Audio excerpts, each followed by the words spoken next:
ಕೃಷ್ಣೌ ಬಲಜ್ಞಾನಕಾರ್ಯೌ ಕೃಷ್ಣಾರಮಣರಾಜ್ಯದೌ ಪುಷ್ಣೀತಾಂ ಮಮ ಸದ್ಬುದ್ಧಿಂ ವೃಷ್ಟಿವಾಸಿಷ್ಠವಂಶಜೌ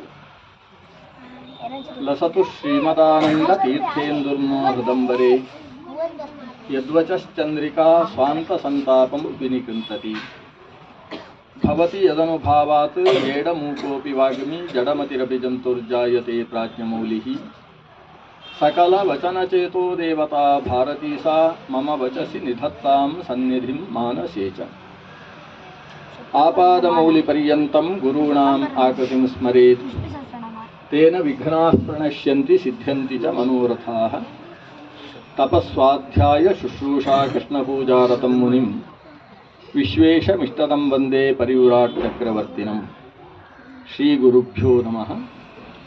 ನಿಗಮಕಲ್ಪತರೋರ್ಗಲಿತಂ ಫಲಂ ಶುಕಮುಖಾದಮೃತದ್ರವಸಂಯುತಂ ಪಿಬತ ಭಾಗವತಂ ರಸಮಾಲಯಂ ಮುಹುರಹೋ ರಸಿಕಾಃ ಭುವಿ ಭಾವುಕಾಃ. ನರಸಿಂಹಾವತಾರದ ಸಪ್ತಮ ಸ್ಕಂಧದ ಕಥೆಯನ್ನು ನಿನ್ನೆ ಶ್ರವಣ ಮಾಡಿದ್ದೇವೆ. 5ನೇ ದಿವಸದ ಈ ಸಪ್ತಾಹ ಮಹಾಸತ್ರದ ಪ್ರವಚನವನ್ನು ಯಥಾಶಕ್ತಿ ಶ್ರವಣ ಮಾಡೋಣ. ನರಸಿಂಹಾವತಾರ ಆದ ಮೇಲೆ ವಾಮನಾವತಾರ. ಪ್ರಹ್ಲಾದನ ಮಗನ ಮಗ ಬಲಿ, ವಿರೋಚನನ ಮಗ ಬಲಿ. ಇವರ ವಂಶ ಪಾರಂಪರ್ಯ ನೋಡಿದರೆ ಸ್ವಲ್ಪ ವಿಶೇಷ ಏನು ಅನಿಸುವುದಂದರೆ, ಅಪ್ಪ ಒಳ್ಳೆಯವ, ಮಗ ಸ್ವಲ್ಪ ಎಡವಟ್ಟು. ಕಶ್ಯಪ ಪ್ರಜಾಪತಿ ಗೋತ್ರ ಪ್ರವರ್ತಕ ಮಹರ್ಷಿ. ಕಶ್ಯಪನ ಮಗ ಹಿರಣ್ಯಕಶಿಪು. ಹಿರಣ್ಯಕಶಿಪುವಿನ ಮಗ ಪ್ರಹ್ಲಾದ ಮತ್ತೆ ಭಗವದ್ಭಕ್ತ, ಪರಮ ಭಾಗವತ ಅಂತ ಕರೆಸಿಕೊಂಡವ. ಅವನ ಮಗ ವಿರೋಚನ ಎಡವಟ್ಟು ಅಂದರೆ ಅವನಿಗೆ ಒಂದು ಹೇಳಿದರೆ 4 ಅರ್ಥ ಆಗ್ತದೆ ಅಂಥವ. ವಿರೋಚನನ ಮಗ ಮತ್ತೆ ಭಾಳ ಒಳ್ಳೆಯವ ಬಲಿ. ಆದರೆ ಅವನಲ್ಲೂ ಕೂಡ ಸ್ವಲ್ಪ ದುಷ್ಟಾವೇಶಗಳು ಆಗಾಗ ಕಾಣಿಸ್ತಾ ಉಂಟು. ಬಲಿಯ ಮಗ ಬಾಣಾಸುರ, ಅವನು ಶಿವಭಕ್ತನಾಗಿ ಕೃಷ್ಣನನ್ನೇ ಎದುರಿಸಿದಂತಹ ವ್ಯಕ್ತಿ. ಇವರ ವಂಶದಲ್ಲಿ ಸ್ವಲ್ಪ ವಿಶೇಷ ಇದೆ. ಬಲಿಯನ್ನು ಉದ್ಧರಿಸುವುದಕ್ಕೋಸ್ಕರ ಭಗವಂತ ವಾಮನನಾಗಿ ಇಳಿದು ಬಂದ ಅನ್ನೋದು 8ನೇ ಸ್ಕಂದದಲ್ಲಿ ಬರುವ ಒಂದು ಕಥೆ. ವಸ್ತುತಃ ಬಲಿ ಮಹಾಸಮರ್ಥ. ಅವನ ಕಾಲದಲ್ಲೇ ಈ ಕ್ಷೀರಸಾಗರ ಮಥನ ನಡೆದದ್ದು. ಭಗವಂತನ ದೊಡ್ಡ ಲೀಲೆ ಕ್ಷೀರಸಾಗರ ಮಥನ. ಅದು ಚಾಕ್ಷುಷ ಮನ್ವಂತರದಲ್ಲಿ ನಡೆದಂತಹ ಘಟನೆ. ಅದರಲ್ಲಿ ದೇವರು ಎಷ್ಟು ಅವತಾರವನ್ನು ಹೊತ್ತ ಅಂತೇಳಿ ದೇವರೇ ಲೆಕ್ಕ ಹಾಕಬೇಕಷ್ಟೆ. ಅಷ್ಟು ಅವತಾರಗಳನ್ನು ತಾನು ಹೊಂದಿದ ಒಂದು ವಿಶಿಷ್ಟವಾದ ಪ್ರಸಂಗ. ಭಕ್ತನ ಮನಸ್ಸನ್ನು ಭಗವಂತನಲ್ಲಿ ನಿಲ್ಲಿಸುವುದಕ್ಕೋಸ್ಕರ ಈ ಒಂದು ವ್ಯವಸ್ಥೆಯನ್ನು ದೇವರು ಮಾಡಿದ್ದು. ಕ್ಷೀರಸಾಗರ ಮಥನ ಯಾಕೆ ಆಯಿತು ಅಂತ ಕೇಳಿದರೆ, ಅದು ಇಂದ್ರನಿಗೆ ಎತ್ತರದ ಎಲ್ಲ ಇಂದ್ರಿಯಗಳಿಗೆ ನಿಯಾಮಕನಾದ್ರಿಂದ ಅವನಿಗೆ ಇಂದ್ರ ಅಂತಲೇ ಹೆಸರು. ಇಂದ್ರಿಯ ನಿಯಾಮಕ ದೇವತೆಗಳಲ್ಲಿ ಎತ್ತರದ ದೇವತೆ ಇಂದ್ರ. ಆ ಇಂದ್ರ ಒಂದು ಸಲ ದೂರ್ವಾಸರನ್ನು ಅವಮಾನಿಸಿದ. ನಿಜವಾಗಿ ದೂರ್ವಾಸರ ಅವಮಾನ ಅಲ್ಲ. ದೂರ್ವಾಸರಿಗೆ ಒಂದು ಅಮ್ಲಾನ ಪಂಕಜ ಮಾಲೆ ಸಿಕ್ಕಿತ್ತು, ಬಹಳ ಸುಂದರವಾದ ಪರಿಮಳೋಪೇತವಾದಂತಹ ಮಾಲೆ. ಆ ಮಾಲೆಯನ್ನು ಸನ್ಯಾಸಿಗಳಾದ ದೂರ್ವಾಸರು ಯಾವುದಕ್ಕೆ ಉಪಯೋಗಿಸುವುದು? ಅದು ಭಗವನ್ ನೈರ್ಮಾಲ್ಯ, ವಿಷ್ಣು ನೈರ್ಮಾಲ್ಯ ಮಾಲೆ. ಇಂದ್ರನನ್ನು ಐರಾವತಾರೂಢನನ್ನಾಗಿ ನೋಡಿದರು.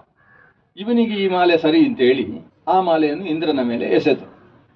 ಮಾಲೆ ಇಂದ್ರನಿಗೆ ಸರಿಯಾಗಿ ಹೋಗಿ ಬಿತ್ತು. ಮಕ್ಕಳು ಕಲಿಬೇಕಿದನ್ನೆಲ್ಲ. ಸನ್ಯಾಸಿಗಳು ಬಿಸಾಡಿದ್ದು ಇಂದ್ರನ ಕುತ್ತಿಗೆಯಲ್ಲಿ ಬಿತ್ತು. ಇಂದ್ರನಿಗೆ ಆ ಮಾಲೆ ನಿಜವಾಗಿ ದೇವರ ನೈರ್ಮಾಲ್ಯ, ಧಾರಣೆ ಮಾಡಿಕೊಳ್ಬೋದಿತ್ತು. ಆದರೆ ಹೀಗೆ ನೋಡ್ತಾರೆ, ಹಾಕಿದವರು ಯಾರು ಅಂತ ಹೇಳಿದರೆ ತುಂಡು ಕೌಪೀನವನ್ನು ಧರಿಸಿದಂತಹ ದುರ್ವಾಸಸ್. ವಾಸಸ್ ಅಂದರೆ ಬಟ್ಟೆ, ಎಡವಟ್ಟು ಬಟ್ಟೆ ಉಳ್ಳವರಿಗೆ ದುರ್ವಾಸಸ್ಸು ಅಂತ ಹೇಳುವ. ಅವರು ಸನ್ಯಾಸಿಗಳಲ್ವಾ, ಕೌಪೀನವಂತ ಕಲು ಭಾಗ್ಯವಂತಹ ಅಂತ ಅವರ ವಿಶೇಷತೆ. ಹಾಗೆ ಅವರು ಹಾಕಿದ ಮಾಲೆ ಅದನ್ನು ಎತ್ತಿ ಐರಾವತದ ಮೇಲೆ ಇಟ್ಟರು. ಐರಾವತದ ಗಂಡಸ್ಥಳದ ಮೇಲೆ ಇಟ್ಟರು. ರಾಜಕಾರಣಿಗಳಿಗೆ ಮಾಲೆ ಹಾಕಿದರೆ ಅವರ ಕಾರ್ ಮೇಲೆ ಹಾಕ್ತಾರಲ್ವ, ಹಾಗೆ ಇವನ ವಾಹನದ ಮೇಲೆ ಆ ಮಾಲೆಯನ್ನು ಇಟ್ಟರು. ಅದರ ವಾಸನೆಯಿಂದ ಮದೋನ್ಮತ್ತವಾದಂತಹ ಆನೆ ಸೊಂಡಿಲಿನಿಂದ ಆ ಮೇಲೆ ಇದ್ದ ಗಂಡಸ್ಥಳದ ಮೇಲಿದ್ದಂತಹ ಮಾಲೆಯನ್ನು ತೆಗೆದು ನೆಲಕ್ಕೆ ಹಾಕಿತು. ನೆಲಕ್ಕೆ ಹಾಕಿದ ಮೇಲೆ ಆನೆಯದ್ದೊಂದು ಸ್ವಭಾವ, ಕಾಲಲ್ಲಿ ಒಂದು ಸಲ ಔಚಿ ಅದರಿಂದ ಒಂದು ಸ್ಪರ್ಶ ಸುಖವನ್ನು ಅನುಭವಿಸಿಕೊಂಡು ಅದು ಮುಂದಕ್ಕೆ ಹೋಯಿತು. ಇದನ್ನು ಕಣ್ಣಾರೆ ದುರ್ವಾಸ ಮಹರ್ಷಿಗಳು ನೋಡ್ತಾ ಇದ್ದಾರೆ. ದುರ್ವಾಸರು ಅಂತ ಹೇಳಿದಾಗಲೇ ನಮಗೆಲ್ಲ ಕೋಪ ಬರಲಿಕ್ಕೆ ಶುರು ಆಗ್ತದೆ, ಅಂತಹ ವ್ಯಕ್ತಿತ್ವ ಅವರದ್ದು. ಅವರಿಗೆ ಇದು ವಿಷ್ಣು ನೈರ್ಮಾಲ್ಯ, ಭಗವನ್ ನೈರ್ಮಾಲ್ಯವನ್ನು ನಿರಂತರ ಧಾರಣೆ ಮಾಡತಕ್ಕಂತಹ ರುದ್ರದೇವರ ಅಂಶ ಸಂಭೂತರು. ಅಂಥ ದೂರ್ವಾಸರಿಗೆ ಈ ವಿಷ್ಣು ನಿರ್ಮಾಲ್ಯಕ್ಕೆ ಇಷ್ಟು ಅವಮಾನವಾದದ್ದನ್ನು ಸಹಿಸುವುದು ಹೇಗೆ ಸಾಧ್ಯ ಆಗ್ತದೆ? ಅವರು ಕೋಪಗೊಂಡು ಭ್ರಷ್ಟಶ್ರೀಕನಾಗು ಅಂತ ಒಂದು ಶಾಪವನ್ನು ಕೊಟ್ಟರು. ಹಾಗಾಗಿ ಇಂದ್ರ ನೆಲದಲ್ಲಿ ನಿಲ್ಲುವ ಪ್ರಸಂಗ ಬಂತಂತೆ. ಅವನ ಐರಾವತ ಕಾಣೆ ಆಯಿತು. ಋಷಿಗಳ ಶಾಪ ಎಷ್ಟು ಕೆಲಸ ಮಾಡ್ತದೆ ಅಂತ ಹೇಳಿದರೆ, ಇಂದ್ರನ ಕುತ್ತಿಗೆಯಲ್ಲಿದ್ದಂತಹ ವೈಜಯಂತಿ ಅಂತ ಹೇಳುವ ಮಾಲೆಯೂ ಕೂಡ ಖಾಲಿ ಆಯ್ತಂತೆ. ಶಾಪದ ಪ್ರಭಾವ ಕ್ಷಣದಲ್ಲಿ ಕಾಣಿಸಿಕೊಂಡಿತು. ಇಂದ್ರನ ಲೋಕದಲ್ಲಿದ್ದಂತಹ ಅಪ್ಸರ ಸ್ತ್ರೀಯರು ಅನ್ನೋದು ಸ್ತ್ರೀ ರತ್ನಗಳು, ಆ ರತ್ನಗಳೆಲ್ಲ ನಾಶವಾದವು.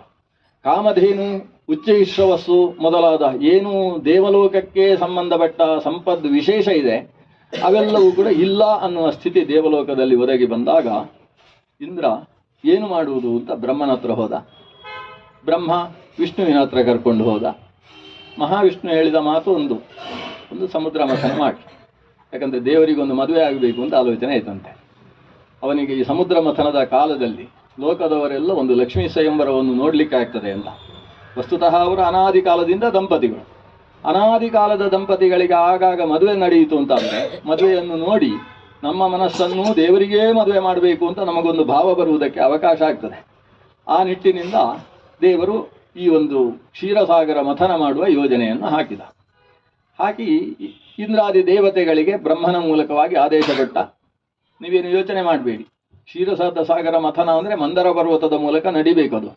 ಅಷ್ಟು ಕಷ್ಟದ ಕೆಲಸ ನೀವು ಸಾಮಾನ್ಯ ದೇವತೆಗಳೇ ಸೇರಿ ನಡೆಸುವುದು ಕಷ್ಟ. ಅದಕ್ಕೆ ಶತ್ರುಗಳನ್ನು ಒಳಗೆ ಸೇರಿಸಿಕೊಳ್ಳಿ. ಬಲಿ ಹತ್ರ ಹೋಗಿ ಕೇಳಬೇಕು, ನೀವು ಕೂಡ ಒಟ್ಟಿಗೆ ನಿಂತು ಇದೊಂದು ದೊಡ್ಡ ಕೆಲಸ ಮಾಡೋಣ. ಆದರೆ ಅವರು ನೀವು ಹೇಳಿದ ಕೂಡಲೇ ಕೇಳುವುದಿಲ್ಲ, ಮಾಡಿ ಅಂತ ಹೇಳಿದರೆ ಕೇಳುವುದಿಲ್ಲ, ಮಾಡೋಣ ಅಂತ ಕೇಳಬೇಕು.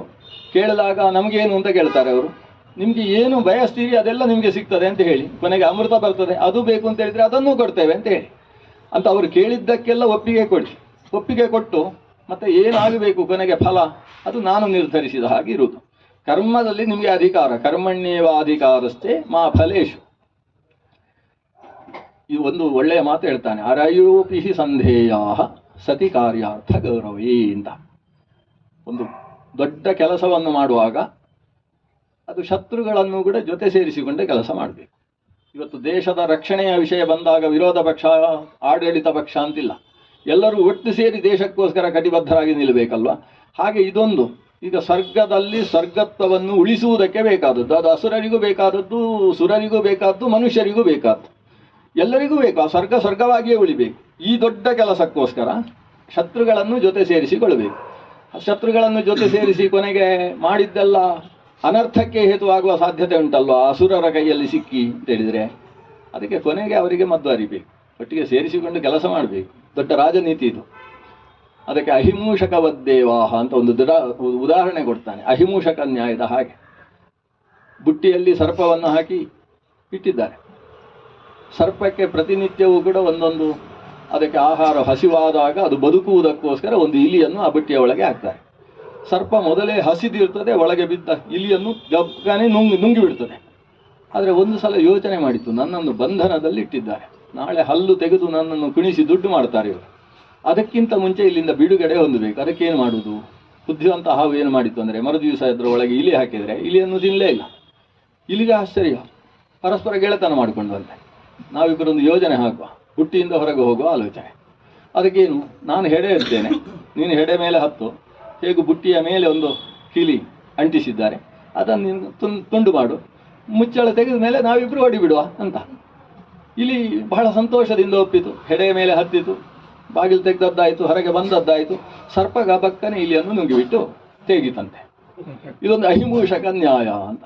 ಪ್ರಯೋಜನಕ್ಕೆ ಬೇಕಾಗಿ ಪೂರ್ತಿಯಾಗಿ ಬಳಸಿಕೊಂಡು ಕಾರ್ಯಾಂತ್ಯದಲ್ಲಿ ಅವರನ್ನೇ ನುಂಗಿಬಿಡುವಂತಹ ಒಂದು ಪ್ರಸಂಗ ರಾಜಕಾರಣದಲ್ಲಿ ನಡೀತಾ ಇರುತ್ತದೆ. ಇದನ್ನು ಭಗವಂತ ಉಪದೇಶ ಮಾಡ್ತಾನೆ, ರಾಜಕಾರಣಿಗಳೆಲ್ಲ ಹೀಗಿರಬೇಕು ಅಂತ. ನೀವು ಅಸುರರ ಜೊತೆಗೆ ಗೆಳೆತನ ಮಾಡಿಕೊಳ್ಳಿ, ಎಲ್ಲ ಮಾಡಿ, ಕೊನೆಗೆ ಅವರಿಗೇನು ಸಿಗದೇ ಇರುವ ಹಾಗೆ ನೋಡಿಕೊಳ್ಳುವ ಅಂತ. ಅವರವರ ಇಡೀ ಸಮುದ್ರ ಮಥನ ಒಂದು ವೇದಾಂತದ ವಿಷಯ. ಶ್ರೀ ವಾದಿರಾಜ ತೀರ್ಥರು ರುಕ್ಮಿಣೀಶ ವಿಜಯವನ್ನು ರಚಿಸಬೇಕಾದರೆ ಮೊದಲ ಶ್ಲೋಕವೇ ಸಮುದ್ರ ಮಥನದ ಕಥೆ. ಶ್ರೀ ವೇದಾಂತ ಮಹಾಚಲಂ ಹಿ ಪರಿತ ಸಂಯೋಜ್ಯ ಸೂತ್ರಾಹಿಪಂ ತಸುರು ಮಾಡಿ. ಇದು ಒಂದು ರೀತಿ ಪೂರ್ವಪಕ್ಷ ಸಿದ್ಧಾಂತಗಳಿದ್ದ ಹಾಗೆ, ಶಾಸ್ತ್ರದ ಚರ್ಚೆ ಇದ್ದ ಹಾಗೆ. ಶಾಸ್ತ್ರದಲ್ಲಿ ಯಾರು ಶ್ರೇಷ್ಠನಾದ ದೇವನ ಪಕ್ಕದಲ್ಲೇ ಇರತಕ್ಕಂತಹ ನಿತ್ಯ ಮುಕ್ತಳು ಯಾರು, ತಾರತಮ್ಯ ಹೇಗಿದೆ, ಈ ದೇವತಾ ತಾರತಮ್ಯ, ಅಸುರರಲ್ಲಿರುವ ತಾರತಮ್ಯ, ಅಸುರರಿಗೆ ಕೊನೆಗೆ ಸಿಗತಕ್ಕಂತಹ ಗತಿ, ಅವರ ಯೋಗ್ಯತೆ ಇಲ್ಲದೆ ಹೋದರೆ ಅವರವರ ಯೋಗ್ಯತೆಗೆ ಅನುಗುಣವಾಗಿ ಏನೇನು ಸಿಗ್ತದೆ ಅನ್ನುವುದು, ಇವೆಲ್ಲವನ್ನು ಕೂಡ ವೇದಾಂತದ ತತ್ವವನ್ನು ಸೂಚನೆ ಮಾಡುವ ಒಂದು ವಿಶಿಷ್ಟವಾದ ಘಟನೆ. ಸಾಮಾನ್ಯರಿಗೆ ವೇದಾಂತವನ್ನೇ ಪಾಠ ಹೇಳಿದರೆ ನಿದ್ದೆ ಬರುವ ಸಾಧ್ಯತೆ ಉಂಟು. ಅದಕ್ಕೋಸ್ಕರ ಈ ಕಥೆಯ ಮೂಲಕ ಒಂದು ವೇದಾಂತದ ತತ್ವ ಮನಸ್ಸಿಗೆ ಹೊಕ್ಕುವುದಕ್ಕೋಸ್ಕರ ಕ್ಷೀರಸಾಗರ ಮಥನ ಅನ್ನೋ ಒಂದು ನಾಟಕ ನಡೆಯಿತು. ದೇವರು ಇಷ್ಟೆಲ್ಲ ಹೇಳಿದ. ದೇವತೆಗಳು ಹೋದರು ಬಲಿ ಹತ್ರ. ಬಲಿಯಾದವರ ನೀವೇ ಹೇಳಿದರೆ ನಾವೆಲ್ಲ ಸೇರಿಕೊಳ್ಳುವುದಿಲ್ಲ ಅಂತ. ಆವಾಗ ಇಂದ್ರ ಹೇಳಿದ, ನೀವೇ ಮುಂದೆ ನಿಂತು ನಡೆಸಿಕೊಡ್ಬೇಕು ಈ ಕಾರ್ಯಕ್ರಮವನ್ನು ಅಂತ ಹೇಳಿದ. ಓಹ್, ನೀವು ನಮ್ಮ ಜೊತೆಗೆ ಸೇರಿಕೊಳ್ಳಿ ಅಂತ. ಹೀಗೆ ಈ ಬಲಿ ದೇವತೆಗಳ ಜೊತೆಗೆ ಸೇರಿಕೊಳ್ಳುವುದಲ್ಲ, ಈಗ ಬಲಿಯ ಜೊತೆಗೆ ದೇವತೆಗಳು ಸೇರಿಕೊಂಡು ಕ್ಷೀರಸಾಗರ ಮಥನದ ಕಾರ್ಯಕ್ರಮ. ಹಗ್ಗ ಯಾವುದು? ಅದಕ್ಕೆ ವಾಸುಕಿ ಬೇಕು. ಯಾಕಂದ್ರೆ ಆ ಬಂಗಾರದ ಪರ್ವತ ಅದು ಮಂದರ. ಅಷ್ಟು ದೊಡ್ಡ ಪರ್ವತವನ್ನು ಸುತ್ತುವುದಕ್ಕೆ ಕಾಮರೂಪಿಯಾದ ವಾಸುಕಿಯೇ ಶಕ್ತ ಅಂತ ವಾಸುಕಿ ಹತ್ರ ಹೋಗಿ ಕೇಳಿದ್ರಂತೆ. ವಾಸುಕಿ ಅಂತ ಹೇಳಿದ್ರೆ ಅನಂತನ ತಮ್ಮ, ಕದ್ರುವಿನಲ್ಲಿ ಆವಿರ್ಭವಿಸಿದ ಎರಡನೆಯ ಮಗ. ಅವನ ಹತ್ರ ಬಂದು ಕೇಳಿದ್ರೆ ವಾಸುಕಿ ನಂಗೇನು ಅಂತ ಕೇಳಿದ. ಎಲ್ಲರೂ ಫಲ ಇಲ್ಲದೆ ಯಾವ ಕೆಲಸಕ್ಕೂ ಮುಂದೆ ಬರುವವರಿಲ್ಲ. ನಿಮ್ಗೆ ಕೊನೆಗೆ ಅಮೃತ ಸ್ವಲ್ಪ ಭಾಗ ಕೊಡ್ತೇವೆ ಅಂತ, ಅಮೃತ ಭಾಗವನ್ನು ಕೊಡ್ತೇವೆ ಅಂತ ಹೇಳಿ ಅವನನ್ನು ಒಪ್ಪಿಸಿ ಎಲ್ಲ ವ್ಯವಸ್ಥೆ ಆಯಿತು. ಪರ್ವತವೇ ಬರಲಿಲ್ಲ ಇಷ್ಟರಲ್ಲಿ. ಪರ್ವತ ಎಲ್ಲಿಂದ ತರಬೇಕು? ಕ್ಷೀರಸಾಗರ. ನಾವು 5ನೇ ಸ್ಕಂದ ಕೇಳಿದರೆ ಗೊತ್ತಾಗ್ತದೆ ಕ್ಷೀರಸಾಗರ ಎಲ್ಲಿಂಟು, ಮಂದರ ಪರ್ವತ ಎಲ್ಲಿಂಟು ಅಂತ. ಮಂದರ ಪರ್ವತ ಇರುವುದು ಜಂಬೂದ್ವೀಪದಲ್ಲಿ. ಜಂಬೂದ್ವೀಪದ ಮಧ್ಯದಲ್ಲಿ ಮೇರು ಪರ್ವತ ಅಂತಿದೆ. ಆ ಮೇರು ಪರ್ವತದ ಪಕ್ಕದಲ್ಲಿ ಉಪಸ್ತಂಭ ಪರ್ವತವಾಗಿ ಇರತಕ್ಕಂಥದ್ದು ಮಂದರ ಪರ್ವತ. ಆ ಮಂದರ ಪರ್ವತ ಅಲ್ಲಿಂದ ಎಲ್ಲಿಗೆ ಹೋಗಬೇಕು ಅಂದರೆ ಕ್ಷೀರಸಾಗರಕ್ಕೆ ಹೋಗಬೇಕು. ಅದು 6ನೆಯ ಸಾಗರ. ಜಂಬೂದ್ವೀಪದಿಂದ ಬಹಳ ದೂರದಲ್ಲಿ. ಈ ದ್ವೀಪದ 2ರಷ್ಟು, 4ರಷ್ಟು, 8ರಷ್ಟು, 16ರಷ್ಟು, 32ರಷ್ಟು ಜಾಗ ದಾಟಿದ ಮೇಲೆ ಸಿಗತಕ್ಕಂಥದ್ದು ದೊಡ್ಡದಾದ ಕ್ಷೀರಸಾಗರ. ಆ ಕ್ಷೀರಸಾಗರದ ತನಕ ಈ ಪರ್ವತವನ್ನು ಎತ್ತಿಕೊಂಡು ಹೋಗುವ ಕೆಲಸ ಅನ್ನೋದು ಸುಲಭದ್ದಲ್ಲ. ಮೊದಲನೇದ್ದು ಪರ್ವತವನ್ನು ಜಾರಿಸಬೇಕಲ್ವ ನೆಲದಿಂದ. ದೇವತೆಗಳು ಸೋತು ಹೋದ್ರಂತೆ. ಅಸುರರೆಲ್ಲ ಹೇಳಿದ್ರು ನಾವು ತೆಗಿತೇವೆ, ನೀವು ಬದಿಗೆ ನಿಂತುಕೊಳ್ಳಿ ಅಂತ. ಅಸುರರು ಕೂಡ ಅದನ್ನು ಅಲುಗಾಡಿಸುವುದಕ್ಕೆ ಸಾಧ್ಯ ಆಗಲಿಲ್ಲ. ಕೊನೆಗೆ ದೇವತೆಗಳು ವಿಷ್ಣುವನ್ನು ಪ್ರಾರ್ಥಿಸಿದರು. ಅದು ವಿಷ್ಣುವಿನ ನಾಟಕ, ಲೀಲೆ ಅಂತೇಳಿ ಅದಕ್ಕೆ ಕರೆಯುವುದು. ಎಲ್ಲಕ್ಕೂ ವಿಷ್ಣು ಬೇಕು, ಪ್ರತಿಯೊಂದು ಕೆಲಸಕ್ಕೂ ವಿಷ್ಣು ಬೇಕು. ಗರುಡಾರೂಢನಾಗಿ ವಿಷ್ಣು ಆಗಮಿಸಿದ. ಗರುಡನ ರೆಕ್ಕೆಯ ಗಾಳಿಗೆ ಅದು ಅಲುಗಾಡಿತಂತೆ. ಇಂದ್ರಾದಿಗಳಿಗೆ ಅಲುಗಾಡಿಸ್ಲಿಕ್ಕೆ ಆಗದೇ ಇದ್ದದ್ದು ರೆಕ್ಕೆಯ ಗಾಳಿಗೆ ಅಲುಗಾಡಿತು ಪರ್ವತ. ಭಗವಂತ ಪರ್ವತವನ್ನು ಎತ್ತಿ ಗರುಡನ ಮೇಲಿಟ್ಟು ತಾನು ಕೂಡ ಕೂತುಕೊಂಡ. ಇವನು ಗರುಡ ಅನಾಯಾಸವಾಗಿ ಎತ್ತಿಕೊಂಡು ಹೋಗ್ತಾ ಇದ್ರೆ ಇವರು ಇದು ಎಬ್ಬಿಸಿ ಆಯಿತು, ಇನ್ನು ನಾವೇನು ಹೊತ್ತುಕೊಂಡು ಹೋಗುವುದಿಲ್ಲ ಅಂತ ಮಾತಾಡಿಕೊಳ್ಳುವುದಕ್ಕೆ ಶುರು ಮಾಡಿದರು. ಭಗವಂತ ಒಂದಷ್ಟು ದೂರ ತೆಗೆದುಕೊಂಡು ಹೋಗಿ ಇವರೆಲ್ಲ ಅಷ್ಟು ಮಾತಾಡಿಕೊಳ್ತಾರಲ್ಲ, ಒಂದ್ಸಲ ಅಭ್ಯಾಸ ಆಗಲಿ ಇವರಿಗೆ, ಇದರದ್ದು ಏನು ಪ್ರಭಾವ ಗೊತ್ತಾಗಲಿ ಅಂತೇಳಿ ಅದನ್ನು ಕೆಳಗಿಡುವುದಕ್ಕೆ ಗರುಡನಿಗೆ ಆದೇಶಿಸಿದ. ಇವರೆಲ್ಲ ಸೇರಿದ್ರು, ಅಸುರರು ಸುರರು ಸೇರಿ ಅದನ್ನು ಎತ್ತಾರೆ. ಎತ್ತಿ ಒಂದಷ್ಟು ದೂರ ಎತ್ತಿಕೊಂಡು ಹೋದರೆ ಭಾರ ಸಹಿಸುವುದಕ್ಕೆ ಸಾಧ್ಯ ಆಗಲಿಲ್ಲ. ಕೊನೆಗೆ ಅದರ ಅಡಿಯಲ್ಲಿ ಬಿದ್ದರಂತೆ. ಪರ್ವತ ಅವರ ಮೇಲೆ, ಕೆಲವರ ಕೈ ಮಾತ್ರ ಒಳಗೆ, ಕೆಲವರ ಕಾಲು ಮಾತ್ರ ಒಳಗೆ, ಕೆಲವರ ತಲೆ ಒಳಗೆ, ಕಾಲು ಮಾತ್ರ ಹೊರಗೆ, ಈ ರೀತಿಯಲ್ಲಾಗಿ ಅಪ್ಪಚ್ಚೆ ಅದು ಹೌದು. ಮತ್ತೆ ಪ್ರಾರ್ಥನೆ, ತಲೆ ಹೊರಗಿದ್ದವರು ಪ್ರಾರ್ಥನೆ ಮಾಡಿದ್ರು. ಅವರ ಪ್ರಾರ್ಥನೆಗೆ ಹೋಗಟ್ಟ ಭಗವಂತ ತಾನು ರೆಕ್ಕೆಯ ಗಾಳಿಯಿಂದ ಅದನ್ನು ಎಬ್ಬಿಸಿ ಮತ್ತೆ ಗರುಡನ ಮೇಲೆ ಇಟ್ಟು ಈ ಬಿದ್ದವರನ್ನೆಲ್ಲ ಒಂದು ಸಲ ತನ್ನ ಅಮೃತಮಯವಾದ ದೃಷ್ಟಿಯಿಂದ ನೋಡಿದ. ಎಲ್ಲರೂ ಸರಿಯಾಗಿ ಎದ್ರು. ಕ್ಷೀರಸಾಗರ ಮಥನದಿಂದ ಅಮೃತ ಬೇಕು ಅಂತಿಲ್ಲ, ಭಗವಂತ ನೋಡಿದರೆ ಸಾಕು. ಅವನ ಈ ಕ್ಷಣ ಮಾತ್ರದಿಂದ, ದಯಾಪೂರ್ಣವಾದ ದರ್ಶನ ಮಾತ್ರದಿಂದ ಎಲ್ಲರೂ ಮತ್ತೆ ನೀರೋಗರಾಗಿ, ನಿರುಜರಾಗಿ, ಯಾವ ಶರೀರದಲ್ಲಿ ತೊಂದರೆಯೂ ಇಲ್ಲ, ಆ ರೀತಿ ದಷ್ಟಪುಷ್ಟರಾದರಂತೆ. ಆಮೇಲೆ ಕೈ ಮುಗಿದ್ರು ಭಗವಂತನಿಗೆ. ಅಸುರರು ಒಂದು ಕೈ ಮುಗ್ದಿರ್ತಾರೆ, ಮನಸ್ಸಿನಲ್ಲಿ ಮುಗ್ದಿದ್ದಾರೋ ಇಲ್ಲೋ, ಹೊರಗಿನಿಂದ ಒಂದು ಕೈ ಮುಗ್ದಿದ್ದಾರೆ. ಅಂತೂ ನಮ್ಮವರನ್ನೆಲ್ಲ ಬದುಕಿಸಿದೆಯಲ್ವ ದೇವರೇ ಅಂತ ಸಾಗಿತು. ಗರುಡ ತಂದು ಅದನ್ನು ಅನಂತನಾಮ ಗರುಡ ಅಂತ ಇಲ್ಲೆಲ್ಲ ವೇದಾಂತದ ಕೆಲವು ಚಿಂತನೆಗಳುಂಟು. ಅಂತೂ ತಂದು ಸಮುದ್ರದಲ್ಲಿ ಅದನ್ನು ಇಟ್ಟದ್ದು ಆಯಿತು. ಶೇಷ ಇವನು ವಾಸುಕಿ ಬಂದು ಅದಕ್ಕೆ ಸುತ್ತಿದ್ದು ಆಯಿತು. ಸುತ್ತಿದ ಮೇಲೆ ಭಗವಂತ ಬಂದ ಮುಖದ ಹತ್ರ. ಎಲ್ಲ ದೇವತೆಗಳನ್ನು ಕರ್ಕೊಂಡು ನಾನು ಬರ್ತೇನೆ ನಿಮ್ಮ ಜೊತೆಗೆ, ಒಳ್ಳೆ ಕೆಲಸ ಅಲ್ವಾ, ನನ್ನ ಮಾವನಾಗುವವನ ಮಥನ ಅಲ್ವಾ ಅಂತ ಹೇಳಿ ಅವನು ಕೂಡ ಬಂದು ಸೇರಿದ. ಇವರು ಮುಖದ ಹತ್ರ ಬಂದು ನಿಂತರೆ ಆ ಕಡೆಯಿಂದ ಅವರು ಕೂತವರು ಹೇಳುವುದೇ ಇಲ್ಲ. ಬದಿಯಲ್ಲಿ ಪರಸ್ಪರ ಅವರವರೇ ಪಟ್ಟಾಂಗ ಮಾಡಲಿ ನೋಡುವ, ನಾವು ಯಾಕೆ ಹೋಗಬೇಕು, ಅವರು ಮುಖದಲ್ಲಿ ನಿಂತದ್ದಲ್ವ, ನಮಗೆ ಬಾಲವ. ಅಹೇ ಪುಚ್ಛಮ ಅಮಂಗಲಂ, ಅಮಂಗಲವಾದ ಅಹಿಯ ಪುಚ್ಛವನ್ನು ನಾವು ಹಿಡಿಯಲಾರೆವು ಅಂತ ಇವ್ರದ್ದು ವಾದ. ನಾವೆಲ್ಲ ಎಂಥ ವಂಶದಲ್ಲಿ ಬಂದವರು ಅಂತ ಬೀಸೆ ಮೇಲೆ ಮಾಡಿಕೊಂಡು ನಾವು ಬಾಲ ಹಿಡಿಯುವುದು, ನೀವು ಮುಖ ಹಿಡಿಯುವುದಾ ಅಂತ ಒಂದು ಗಲಾಟೆ ಶುರುವಾಯಿತು. ಈ ಕೆಲವರನ್ನೆಲ್ಲ ಒಳ್ಳೆ ಕೆಲಸಕ್ಕೆ ಸೇರಿಸಿಕೊಂಡ್ರೆ ಎಂಥದ್ದೆಲ್ಲ ಸಮಸ್ಯೆ ಆಗ್ತದೆ ಅಂತಲೂ ಇಲ್ಲಿ ಗೊತ್ತಾಗ್ತದೆ. ಅದಕ್ಕೆ ಡಿಕಾಕ್ಷನ್ ಕಡಿಮೆ ಆಯಿತು ಅಂತ ಒಂದು ದೊಡ್ಡ ಗಲಾಟೆ, ಒಂದು ಮದುವೆಯಲ್ಲಿ ದೊಡ್ಡ ಗಲಾಟೆ ಅಷ್ಟೇ. ಇವ್ರದ್ದು ಅದೇ ಗಲಾಟೆ, ಬಾಲ ಹಿಡಿಯುವುದ ನಾವು ಅಂತ ಗಲಾಟೆ. ವಿಷ್ಣು ಹೇಳಿದೆ, ಏನಂತೆ ಅವ್ರದ್ದು ಗಲಾಟೆ ಏನಂತೆ ಅಂತ ಕೇಳ್ತಾನೆ ಇವ್ರ ಹತ್ರ ಎಲ್ಲ. ಅವರಿಗೆ ಬಾಲ ಆಗುದಿಲ್ಲ ಅಂತೆ, ಮುಖ. ಹೌದಾ, ಬರ್ಲಿ ಅವರಿಗೆ ಮುಖ, ನಾವು ಅವರಿಗೆ ಮುಖ ಕಷ್ಟ ಆಗ್ತದೆ ಅಂತ ಇಲ್ಲಿ ಬಂದದ್ದು. ಸರಿ, ಅವರಿಗೆ ಮುಖವನ್ನು ಬಿಟ್ಟು ಕೊಟ್ರು. ವಿಷ್ಣು ಹಿಂದಕ್ಕೆ ಹೋದ ಬಾಲವನ್ನು ಹಿಡ್ಕೊಳ್ಳಿಕ್ಕೆ, ಎಲ್ಲರೂ ಬಾಲ ಹಿಡ್ಕೊಳ್ಳಿಕ್ಕೆ ಹೋದ್ರು. ನಮಗೆ ಬಾಲ ಆದ್ರೇನು ಮುಖ ಆದ್ರೇನು ನಮಗೆ ಅದೆಲ್ಲ ಕೆಲಸ ಆಗುವುದು ಮುಖ್ಯ. ಶ್ರೀಕೃಷ್ಣನ ವ್ಯವಸ್ಥೆ ಹಾಗಲ್ವ, ನಾವು ಕಾಲು ತೊಳೆಯುವುದಕ್ಕೂ ಸಿದ್ಧ, ಎಂಜಲು ತೆಗೆಯುವುದಕ್ಕೂ ಸಿದ್ಧ, ಕುದುರೆಗಳನ್ನು ಮೇಯಿಸಿ ಅದಕ್ಕೆ ಹುಲ್ಲು ಹಾಕುವುದಕ್ಕೂ ಸಿದ್ಧ. ಕೃಷ್ಣ ಎಲ್ಲ ಕೆಲಸ ಮಾಡುವ, ಚಿಕ್ಕ ಕೆಲಸ ಮಾಡುವವನೇ ದೊಡ್ಡವನಾಗುವುದು. ಭಗವಂತ ಎಲ್ಲರನ್ನು ಕರ್ಕೊಂಡು ಬಾಲದ ಕಡೆಗೆ ಬಂದ, ಇವರು ಮುಖ ಉಬ್ಬಿಸಿಕೊಂಡು ಮುಖದ ಹತ್ರ ಬಂದ. ಮುಖದ ಹತ್ರ ಬಂದು ಇವು ಎಳೆದ್ರು, ಆ ಕಡೆ ಅವರು ಎಳೆದ್ರು, ಮಥನ ಪ್ರಾರಂಭ ಆಯಿತು. ಅಷ್ಟರಲ್ಲಿ ಗಣಪತಿ ಪೂಜೆ ಒಂದು ಮಾಡುವುದಕ್ಕೆ ಮರ್ತಿದ್ರು, ವಿನಾಯಕ ಪೂಜೆ ಒಂದು ಆಗಿರಲಿಲ್ಲ. ಅದರ ಪರಿಣಾಮ ಏನಾಯಿತು ಅಂದರೆ ಪರ್ವತ ಕೆಳಗಿಳಿತ. ಯಾಕಂದರೆ ಆಧಾರ ಇಲ್ಲದೆ ನಿಂತಿತ್ತು ಪರ್ವತ. ಭಗವಂತನಿಗೆ ಸರ್ವಾಧಾರ ಅಂತ ಹೆಸರು. ಎಲ್ಲವೂ ನಿಂತದ್ದು, ಆಧಾರ ಇಲ್ಲದೆ ನಿಂತಿದೆ ಅಂತಲೇ ಕಾಣಿಸುವುದು. ಬ್ರಹ್ಮಾಂಡ ಎಲ್ಲಿ ನಿಂತಿದೆ ಅಂದರೆ ಆಧಾರ ಇಲ್ಲ. ಕೆಳಗೊಂದು ಶೇಷನ ತಲೆ ಎಲ್ಲಿರುವುದು, ಪೃಥ್ವಿಗಿರುವುದು. ಬ್ರಹ್ಮಾಂಡಕ್ಕೆ ಏನು ಆಧಾರ? ಒಂದು ಕೂರ್ಮದ ಪುಚ್ಛ, ಕೂರ್ಮದ ಪುಚ್ಛದಿಂದ 18 ಯೋಜನದಷ್ಟು ಎತ್ತರದಲ್ಲಿರುವುದು ಈ ಬ್ರಹ್ಮಾಂಡ. ಹಾಗಾದ್ರೆ ಎಲ್ಲಿ ನಿಂತಿದೆ ಅಂತ ಹೇಳಿದ್ರೆ ಆಧಾರ ಇಲ್ಲದೆ ನಿಂತಿದೆ ಅಂತ. ಯಾವುದು ಆಧಾರ ಇಲ್ಲದೆ ನಿಂತಿದೆಯೋ ಅದಕ್ಕೆ ಆಧಾರ ಭಗವಂತ. ಸರ್ವಾಧಾರ, ಕಾಣಿಸದೇ ಇದ್ದದ್ದು ಆಧಾರವಾಗಿದೆ ಅಂದರೆ ದೇವರ ಆಧಾರವಾಗಿದ್ದಾನೆ ಅಂತ ಅರ್ಥ. ಪರ್ವತವನ್ನೂ ತೇಲಿಸುವ ಶಕ್ತಿ ಭಗವಂತನ ಹತ್ರ. ಆ ಭಗವಂತನ ಅಚಿಂತ್ಯಾದ್ಭುತ ಶಕ್ತಿಯಿಂದ ಪರ್ವತ ನೀರಿನಲ್ಲಿ, ಆ ನೀರು ಅಂದ್ರೇನು? ಹಾಲು ಅಂತ ಹೇಳುವುದು, ಕ್ಷೀರಸಾಗರದ ಹಾಲು. ಅದರಲ್ಲಿ ಮೊಸಳೆ ಉಂಟು, ಮೀನುಗಳುಂಟು. ಅದು ಹಾಲು ಕುಡದೆ ಅಭ್ಯಾಸ ಆದ ಮೊಸಳೆಗಳಲ್ಲ. ವಸ್ತುತಃ ಕ್ಷೀರಾಬ್ದಿ ಅಂತ ಹೇಳಿದ್ರೆ ಅದು ಒಂದು ಥರದ ನೀರೇ. ಅದಕ್ಕೆ ನಿಂಬೆಹಣ್ಣು ಎಲ್ಲ ಹಾಕಿದರೆ ಮೊಸರಾಗುವುದಿಲ್ಲ, ಅದೊಂದು ಥರದ ನೀರೇ. ಆದರೆ ಹಾಲಿನ ಗುಣಧರ್ಮದಿಂದ ತುಂಬಿದಂತಹ ಶುದ್ಧವಾದ ಜಲಧಿ ಅದು. ಆ ಕ್ಷೀರ ಅಪುಧಿ, ಕ್ಷೀರವಾರಿಧಿ ಅಂತಲೇ ಅದನ್ನು ಕರೆಯೋದು. ಆ ಕ್ಷೀರಾಬ್ಧಿಯಲ್ಲಿ ನಿಂತಿದ್ದಂತಹ ಪರ್ವತ ಮುಳುಗಿತು. ಎಳೆದ್ರೆ ಬರೀ ಹಾವನ್ನು ಎಳೆಯುವಂತಹ ಪ್ರಸಂಗ ಬಂತು.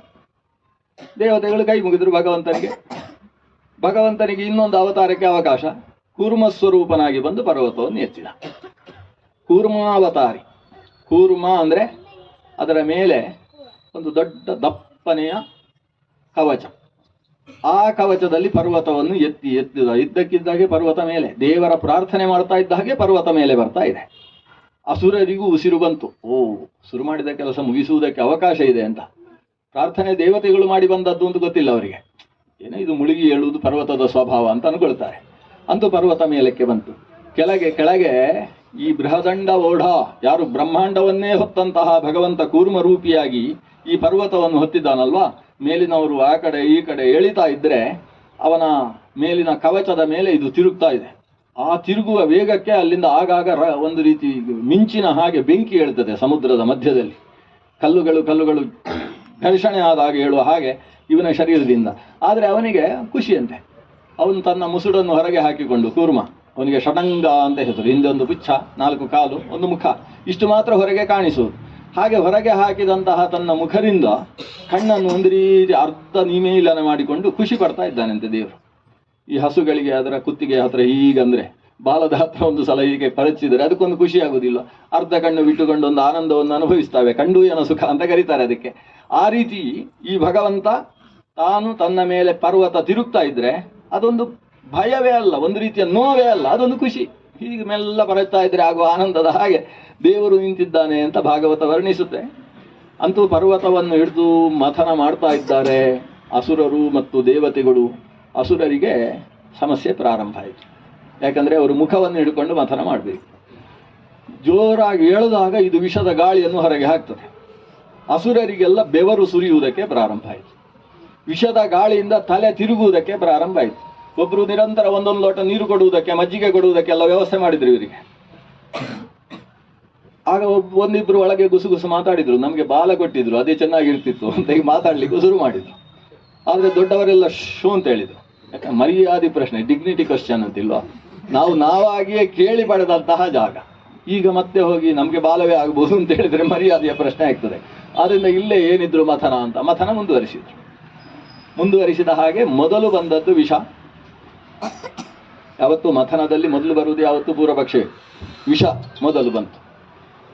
ವಿಷ ಹೇಗೆ? ಮೊದಲು ಹೊಗೆ ಮಾತ್ರ ಬಂತಂತೆ. ಬಂದಂತಹ ಕಾರ್ ಮೋಡದ ಹಾಗೆ ಕಾಣಿಸ್ತಕ್ಕಂತಹ ಹೊಗೆ ಊರನ್ನೆಲ್ಲ ವ್ಯಾಪಿಸಿತು. ಊರಿನಲ್ಲಿ ಪ್ರತಿಯೊಬ್ಬರ ಉಸಿರು ಕೂಡ ಕಟ್ಟುವ ಹಾಗಾಯಿತು. ಅಸುರರಾಗಲಿ ದೇವತೆಗಳಾಗಲಿ ಬೆವತು ಹೋದ್ರಂತೆ. ಏನೂ ಕೆಲಸ ಮಾಡುವುದಕ್ಕೆ ಆಗದೇ ಇರತಕ್ಕಂಥ ನಿಶ್ಚೇಷ್ಟಿತತೆ ಪ್ರಾಪ್ತಿಯಾಯಿತು. ದೇವತೆಗಳೆಲ್ಲ ಭಗವಂತನನ್ನು ಕೈ ಮುಗಿದ್ರು. ಹೆಜ್ಜೆ ಹೆಜ್ಜೆಗೂ ದೇವರಿಲ್ಲದೆ ಕೆಲಸವೇ ನಡೆಯುವುದಿಲ್ಲ ಅನ್ನೋದಕ್ಕೆ ಇದು ಪ್ರತೀಕ. ದೇವರನ್ನು ಕೈ ಮುಗಿದ್ರು. ದೇವರು ರುದ್ರದೇವರಿಗೆ ಪ್ರೇರಣೆ ಮಾಡಿದರು, ಹೋಗಿ ರುದ್ರನ ಹತ್ರ ಪ್ರಾರ್ಥನೆ ಮಾಡಿ ಅಂತೇಳಿ. ಇವರು ರುದ್ರನ ಹತ್ರ ಓಡಿದ್ರು. ಹೀಗಾಗಿದೆ, ಊರೆಲ್ಲ ಸುಡ್ತಾ ಇದೆ, ತಾವು ರಕ್ಷಣೆ ಮಾಡಬೇಕು. ರುದ್ರದೇವರು ಬಂದರು, ದೇವತೆಗಳ ರಕ್ಷಣೆಗೋಸ್ಕರವೇ ನಾನಿದ್ದೇನೆ, ಏನು ಮಾಡುವುದು? ಈ ವಿಷಕ್ಕೊಂದು ಜಾಗ ಆಗಬೇಕು, ಎಲ್ಲ ಕಟ್ಟಿ ಇಡಬೇಕು. ಎಲ್ಲೆಲ್ಲೋ ಕಟ್ಟಿಟ್ರೆ ಮಾತ್ರ ಲೋಕಕ್ಕೆ ಕಂಟಕವೇ. ಅದನ್ನು ಕಂಠದಲ್ಲೇ ಇಡ್ತೇನೆ ಅಂತೇಳಿ ಕುಡಿಯುವುದಕ್ಕೆ ಪ್ರಾರಂಭಿಸಿತು.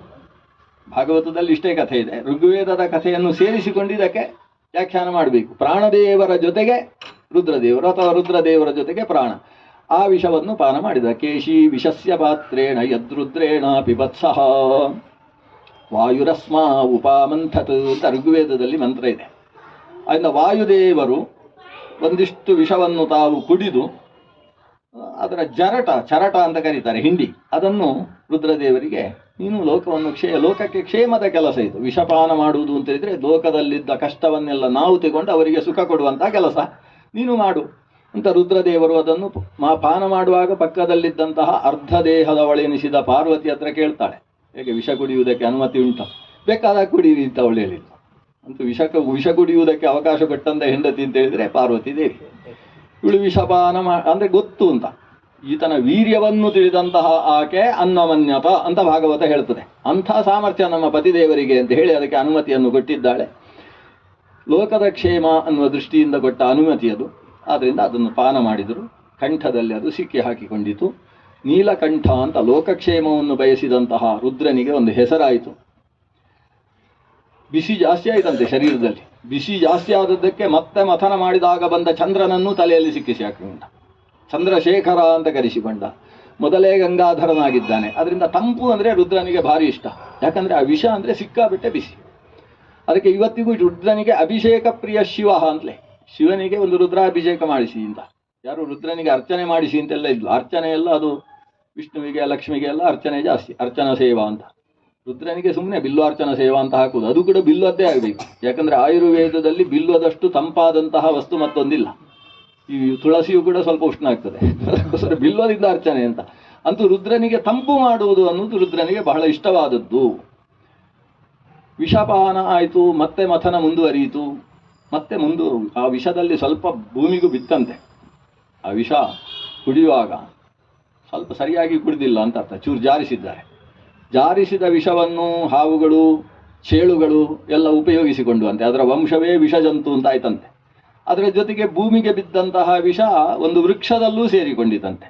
ಆ ವೃಕ್ಷಕ್ಕೆ ನಿಂಬ ವೃಕ್ಷ ಅಂತ ಹೆಸರು. ಬೇವಿನ ಮರ, ಕಹಿ ಬೇವು ಅಂತ ಹೇಳ್ತೇವಲ್ಲ, ಅದು ವಿಷವೃಕ್ಷ ಅಂತ. ಅದು ಯಾಕೆ ಭೂಮಿಗೆ ಬೀಳಿಸಿದ್ದು ಅಂದರೆ ಮನುಷ್ಯನಿಗೂ ವಿಷ ಬೇಕು, ಅಮೃತ ಬೇಕು ಅಂತ ದೇವತೆಗಳ ತೀರ್ಮಾನ. ಎಲ್ಲ ವಿಷ, ಸುರ, ಅಮೃತ ಎಲ್ಲ ಕ್ಷೀರಸಾಗರ ಮಥನದಲ್ಲಿ ಬಂದದ್ದು. ಅದೆಲ್ಲ ಬೇಕು. ವಿಷವೂ ಔಷಧ.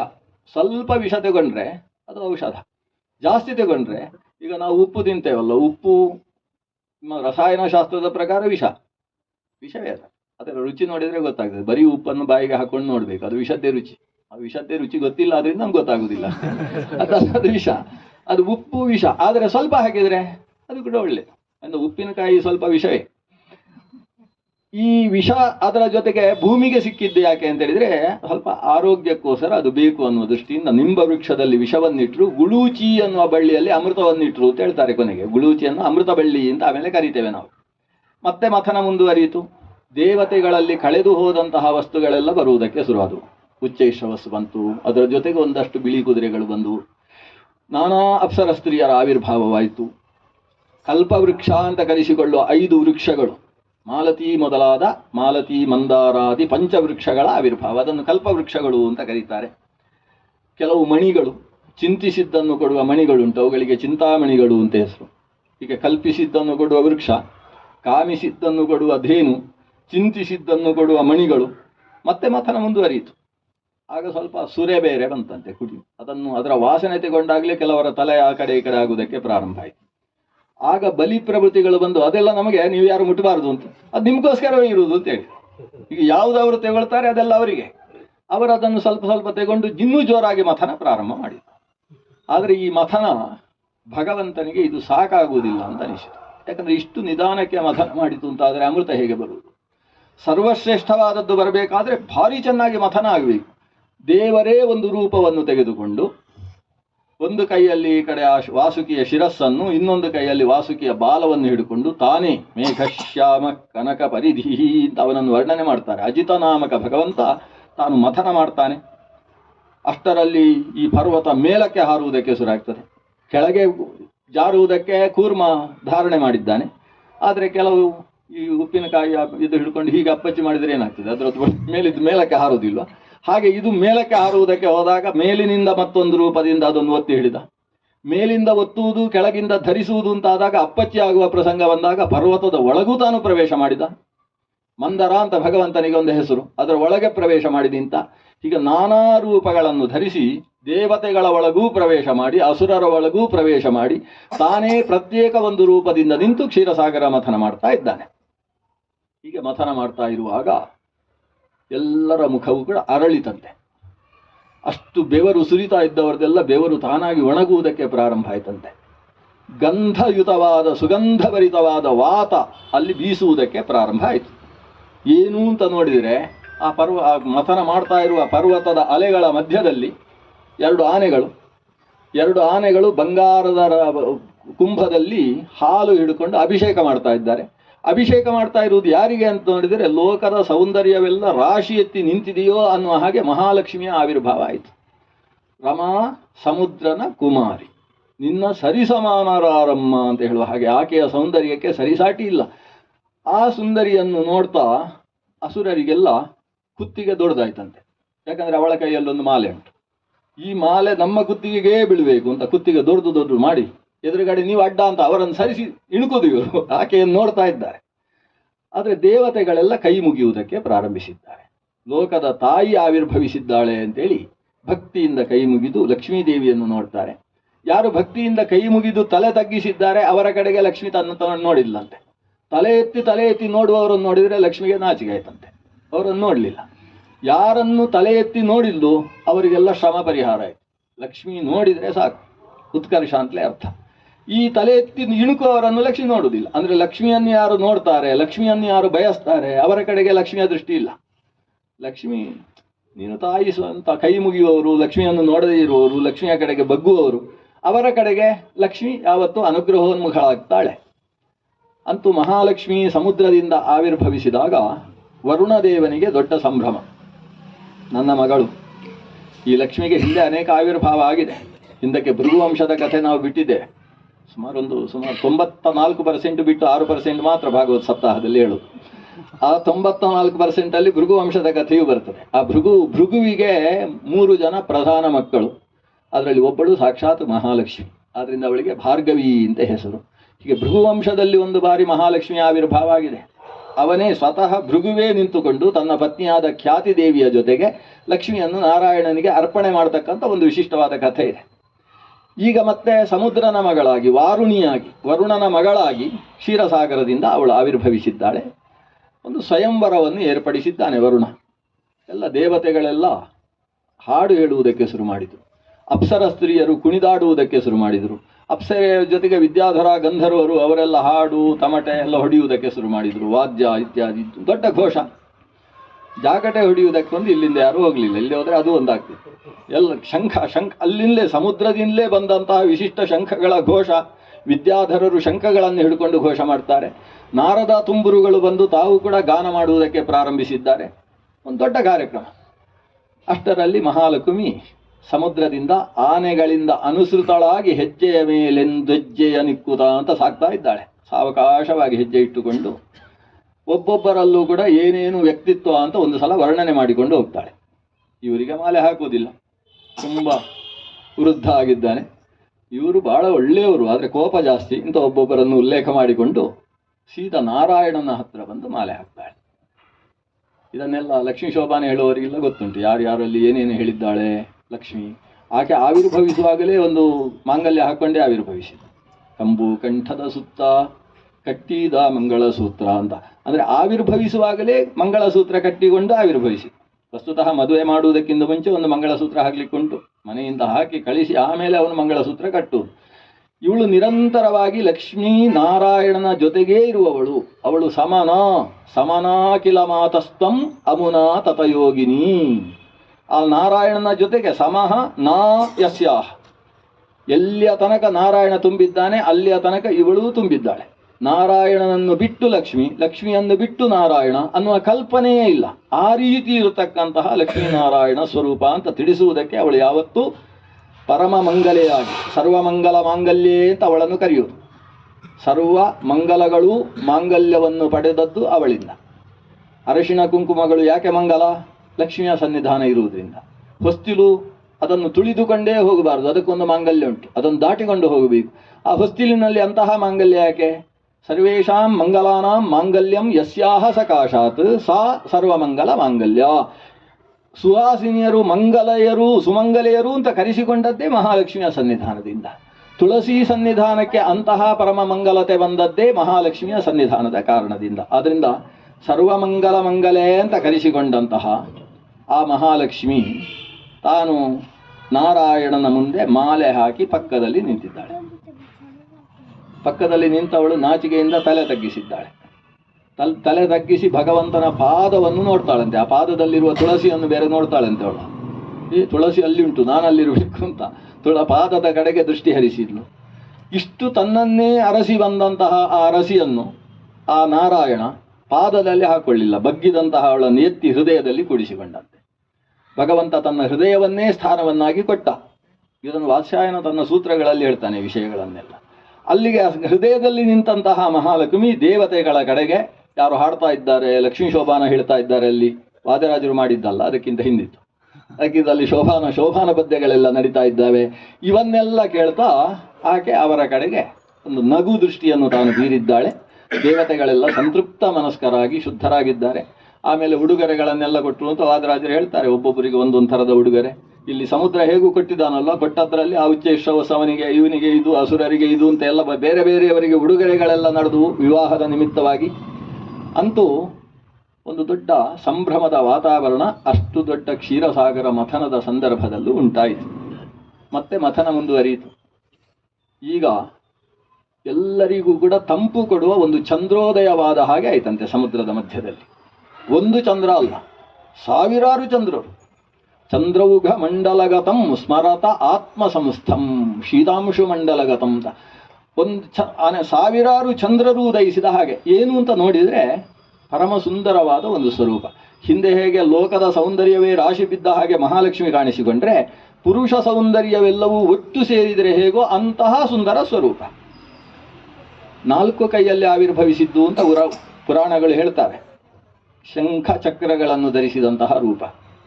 ಇನ್ನು 2 ಕೈಗಳಲ್ಲಿ, ಒಂದು ಕೈಯಲ್ಲಿ ಜ್ಞಾನಮುದ್ರೆ, ಮತ್ತೊಂದು ಕೈಯಲ್ಲಿ ಒಂದು ಅಮೃತದ ಕರಂಡಿಕೆ, ಅಮೃತದ ಕಲಶವನ್ನು ಹಿಡಿದು ಧನ್ವಂತರಿ ರೀತಿ ಖ್ಯಾತಃ ಆಯುರ್ವೇದ ದೃಗಿಜ್ಯಭಾಕ್.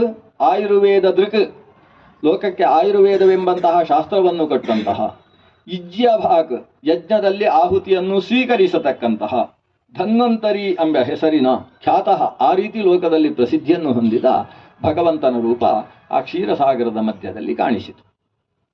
ಶಂಖಚಕ್ರ ಇದೆ ಅಂತ ಹೇಳಿದರೆ ದೇವರು ಅಂತಲೇ ಅರ್ಥ. ಇಂತಹ ಸೌಂದರ್ಯ ಅದು ಭಗವಂತನದ್ದು. ದೇವತೆಗಳು ಅರ್ಥ ಮಾಡಿಕೊಳ್ತಾರೆ, ಹೃದಯವನ್ನು ಲಕ್ಷಿಸ್ತಾರೆ. ಹೃದಯದಲ್ಲಿ ಶ್ರೀವತ್ಸದ ಛಾಯೆ ಕಾಣಿಸ್ತದೆ, ಶ್ರೀವತ್ಸ ಚಿಹ್ನೆ ಕಾಣಿಸ್ತದೆ. ಕಂಠದಲ್ಲಿ ಕೌಸ್ತುಭ ಅನ್ನುವ ಆಭರಣದ ಶೋಭೆ ಇದೆ. ಕಿವಿಗಳಲ್ಲಿ ಮಕರಕುಂಡಲದ ಧಾರಣೆ ಇದೆ. ಭಗವಂತ ಕಿರೀಟಧಾರಿಯಾಗಿ ನಿಂತಿದ್ದಾನೆ. ಅವನ ಕಣ್ಣಿನಿಂದ, ಅವನ ಮುಖದಿಂದ ಬರತಕ್ಕಂತಹ ಕಾಂತಿ ಇವರಿಗೆ ತಂಪು ತಂಪು ಹುಣ್ಣಿಮೆಯ ಬೆಳದಿಂಗಳಿನ ಹಾಗೆ ತಂಪನ್ನು ಕೊಡ್ತಾ ಇದೆ. ಆ ಭಗವಂತನ ಕಡೆಗೆ ಕೈ ಮುಗಿತಾರೆ. ಕೈ ಮುಗಿದು ಸ್ತೋತ್ರ, ದೇವರ ಕುರಿತು ಸ್ತೋತ್ರ ಮಾಡಿದರೆ ದೇವರಿಗೆ ಖುಷಿಯಾಯಿತು. ಈಗ ನಮಗೆಲ್ಲ ಆದ ಹಾಗೆ ಒಬ್ಬರನ್ನು ಹೊಗಳಿದರೆ ಒಂದು ರೀತಿ ಖುಷಿ ಆಗುವುದಿಲ್ಲ. ಭಗವಂತನಿಗೆ ಹೊಗಳಿದ್ದಕ್ಕೆ ಖುಷಿ. ಅವನಿಗೆ ಹೊಗಳಿದರೆ ಮಾತ್ರ ಖುಷಿ ಆಗುವುದಲ್ಲ, ಅವನನ್ನು ಚೆನ್ನಾಗಿ ಬೈದು ಅಭಿನಂದನ ಭಾಷಣ ಮಾಡ್ತೇನೆ ಅಂತ ಕರೆದು ಶಿಶುಪಾಲ ಮಾಡ್ತಾನೆ ಮಧ್ಯಕ್ಕೆ ಕೃಷ್ಣನಿಗೆ. ಹಾಗೆ ಆ ರೀತಿ ಅಭಿನಂದನ ಎದ್ದು ಬೈಯುವುದು ಅಂದರೆ ಅವನನ್ನು ನೋಡಿ ಕಲಿಬೇಕು ಹೇಗೆ ಬೈಲಿಕ್ಕೆ ಸಾಧ್ಯ ಅಂತೇಳಿ. ಆ ರೀತಿ ಬೈದರೆ ಇವನಿಗೆ ಖುಷಿ, ಎಷ್ಟು ಚಂದ ಬೈತಾರೆ ಅಂತ. ಬೈಯುವುದಕ್ಕೂ ಒಂದು ಕವಿಶಕ್ತಿ ಬೇಡವಾ?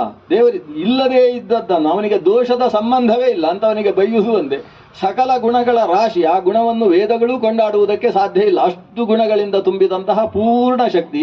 ಅವನನ್ನು ಹೊಗಳಿದರೆ ಅವನಿಗೇನು ಖುಷಿ? ಆದರೆ ಹೊಗಳಿದಂತಹ ವ್ಯಕ್ತಿಯಲ್ಲಿರುವ ಪ್ರೀತಿಯಿಂದ ಆತ ಸಂತುಷ್ಟನಾಗ್ತಾನೆ. ಅವರ ಮೇಲೆ ಆತ ಮಾಡುವ ಒಂದು ಸಂತೋಷ, ಆ ಸಂತೋಷದಿಂದ ಕಣ್ಣಿನಲ್ಲಿ ಆನಂದ ಬಾಷ್ಪ ಸುರಿಸಿದಂತೆ. ಅವನನ್ನು ಸ್ತೋತ್ರ ಮಾಡಿದರೆ ಕಣ್ಣಿನಿಂದ ಬಿಂದು ಇಳಿಯುತ್ತೆ. ಹಿಂದಕ್ಕೆ ಕರ್ದಮ ಸ್ತೋತ್ರ ಮಾಡಿದಾಗ ಬಿಂದು ಬಿತ್ತಂತೆ. ಬಿದ್ದ ಬಿಂದು ಬಿದ್ದ ಸರೋವರಕ್ಕೆ ಬಿಂದು ಸರೋವರ ಅಂತ ಹೆಸರಾಗಿತ್ತು. ಮಾತೃಗೈಯ ಪಕ್ಕದಲ್ಲಿ ಉಂಟು. ಹಾಗೆ ಈಗ ಇವನ ಆನಂದ ಬಾಷ್ಪ ಕಣ್ಣಿನಿಂದ ಇಳಿದು ಕೈಯಲ್ಲಿದ್ದ ಅಮೃತದ ಕರಂಡಿಕೆಯ ಮೇಲೆ ಬಿತ್ತು. ಅಮೃತ ಪಾತ್ರೆಗೆ ಬಿದ್ದರೆ ಅಲ್ಲಿಂದ ಒಂದು ಸಸ್ಯ ಎದ್ದಿತ್ತು. ಆ ಸಸ್ಯಕ್ಕೆ ತುಳಸಿ ಅಂತ ಹೆಸರು. ಹೀಗೆ ಧನ್ವಂತರಿಯಿಂದ ಆವಿರ್ಭೂತವಾದ ಪ್ರಸೀದ ತುಳಸೀದೇವಿ, ಪ್ರಸೀದ ಹರಿವಲ್ಲಭೆ, ಕ್ಷೀರೋದ ಮಥನೋದ್ಭೂತೆ ತುಳಸಿತ್ವಾಂ ನಮಾಮ್ಯಹಂ ಅಂತ ಕ್ಷೀರೋದ ಮಥನ ಕಾಲದಲ್ಲಿ ಆವಿರ್ಭವಿಸಿತ್ತು. ಆದರೆ ಇನ್ನೊಂದು ಶ್ಲೋಕ ಏನು ಹೇಳ್ತದೆ? ತುಳಸ್ಯಮೃತ ಜನ್ಮಾಸಿ ಸದಾ ತ್ವಂ ಕೇಶವ ಪ್ರಿಯೇ. ಓ ತುಳಸಿ, ಅಮೃತದಿಂದ ಹುಟ್ಟಿದವಳೇ ಅಂತ ಹೇಳ್ತದೆ. ಅದು ಅಮೃತದ ಕರಂಡಿಕೆಯಿಂದ ಹುಟ್ಟಿತ್ತು. ವಿಷ್ಣು ಹರ್ಷಾಶ್ರು ಸಂಭೂತೆ ಅಂತ ತುಳಸಿಯನ್ನು ಇನ್ನೊಂದು ಸಲ ಸ್ತೋತ್ರ ಮಾಡುವಾಗ ಭಗವಂತನ ಹರ್ಷಾಶ್ರುವಿನಿಂದ ಆವಿರ್ಭವಿಸಿದವಳು ಅಂತ ಸ್ತೋತ್ರ ಮಾಡ್ತಾರೆ. ಅದನ್ನ ಭಗವಂತನ ಆನಂದಾಶ್ರು ಅಮೃತ ಕರಡಿಗೆಗೆ ಬಿದ್ದಾಗ ಆ ಕ್ಷೀರಸಾಗರ ಮಥನ ಕಾಲದಲ್ಲಿ ಆವಿರ್ಭವಿಸಿದಂತಹ ದೇವಿ ತುಳಸಿ. ಅಮೃತ ಬಳ್ಳಿಯೂ ಇವನಿಂದಲೇ ಆವಿರ್ಭಾವ ಆದದ್ದು. ಯಾಕಂದ್ರೆ ಸ್ಕಾಂದ ಪುರಾಣದಲ್ಲಿ ಧನ್ವಂತರಿ ಬರುವಾಗ ಕೈಯಲ್ಲಿ ಬಳ್ಳಿ ಮತ್ತು ತುಳಸಿಯನ್ನು ಹಿಡ್ಕೊಂಡು ಬರ್ತಾನೆ ಅಂತ ಅಲ್ಲಿ ಉಂಟು. ತುಳಸಿ ಅಮೃತ ಬಳ್ಳಿ ಅದನ್ನು ಇವನಿಂದ ಆವಿರ್ಭೂತವಾದದ್ದು. ಅಮೃತಾಹ ಸಮಿಧ ಕಾರ್ಯಾಹ ಸರ್ವತಶ್ಚತುರಂಗುಲಾಹ ಅಂತ ಆಚಾರ್ಯರು ಆ ಸಮಿಧೆಯನ್ನು ಅಮೃತ ಅಂತಲೇ ಕರೆದಿದ್ದಾರೆ. ಅಮೃತ ಸಮಿಧೆ ಅಂತ ಅದಕ್ಕೆ ಹೆಸರು. ಹೀಗೆ ಇದನ್ನು ಆವಿರ್ಭಾವಗೊಳಿಸಿದವ. ಆಯುರ್ವೇದದಲ್ಲಿ ತುಳಸಿ, ಹಾಲು ಮತ್ತು ಈ ಅಮೃತ ಬಳ್ಳಿ ಅದಕ್ಕೆ ಬಹಳ ಮಹತ್ವ. ಅದು ದಶಮೂಲಾರಿಷ್ಟ ಆಗಬೇಕಾದ್ರೂ ಅಮೃತ ಸೇರಿಸಬೇಕು. ಅದಕ್ಕೆ ಅಮೃತಾರಿಷ್ಟ ಆಗಬೇಕಾದ್ರೂ ಅಮೃತ ಬಳ್ಳಿ ಬೇಕು. ಅಮೃತಾಸವ ಆಗಬೇಕಾದ್ರೂ ಅಮೃತ ಬಳ್ಳಿ ಬೇಕು. ಅಮೃತ ಬಳ್ಳಿ ತುಳಸಿ ಇಲ್ಲದೆ ಹೋದರೆ ಆಯುರ್ವೇದದಲ್ಲಿ ಸರಿಯಾಗಿ ಔಷಧವನ್ನು ನಿರ್ಮಾಣ ಮಾಡಲಿಕ್ಕೆ ಆಗುವುದಿಲ್ಲ. ಆ ರೀತಿ ಆಯುರ್ವೇದಕ್ಕೆ ಸಂಬಂಧಪಟ್ಟ ಸಸ್ಯಗಳ ಜನಕ, ಆಯುರ್ವೇದ ಶಾಸ್ತ್ರದ ಉಪದೇಷ್ಟೃ ಈ ಧನ್ವಂತರಿ ಇನ್ನೊಂದು ಸಲ ಅವತಾರ ಮಾಡಲಿಕ್ಕುಂಟು. ಕಾಶಿರಾಜನ ಮಗನಾಗಿ ಅವತರಿಸಿ ಮತ್ತೆ ಆಯುರ್ವೇದವನ್ನು ಚರಕಾದಿಗಳಿಗೆ ಉಪದೇಶ ಮಾಡಿದ ಇತಿಹಾಸವೂ ಕೂಡ ಇದೆ. ಅಂತೂ ಧನ್ವಂತರಿಯ ಮೂಲಕ ಅಮೃತ ಬಂತು. ಅಷ್ಟೊತ್ತಿಗೆ ಅಸುರರಲ್ಲಿ ಗುಸುಗುಸು ಸುರಾಯಿತು. ಅದೇನು ಪಾತ್ರೆ ಗೊತ್ತಾ ಅಂತ ಒಬ್ಬ ಕೇಳಿದ. ಅದೇ ಅಮೃತ ಅಂತ ಇನ್ನೊಬ್ಬ ಹೇಳಿದ. ಹೌದಾ ಅಂತ ಮತ್ತೊಬ್ಬ ಬಾಯಿ ತೆಗೆದ. ಹಾಗಾದ್ರೆ ಲಪಟಾಯಿಸು ಅಂತ ಒಂದು 4 ಜನ ಸೇರಿಸಿದ ಮುನ್ನುಗ್ಗಿಯೇ ಬಂದರು. ಧನ್ವಂತರಿ ನೋಡ್ತಾ ಇದ್ದಾನೆ, ಬರಲಿ ಅಂತೇಳಿ. ಬಂದು ಕೂಡಲೇ ಅವ್ರು ತೆಗೊಳ್ಳುವುದಕ್ಕಿಂತ ಮುಂಚೆ ತೆಗೊಳ್ಳಿ ಬಿಟ್ಬಿಟ್ಟ. ಈಗ ಅಂತೂ ಕೈಯಲ್ಲಿದ್ದ ಅಮೃತ ಕರಂಡಕವನ್ನು ಅವರು ಲಪಟಾಯಿಸಿ. ಭಗವಂತ ಪ್ರತಿರೋಧ ಮಾಡಲಿಲ್ಲ. ಯಾಕೆ ಪ್ರತಿರೋಧ ಮಾಡಲಿಲ್ಲ ಅಂದರೆ, ಮುಂದಕ್ಕೆ ಅವರಿಗೆ ತಿನ್ನಿಸದೇ ಇದ್ದುದಕ್ಕೆ ಕಾರಣ ಏನು ಅಂತ ನಾಳೆ ಕೋರ್ಟಲ್ಲಿ ಒಂದು ಪ್ರಶ್ನೆ ಬಂದರೆ ಅದು ಹೀಗಾಯಿತು, ದೇವತೆಗಳಿಗೂ ಕೊಡಬೇಕಿತ್ತು, ಇವರು ಲಪಟಾಯಿಸಿದ್ದಕ್ಕೋಸ್ಕರ ಅವರಿಗೆ ಕೊಡುವುದಿಲ್ಲ ಅಂತ ತೀರ್ಮಾನ ಮಾಡಿದೆ ಅಂತ ಹೇಳಲಿಕ್ಕಾದ್ರೂ ಕಾರಣ ಬೇಕಾಗ್ತದಲ್ಲ. ಅದಕ್ಕೋಸ್ಕರ ತಾನು ಅದನ್ನು ಪ್ರತಿರೋಧಿಸಲಿಲ್ಲ. ಅಮೃತ ಕರಂಡಕವನ್ನು ಅಪಹರಿಸಿದವರು ತಿನ್ನುವುದಕ್ಕೆ ಅಂತ ದೂರ ಹೋದರು. ಅಷ್ಟೊತ್ತಿಗೆ ಇನ್ನೊಬ್ಬ ಹೇಳಿದ, ನೀನಲ್ಲ ಮೊದಲು ನಾನು ತಿನ್ನುವುದು ಅಂತ ಇನ್ನೊಬ್ಬ ಹೇಳಿದ. ಇಲ್ಲ, ನಾನೊಬ್ಬನೇ ಖಾಲಿ ಮಾಡಬೇಕು, ಯಾಕಂದರೆ ನಾನೇ ಅಲ್ವಾ ನಿಮ್ಮನ್ನೆಲ್ಲ ಸೇರಿಸಿಕೊಂಡು ಕರ್ಕೊಂಡು ಬಂದದ್ದು ಅಂತ ಇನ್ನೊಬ್ಬ ಅವರ ಮುಖ್ರಿ ಹೇಳಿದ, ಮುಖಂಡ. ಇಲ್ಲ, ನನಗೆ ನೋಡುವ, ನೀವು ಹೇಗೆ ತಿಂತೀರಿ ನೋಡ್ತೇನೆ ಅಂತ ಇನ್ನೊಬ್ಬ. ಕೊನೆಗೆ ಅದು ಆ ಉಡುಪಿಯಲ್ಲಿ ನರಕ ಚತುರ್ದಶಿ ದಿವಸ ತೆಂಗಿನಕಾಯಿ ಹಿಡ್ಕೊಳ್ತಾರಲ್ಲ, ಏನು ಅಪ್ಪಂಗಾಯಿ ಅಂತೂ ಹಾಗೆ ಇವನು ಎಳೆಯುವುದು ಅವನು ಎಳೆಯುವುದು. ಅಮೃತ ಕರಂಡಕ ಧನ್ವಂತರಿ ಹಿಡಿದದ್ದಾದ್ರಿಂದ ಬುಡಿ ಆಗಲಿಲ್ಲ.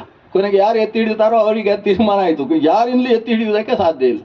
ಕೊನೆಗೆ ಇದು ಯಾರಿಗೂ ಸಿಗುವುದಿಲ್ಲ ಅಂತ ಅವರಿಗೆ ತೀರ್ಮಾನ ಆಯಿತು. ಬಹುಶಃ ಇದು ನೆಲದಲ್ಲಿ ಚೆಲ್ಲಿ ಹೋಗಬೇಕಾಗುತ್ತೆ, ನಾವು ಅಮೃತ ಗಲಾಟೆ ಮಾಡಿಕೊಂಡದ್ದೇ ಆಯಿತು ಅಂತ. ಅಷ್ಟೊತ್ತಿಗೆ ಸರಿಯಾಗಿ ಆ ಕಡೆಯಿಂದ ಗೆಜ್ಜೆಯ ಧ್ವನಿ, ಬಳೆಯ ಶಬ್ದ, ಬೇಕು ಅಂತ ಹೀಗೆ ಶಬ್ದ ಮಾಡಿಕೊಂಡೇ ಬರ್ತಾ ಇದ್ದಾಳೆ ಒಬ್ಬಳು. ಆ ಸೌಂದರ್ಯದ ರಾಶಿಯನ್ನು ನೋಡಿ ಅಸುರರೆಲ್ಲ ತಲೆ ಎತ್ತಿದ್ರು. ಅಮೃತ ಕರಂಡಕ ಯಾರಿಗೂ ಬೇಡ. ಈಗ ಒಬ್ಬ ಅಮೃತ ಹಿಡ್ಕೊಂಡವ ಆಕೆ ಹತ್ರ ಬಂದು, ನಿನ್ನನ್ನು ನೋಡಿದ್ರೆ ಗೊತ್ತಾಗ್ತದೆ ಭಾರಿ ಒಳ್ಳೆಯವಳು ನೀನು, ಜಗನ್ಮೋಹಿನಿ ನೀನು, ಅದರಿಂದ ನಿನ್ನ ಕೈಯಲ್ಲಿ ಕೊಟ್ಟರೆ ನಮಗೆ ಸರಿಯಾಗಿ ನ್ಯಾಯ ಸಿಗ್ತದೆ ಅಂತ ನಮಗೆ ಅರ್ಥ ಆಗ್ತದೆ. ಆದ್ದರಿಂದ ಈ ಅಮೃತವನ್ನು ನೀನು ಹಂಚಬೇಕು ನಮಗೆ. ಸಾಕ್ಷಾತ್ ನಾರಾಯಣನೇ ಮೋಹಿನಿ ಸ್ವರೂಪದಿಂದ ಬಂದಿದ್ದಾನೆ, ಈ ಕಾಲಕ್ಕೆ ಈ ವೇಷವೇ ಸರಿ ಅಂತ. ಅವನಿಗೆ ಮೀಸೆ ಇಲ್ಲದೆ ಇದ್ದದ್ದು ಅನುಕೂಲ ಆಯಿತು ವೇಷ ಹಾಕುವುದಕ್ಕೆ. ಭಗವಂತನ ಸ್ವರೂಪದಲ್ಲೇ ಸ್ತ್ರೀತ್ವ ಇದೆ ಅಂತ ಭಗವಂತನ ಸ್ವರೂಪ ಏನು ಅಂದರೆ ಅವನು ಸ್ತ್ರೀಯೂ ಹೌದು, ಅವನು ಪುರುಷನೂ ಹೌದು. ಹಾಗೆಂತೇಳಿ ಸ್ತ್ರೀಯೂ ಪುರುಷನೂ ಹೌದು ಅಂತ ಹೇಳ್ಬಾರ್ದು. ಅವನು ಸ್ತ್ರೀರೂಪಶ್ಚೈವ ಪುಂರೂಪ ಭಗವಾನ್ ನ ಪುಂಸಕ ತಥಾಪ್ಯರಾಗಾಕೃಷ್ಟತ್ವಾತ್ ತಚ್ಛಬ್ದೈರಪಿ ಗೀಯತೆ. ಭಗವಂತನ ಸ್ವರೂಪದಲ್ಲೇ ಸ್ತ್ರೀರೂಪ ಪುಂರೂಪ ಇದೆ. ಯಾಕಂದರೆ ಭಗವಂತ ನಮಗೆಲ್ಲ ಬಿಂಬ ಅಂತ ನಾವು ಕರಿತೇವೆ. ಬಿಂಬೋಸಿ ಪ್ರತಿಬಿಂಬೋಸ್ಮಿ ತವ ಯದ್ಯಪಿ ಚ ಅಂತರಂ. ನನಗೂ ನಿನಗೂ ಅಜಗಜಾಂತರ ಇದ್ರೂ ಕೂಡ ನೀನು ಬಿಂಬ, ನಾನು ಪ್ರತಿಬಿಂಬ. ಯಾಕಂದರೆ ನೀನು ನಿರ್ದೋಷ, ನಾನು ನಿನ್ನಲ್ಲಿ ದೋಷ ಎಷ್ಟು ಅಂತ ಕೇಳಿದರೆ, ನನ್ನಲ್ಲಿ ದೋಷ ಎಷ್ಟು ಅಂತ ಕೇಳಿದರೆ ಲೆಕ್ಕ ಹಾಕ್ಲಿಕ್ಕೆ ಬರುವುದಿಲ್ಲ, ನಿನ್ನಲ್ಲಿ ಗುಣ ಎಷ್ಟು ಅಂತ ಹೇಳಿದರೆ ಲೆಕ್ಕ ಹಾಕ್ಲಿಕ್ಕೆ ಬರುವುದಿಲ್ಲ. ಆದ್ದರಿಂದ ಸ್ವಾಮಿನ್ ನಿರ್ದೋಷ ಮದ್ದೋಷಂ ವಿವೇಚಯ ನಮೋಸ್ತುತೆ ಅಂತ ಅವನಲ್ಲಿ ಪ್ರಾರ್ಥನೆ ಮಾಡ್ತೇವಲ್ವಾ. ಹಾಗೆ ಅವ ಬಿಂಬ ಸ್ವರೂಪ. ಅವ ಗಂಡಸರಿಗೆ ಮಾತ್ರ ಬಿಂಬ ಸ್ವರೂಪನು, ಸ್ತ್ರೀಯರಿಗೂ ಭಗವಂತನೇ ಬಿಂಬ. ಸ್ತ್ರೀ ಜೀವಕ್ಕೆ, ಪಣ್ಣು ಜೀವಕ್ಕೆ, ತುಳುವಿನಲ್ಲಿ ಪಂಜೋವು ಅಂತ ಸರಿಯಾಗಿ ಹೇಳುವುದು ನಾವು ತುಳುವಿನಲ್ಲಿ ಮಾತ್ರ, ಪಣ್ಣು ಜೀವ ಅಂತ ಅಂದರೆ ಜೀವ ಸ್ವರೂಪದಲ್ಲೇ ಸ್ತ್ರೀತ್ವ ಪುಂಸ್ತಾ ಇದೆ. ಆಣು ಜೀವ ಅದು ಆಂಜೋವು ಅಂತಾಗಿದೆ. ಅಲ್ಲಿ ಈ ಜೀವ ಏನಿದೆ, ಹೆಣ್ಣು ಜೀವ ಏನಿದೆ, ಅದಕ್ಕೆ ಭಗವಂತನ ಸ್ತ್ರೀ ರೂಪ ಬಿಂಬ ಆಗಿರ್ತದೆ. ಪುರುಷ ಜೀವಕ್ಕೆ ಭಗವಂತನ ಪುಂರೂಪ ಅನ್ನೋದು ಬಿಂಬ ಸ್ವರೂಪವಾಗಿರ್ತದೆ. ಸ್ವರೂಪದಲ್ಲೇ ಪುಂಸ್ತ್ವ ಸ್ತ್ರೀತ್ವ ಎರಡೂ ರೂಪವನ್ನು ಹೊಂದಿರತಕ್ಕಂಥವ ಭಗವಂತ. ಅಂತಹ ತನ್ನ ಸ್ತ್ರೀ ಸ್ವರೂಪವನ್ನು ಅಭಿವ್ಯಕ್ತಗೊಳಿಸಿದ ಮೋಹಿನಿ ಅನ್ನುವ ರೂಪದಿಂದ. ಲೋಕವೇ ಮೋಹಿತವಾಯಿತು. ದೇವತೆಗಳೆಲ್ಲ ಕಣ್ಣು ಮುಚ್ಚಿಕೊಂಡು ಮೋಹಿನಿಯನ್ನು ಧ್ಯಾನಿಸ್ತಾ ಇದ್ದಾರೆ, ಆ ಭಗವಂತನ ರೂಪವನ್ನು ಆನಂದಿಸ್ತಾ ಇದ್ದಾರೆ. ಅಸುರರು ಬಂದು ಮುಂದೆ ಇಟ್ಟರು ಪಾತ್ರೆ. ಇವಳು ಹೇಳ್ತಾಳೆ, ನಾನು ಯಾರು ಅಂತ ಗೊತ್ತಾ ನಿಮಗೆ? ಅಲ್ಲ, ಗೊತ್ತಿಲ್ಲ. ಮತ್ತೆ ಗೊತ್ತಿಲ್ಲದೆ ಇದ್ದ ಹೆಣ್ಣು, ಅದರಲ್ಲೂ ನಾನು ಯುವತಿ, ಏನು ಮಾಡ್ತೇನೆ ಅಂತ ಹೇಳಲಿಕ್ಕೆ ಬರುವುದಿಲ್ಲ. ಹೇಗೆ ನಂಬಿದ್ರಿ ನೀವು? ಯಾರನ್ನು ನಂಬಿದ್ರು ಯುವತಿಯನ್ನು ನಂಬಬಾರ್ದು ಅಂತುಂಟು ಅವಳದು ಶಾಸ್ತ್ರ, ಮೋಹಿನಿ ಅದು ನಂಬಬಾರ್ದು. ನೀವು ನಂಬಿದ್ದೆ ಹೇಗೆ? ಅದಕ್ಕೆ ಹಾಗಲ್ಲ, ನಿನ್ನ ಮುಖ ನೋಡಿದರೆ ಗೊತ್ತಾಗ್ತದೆ ನಿನ್ನಷ್ಟು ಪ್ರಾಮಾಣಿಕ ವ್ಯಕ್ತಿ ಮತ್ತೊಬ್ಬರು ಇಲ್ಲ ಅಂತ ಒಂದು ಯಥಾರ್ಥ ಜ್ಞಾನ ಬಂತು ಅವರಿಗೆ. ಹಾಗಾಗಿ ಆ ಪಾತ್ರೆಯನ್ನು ಕೊಟ್ಟರು. ಇವಳು ಹೇಳಿದ್ದು, ಅದು ನಿಮಗೆ ನಾನು ಹೇಗೆ ಹಂಚುತ್ತೇನೆ ಅದಕ್ಕೆ ಎಲ್ಲರೂ ಒಪ್ಪಿಕೊಳ್ಳಬೇಕಾಗ್ತದೆ, ಮತ್ತೆ ಮಧ್ಯದಲ್ಲಿ ಗಲಾಟೆಗೆ ಅವಕಾಶ ಇಲ್ಲ. ನೀನು ಏನು ಮಾಡಿದರೂ ಕೂಡ ಚಂದ, ನಾವು ಅದನ್ನು ಸ್ವೀಕಾರ ಮಾಡ್ತೇವೆ. ಅದಕ್ಕೆ ಮೋಹಿನಿ ಅಂತ ಹೆಸರು. ಎಲ್ಲರನ್ನೂ ಮೋಹನಗೊಳಿಸಿ ಬಿಟ್ಟಿದ್ದಾಳೆ. ಇವಳು ಹೇಳ್ತಾಳೆ, ಅದು ದೇವತೆಗಳಿಗೆ ಸೇರಬೇಕಲ್ವ. ಅಷ್ಟೇ ಅಲ್ಲ, ಊಟ ಮಾಡಬೇಕಾದ್ರೆ ಮಡಿ ಮಾಡಿಕೊಂಡು ಊಟ ಮಾಡಬೇಕು. ಎಲ್ಲ ಧರ್ಮಶಾಸ್ತ್ರ ಉಪದೇಶ ಮಾಡಿಲ್ಲ. ಎಲ್ಲರೂ ಸ್ನಾನ ಮಾಡಿಕೊಂಡು ಬನ್ನಿ, ಇದೆಲ್ಲ ಬೇವರು ವಾಸನೆ, ಅದರ ಮಧ್ಯದಲ್ಲಿ ಈ ನಾರಾಯಣನ ವಿವಾಹದ ಈಗ ಭೋಜನ ಆಗಬೇಕು, ಒಂದು ದೊಡ್ಡ ಕೂಟ. ಈ ಕೂಟದಲ್ಲಿ ಅಮೃತವನ್ನು ಬಡಿಸುವಂಥ ಹೊತ್ತಿಗೆ ಶುದ್ಧವಾಗಿ ಬರಬೇಕು. ಇವರೆಲ್ಲ ಒಂದು ಮುಳುಗ ಹಾಕೊಂಡು ಬಂದರು. ದೇವತೆಗಳು ಒಂದು ಪಂಕ್ತಿಯಲ್ಲಿ ಕೂತರು, ಅಸುರರು ಕೂತರು. ಮೋಹಿನಿಯೇ ಬಡಿಸಿಕೊಂಡು ಬರ್ತಾಳೆ. ಬಡಿಸಿಕೊಂಡು ಬರುವಾಗ ದೇವತೆಗಳ ಕಡೆಯಿಂದ ಬಡಿಸುವುದಕ್ಕೆ ಶುರು. ಯಾಕಂದರೆ ಅವರೆಲ್ಲ ದೊಡ್ಡವರು. ಜೊತೆಗೆ ಅಲ್ಲಿಂದ ಬಡಿಸಿದರೆ ಅದು ಪ್ರದಕ್ಷಿಣೆಯಾಗಿ ಆಗ್ತದೆ. ಈ ಅಪ್ರದಕ್ಷಿಣೆ ಬಡಿಸುವುದಕ್ಕಿಂತ ಪ್ರದಕ್ಷಿಣಾಕಾರವಾಗಿ ಬಡಿಸುವುದು ಸರಿ ಅಂತ ದೇವತೆಗಳ ಕಡೆಯಿಂದ ಬಡಿಸುವುದಕ್ಕೆ ಶುರು ಮಾಡಿದರು. ಈ ಕಡೆ ಅಸುರ ನಿಜವಾಗಿ ಬಡಿಸುವುದು ಹೇಗೆ ಬಡಿಸಬೇಕು? ಸರಿಯಾದ ಬಡಿಸುವುದಕ್ಕೆ ಗೊತ್ತಿದ್ದವರಾದರೆ ಒಮ್ಮೆ ಈ ಕಡೆ ಬಡಿಸಬೇಕು, ಒಮ್ಮೆ ಆ ಕಡೆ ಬಡಿಸಬೇಕು. ಇವಳದು ಹಾಗಿಲ್ಲ, ಇಲ್ಲಿ ಬಡಿಸುವುದು, ಅಲ್ಲಿ ಬಡಿಸುವುದು. ಈ ಕಡೆಯವರು ನೋಡ್ತಾರೆ ನಮಗೆ ಬೀಳ್ತದೆ ಅಂತ, ಅವರನ್ನು ನೋಡುವುದು, ನಗೋದು. ಅವರಿಗೆ ಅಷ್ಟೇ ಸಾಕು, ಏನು ನಮ್ಮ ಕಡೆಗೆ ಎಷ್ಟು ಪ್ರೀತಿ ಅಂತ. ಅಸುರರಿಗೆ ಇವಳು ಅವಳ ನಗು ಒಂದೇ ಸಾಕಾಗ್ತದೆ. ಬಡಿಸುವುದು ಈ ಕಡೆ, ನೋಡುವುದು ಆ ಕಡೆ. ಈ ಕಡೆ ಬಡಿಸ್ತಾ ಬಂತು. ಅಷ್ಟೊತ್ತಿಗೆ ಅಲ್ಲೂ ಬುದ್ಧಿವಂತರಿದ್ದಾರೆ, ಎಲ್ಲ ಜನಾಂಗದಲ್ಲೂ ಬುದ್ಧಿವಂತರು ಇರ್ತಾರೆ. ಆ ಕಡೆ ಇರತಕ್ಕಂಥ ಬುದ್ಧಿವಂತನಿಗೆ ಗೊತ್ತಾಯ್ತು, ಅವನ ಹೆಸರು ರಾಹು ಅಂತ. ಇಲ್ಲಿ ಸ್ವಲ್ಪ ವ್ಯತ್ಯಾಸ ಇದೆ, ಎಡವಟ್ಟಾಗ್ತದೆ ಅಂತ ಗೊತ್ತಾಯ್ತು. ಅವನು ಹೇಗೂ ಮಾಯಾವಿ ವೇಷಾಂತರಿಸಿಕೊಂಡು ಇಲ್ಲಿ ಕೊನೆಯಲ್ಲಿ ಬಂದು ನಿಂತ. ಯಾಕೆಂದ್ರೆ ಮಧ್ಯದಲ್ಲಿ ಜಾಗ ಇರಲಿಲ್ಲ, ಇಲ್ಲಿ ಹೋದ್ರೆ ಮಧ್ಯದಲ್ಲೇ ಬಂದು ಕೂತು ಬಿಡ್ತಿದ್ದ. ಪಂಕ್ತಿಯ ಕೊನೆಯಲ್ಲಿ ಬಂದು ಸೇರಿಕೊಂಡ. ಈ ಬಡಿಸ್ತಾ ಬಂದಂತಹ ಈ ಮೋಹಿನಿ ಕೊನೆಯಲ್ಲಿದ್ದವನಿಗೂ ಕೂಡ ಹಾಕಿದ. ಹಾಕುವಾಗಲೇ ಆ ಕಡೆ ಇಂದ್ರ ಮತ್ತು ಸೂರ್ಯ, ಅದು ಮುಖ್ಯವಾಗಿ ಚಂದ್ರ ಸೂರ್ಯರು ಸೂಚನೆ ಮಾಡಿದರು. ಸರ್ವ ಸಾಕ್ಷಿಗಳು ಅಂತ ಅವರಿಗೆ ಹೆಸರು. ಇದು ಬೇರೆಯವರಿಗೂ ಹೋಗ್ತಾ ಉಂಟು ಅಮೃತ ಅಂತ ಸೂಚನೆ ಮಾಡಿದರು.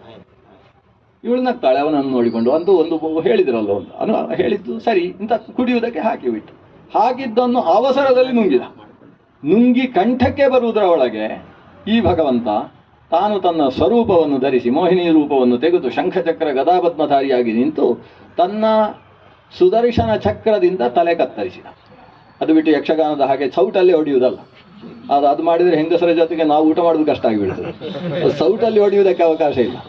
ಇವನು ತನ್ನ ಮೂಲ ರೂಪವನ್ನು ಧಾರಣೆ ಮಾಡಿ ತನ್ನ ಸುದರ್ಶನ ಚಕ್ರದಿಂದ ತಲೆ ಕತ್ತರಿಸಿದ. ಅದು ಎಷ್ಟು ವೇಗದ ಕತ್ತರಿಸುವಿಕೆ ಅಂದರೆ, ಸುದರ್ಶನ ಚಕ್ರ ತಲೆ ಕತ್ತರಿಸಿತು. ಕತ್ತರಿಸಿದಾಗ ಅಮೃತ ಸುದರ್ಶನ ಚಕ್ರಕ್ಕೂ ಕೂಡ ಸೋಂಕಿತು, ಕೆಳಗಿಳಿದಿರಲಿಲ್ಲ. ತಲೆ ಆ ಕಡೆ ಹೋಯಿತು, ತಲೆ ಅಲ್ಲೇ ಉಂಟು. ಸುದರ್ಶನ ಚಕ್ರ ಹೋಯಿತು, ಈ ತಲೆ ಒಂದು ಸಲ ಫಟ್ಟು ಅಂತ ಮೇಲಕ್ಕೆ ಹಾರಿ ಮತ್ತೆ ಅಲ್ಲೇ ಕೂತಿದಂತೆ. ಅಲ್ಲೇ ಕೂತಾಗ ಈ ಅಮೃತ ಕೆಳಕ್ಕಿಳಿಯಿತು. ಈ ಸತ್ತ ಮೇಲೆ ಕೆಳಕ್ಕೆ ಅಮೃತ ಇಳಿಯಿತು. ತಲೆಗೆ ಬದುಕಿದ್ದಾಗಲೇ ಅಮೃತ ಉಂಟು, ಶರೀರಕ್ಕೆ ಸತ್ತ ಮೇಲೆ ಅಮೃತ ಇಳಿಯಿತು. ಇದರ ಪರಿಣಾಮ ಏನು? ಅಮೃತ ಬಿದ್ದದ್ರಿಂದ ಶರೀರವೂ ಕೂಡ ಶಾಶ್ವತ, ಅಮರ. ಆದರೆ ಅದರಲ್ಲಿ ಜೀವ ಇಲ್ಲ, ಅದು ಹೆಣ. ಅದಕ್ಕೂ ಶಾಶ್ವತತೆ ಬಂತು, ಅದು ಕೆಡುವುದಿಲ್ಲ. ಆದರೆ ತಲೆ ಜೀವ ಇದ್ದ ಹಾಗೆ ಅಮೃತ ಕೊಡೋದ್ರಿಂದ ತಲೆ ಅಮರ, ಅದಕ್ಕೆ ಜೀವ ಉಂಟು, ಅದರಲ್ಲಿ ಚೇತನ ಉಂಟು. ರಾಹು ಎಂಬಂತಹ ಅಸುರ ಇದ್ದಾನೆ. ಈಗ ಅಸುರನಿಗೆ ಅಮೃತ ಸಿಕ್ಕಿತಲ್ವಾ, ಇದರಿಂದ ಲೋಕಕ್ಕೆ ತೊಂದರೆ ಆಗ್ತದಲ್ವಾ ಅಂತ ಒಂದು ಪ್ರಶ್ನೆ ಬಂತು.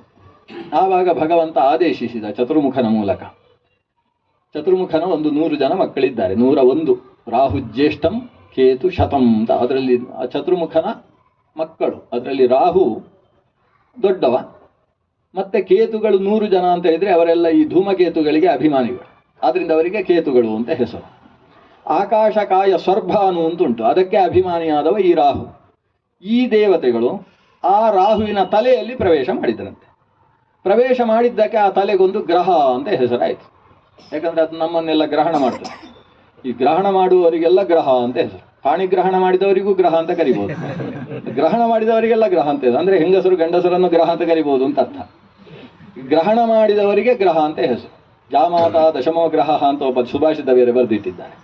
ಆದರೆ ನವಗ್ರಹಗಳು ಮನುಷ್ಯನನ್ನು ಒಟ್ಟು ಪೂರ್ಣಾವಧಿ ಜೀವನದಲ್ಲಿ ಅಂದರೆ 120 ವರ್ಷದಲ್ಲಿ ಪಾಲು ಮಾಡಿಕೊಂಡು ಗ್ರಹಣ ಮಾಡ್ತಾರಂತೆ. ಮೊದಲು ಸೂರ್ಯ, ಅವರವರ ನಕ್ಷತ್ರಕ್ಕೆ ಅನುಗುಣವಾಗಿ ಸೂರ್ಯ ಒಂದು 6 ವರ್ಷ, ಚಂದ್ರ ಒಂದು 10 ವರ್ಷ, ಆಮೇಲೆ ಕುಜ, ಆ ಕುಜನೊಂದು 7 ವರ್ಷ, ಇನ್ನೊಬ್ರು 19 ವರ್ಷ, ಶನಿ 20 ವರ್ಷ, ಶುಕ್ರ ಅಂತ ನಮ್ದೊಂದು ವ್ಯವಸ್ಥೆ ಇದೆ. ಶುಕ್ರ ದೇಶ ಮುಗಿದ ಮೇಲೆ ಮತ್ತೆ ಸೂರ್ಯ ದೇಶ ಪ್ರಾರಂಭ ಆಗ್ತದೆ, ಶುಕ್ರಾದಿತ್ಯ. ಹೀಗೆ 120 ವರ್ಷಗಳಲ್ಲಿ ಮನುಷ್ಯನನ್ನು ಗ್ರಹಣ ಮಾಡುವುದರಿಂದ ಅವುಗಳಿಗೆಲ್ಲ ಗ್ರಹಗಳು ಅಂತ ಹೆಸರು. ಸೂರ್ಯಚಂದ್ರರನ್ನು ಗ್ರಹಣ ಮಾಡುವ ಗ್ರಹಗಳು ಇವರಿಬ್ಬರು ಹೊಸದಾಗಿ ಸೇರಿದವರು. ಅಂದರೆ ಅದಕ್ಕಿಂತ ಹಿಂದೆ ಗ್ರಹಗಳಿದ್ದದ್ದು 7. ಆದ್ರಿಂದ ನಮಗೆ ಅನುಕೂಲ ಆದದ್ದು ಏನು ಅಂದರೆ ಆದಿತ್ಯವಾರ 8ನೇ ದಿವಸಕ್ಕೆ ಬರ್ತದೆ. ಇಲ್ಲಿ ಹೋದರೆ ಆದಿತ್ಯ, ಸೋಮ, ಮಂಗಳ, ಬುಧ, ಗುರು, ಶುಕ್ರ, ಶನಿ, ರಾಹು, ಕೇತು ಆದಮೇಲೆ ಆದಿತ್ಯವಾರ ಬರಬೇಕಿತ್ತು. ಈಗ 7 ಗ್ರಹಗಳಿದ್ದರಿಂದ ವಾರದಲ್ಲಿ 7 ದಿವಸಗಳು ಅಂತ ಅದು. ಇಂಗ್ಲಿಷ್ನವರಿಗೂ ಕೂಡ ಅದು ಗೊತ್ತಿತ್ತು. ಅವರು ಕಾಶ್ಮೀರದಲ್ಲಿ ಒಂದು ಅಭ್ಯಾಸ ಮಾಡಿ ಹೋದದ್ದು. ಅದಕ್ಕೆ ಸಂಡೇ, ಮೂನ್ ಡೇ ಅಂತಲೇ ಬರೆದ್ರು ಅವರು. ಆದರೆ ಮೂನ್ ಡೇ ಅಂತ ಹೇಳಲಿಕ್ಕೆ ಬರಲಿಲ್ಲ, ಮಂಡೇ ಅಂತ ಹೇಳಿ. ಅದು ಚಂದ್ರವಾರ, ಮಂಗಳವಾರ, ಸಾಟರ್ನ್ ಡೇ ಅಂತ ಬರೆದ್ರು ಅವರು. ಶನಿ ದಿವಸ ಅಂತ. ಸಾಟರ್ನ್ ಡೇ ಅಂತ ಹೇಳಲಿಕ್ಕೆ ಬರಲಿಲ್ಲ, ಸಾಟರ್ಡೇ ಅಂತ ಹೇಳಿದ್ರು. ಹಾಗಾಗಿ ಗ್ರಹಗಳನ್ನು ಇಟ್ಟುಕೊಂಡೇ ಅವರದ್ದು ಕೂಡ ವ್ಯವಸ್ಥೆಯನ್ನು ಮಾಡಿಕೊಂಡ್ರು.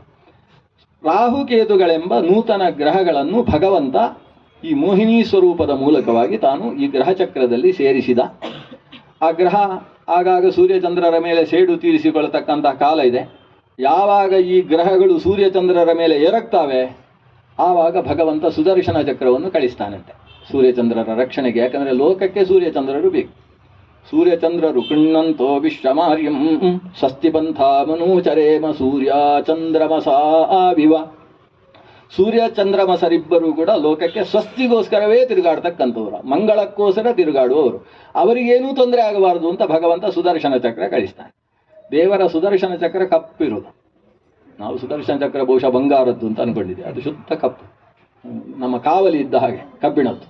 ಕಾಳಿ ಅಂತಲೇ ಹೆಸರು ಅದಕ್ಕೆ, ದುರ್ಗೆ ಅದಕ್ಕೆ ಅಭಿಮಾನಿ. ಕಪ್ಪಾಗಿರತಕ್ಕಂತಹ ಸುದರ್ಶನ ಚಕ್ರ ಯಾವಾಗ ಸೂರ್ಯಚಂದ್ರರ ಹತ್ತಿರ ರಕ್ಷಣೆಗೆ ಬರ್ತದೆ ಆವಾಗ ಲೋಕಕ್ಕೆಲ್ಲ ಸುದರ್ಶನದ ದರ್ಶನ ಆಗ್ತದೆ ಅಂತೆ.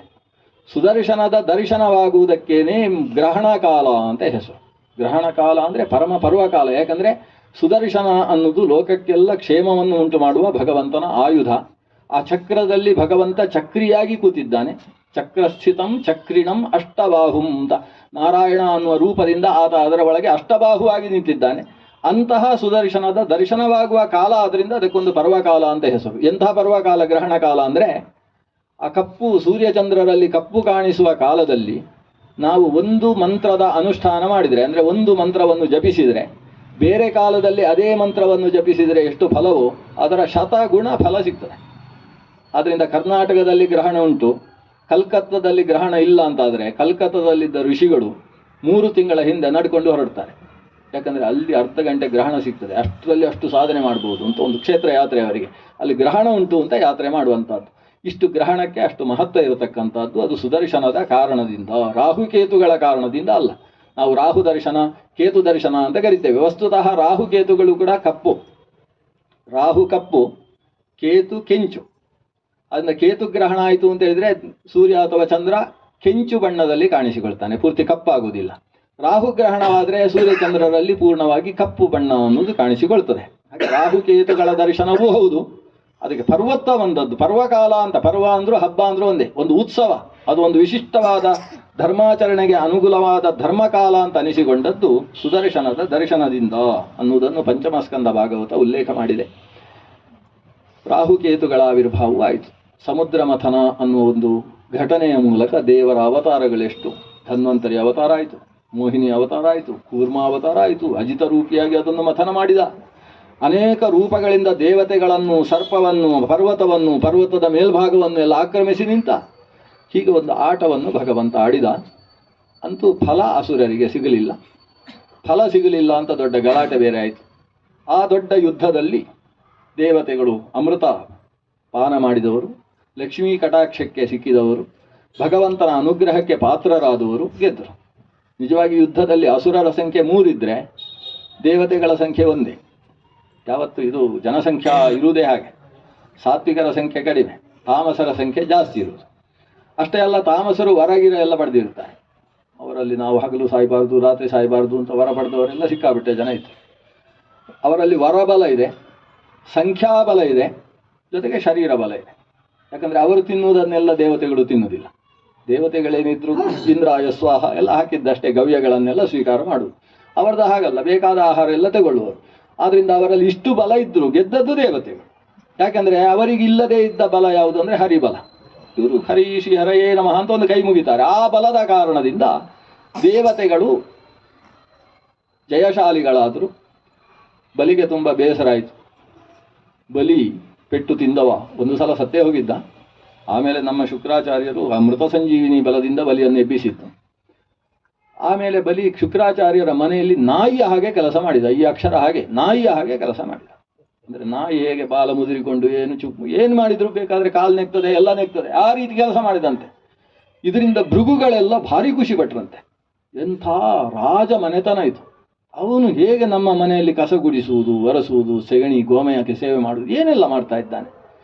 ಭಾರಿ ಖುಷಿಯಾಗಿ ಅವನನ್ನು ಕರೆದು ಶುಕ್ರ ಹೇಳ್ತಾನೆ, ನಿನ್ನನ್ನು ನಾನು ಇಂದ್ರನ ಸ್ಥಾನದಲ್ಲಿ ಕೂಡಿಸ್ತೇನೆ. ಇವನು ಬೇಕಿದ್ದದ್ದಿಷ್ಟೇ, ಇಷ್ಟಕ್ಕೋಸ್ಕರ ಅಷ್ಟು ಸೇವೆ ಮಾಡಿದ್ದ. ಇಂದ್ರನ ಸ್ಥಾನದಲ್ಲಿ ಕೂಡಿಸ್ತೇನೆ ಅಂತ ಹೇಳಿದವ ಅವನಿಗೆ ಇಂದ್ರ ಪದವಿ ಬರುವುದಕ್ಕೆ ಏನು ಬೇಕು ಅಂತಹ ಪೌರೋಹಿತ್ಯದ ಏರ್ಪಾಟುಗಳನ್ನೆಲ್ಲ ಸ್ವತಃ ಶುಕ್ರಾಚಾರ್ಯರೇ ಮಾಡಿದ್ದು. ಅದರಲ್ಲಿ ಅವನಿಗೆ 100 ಯಾಗ ಮಾಡಿಸುವುದು ಅಂತ. ಯಾಕಂದರೆ 100 ಯಾಗ ಮಾಡಿದರೆ ಇಂದ್ರನ ಪದವಿ ಸಿಗ್ತದೆ. ಶತಕ್ರತು ಅಂತ ಇಂದ್ರನಿಗೆ ಹೆಸರು.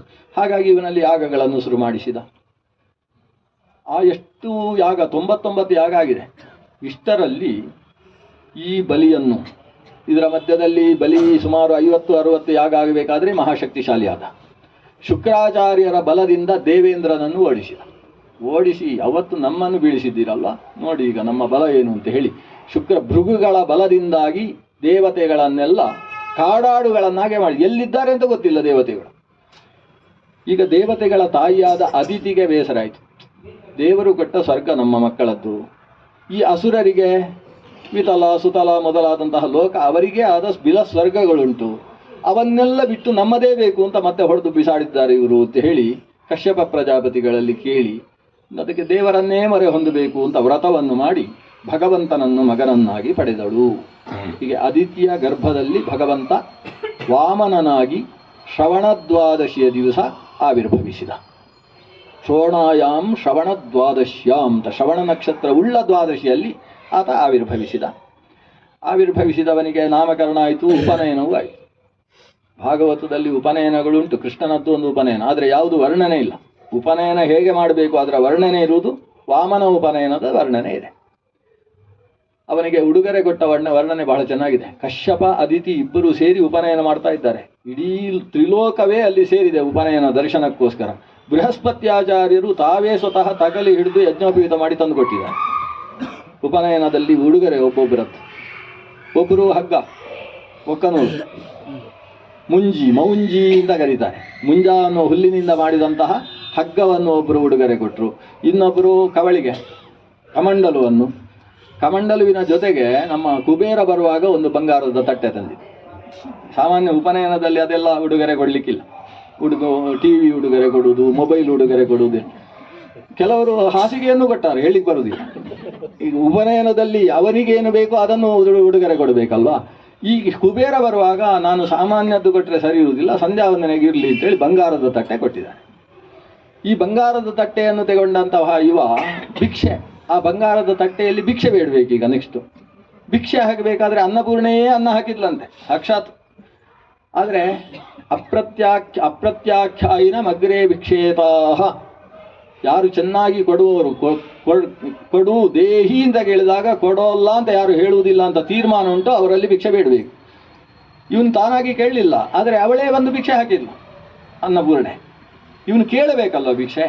ಅದಕ್ಕೆ ಅಲ್ಲಿ ಇಂದ್ರಾದಿಗಳಿದ್ರಲ್ಲ, ಅವರ ಹತ್ರ ಹೇಳ್ತಾನೆ, ಅಣ್ಣ ಇವನಿಗೆ ಅಣ್ಣ ಆಗಬೇಕು, ಆದಿತ್ಯ ಮಗ ಅಲ್ಲ.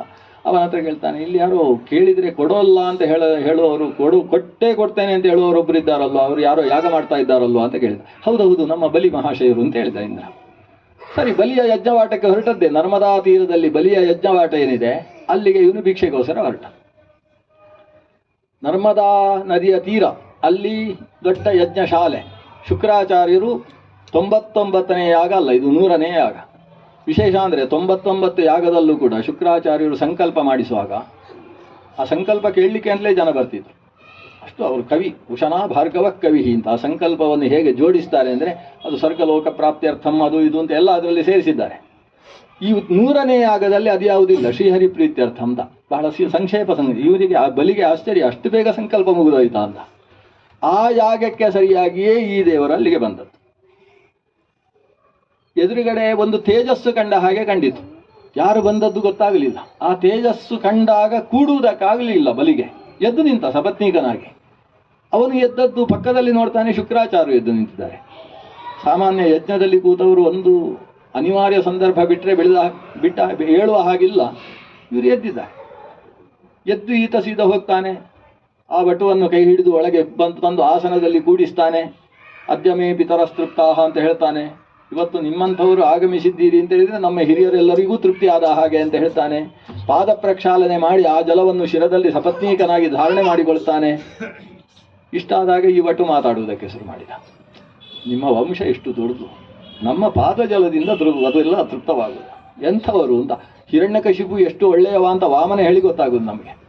ಆ ಹಿರಣ್ಯಕಶಿಪುವಿನ ಬಗ್ಗೆ ಹೊಗಳ್ತಾನೆ, ಪ್ರಹ್ಲಾದನ ಬಗ್ಗೆ ಮನಬಿಚ್ಚಿ ಹೊಗಳ್ತಾನೆ, ಆಮೇಲೆ ವಿರೋಚನನು, ಆಮೇಲೆ ಬಲಿಯ ಬಗ್ಗೆ ಹೇಳ್ತಾನೆ. ಎಲ್ಲರೂ ಕೇಳಿದರೆ ಇಲ್ಲ ಅಂತ ಹೇಳುವವರೇ ಅಲ್ಲ ಅಂತ ಹೇಳ್ತಾನೆ.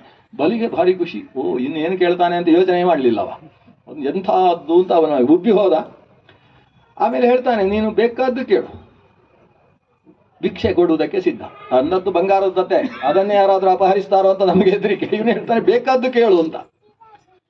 ಇವನು ಬರುವಾಗ ಛತ್ರ ಬೇರೆ ಹಿಡ್ಕೊಂಡು ಬಂದಿದ್ದಾನೆ. ಅಜಿನ ದಂಡ ಕಮಂಡಲು ಮೇಖಲ ರುಚಿರ ಪಾವನ ವಾಮನ ಮೂರ್ತಯೇ. ಸಾಮಾನ್ಯ ವಟುಗಳಿಗೆ ಛತ್ರ ಕೊಡಬಾರ್ದು ಅಂತುಂಟು. ಅದು ಛತ್ರ ಕೊಡುವುದು ಯಾವಾಗ?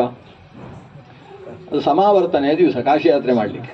ಕಾಶಿ ಯಾತ್ರೆ ಸುಮ್ಮನೆ ದಂಬಾಚಾರದ ಕಾಶಿ ಯಾತ್ರೆ ಅಂತೂ ಆವಾಗ ಛತ್ರ ಕೊಡಬೇಕು. ಇಲ್ಲಿ ಛತ್ರ ಇಲ್ಲ. ಇವನು ಎಲ್ಲ ಕಾಲದಲ್ಲೂ ಎಲ್ಲ ಆಶ್ರಮವೂ ಉಂಟು ಅಂತ ಸದಾ ಸಮಸ್ತಾಶ್ರಮ ಭಾಗ ಅಂತ ತಿಳಿಸುವುದಕ್ಕೋಸ್ಕರ ಒಂದು ಛತ್ರ ಬೇರೆ ಇಟ್ಕೊಂಡಿದ್ದಾನೆ. ಸಾಮಾನ್ಯ ಬ್ರಹ್ಮಚಾರಿಯ ಹಾಗೆ ನಾನಲ್ಲ ಅಂತ. ಹಾಗೆ ಬಂದಂತಹ ವಟುವಿನ ಹತ್ರ ಏನು ಬೇಕು ನೀನು ಕೇಳು ಅಂತ ಹೇಳಿದರೆ ಇವ ಕೇಳಿದ್ದೆಷ್ಟು?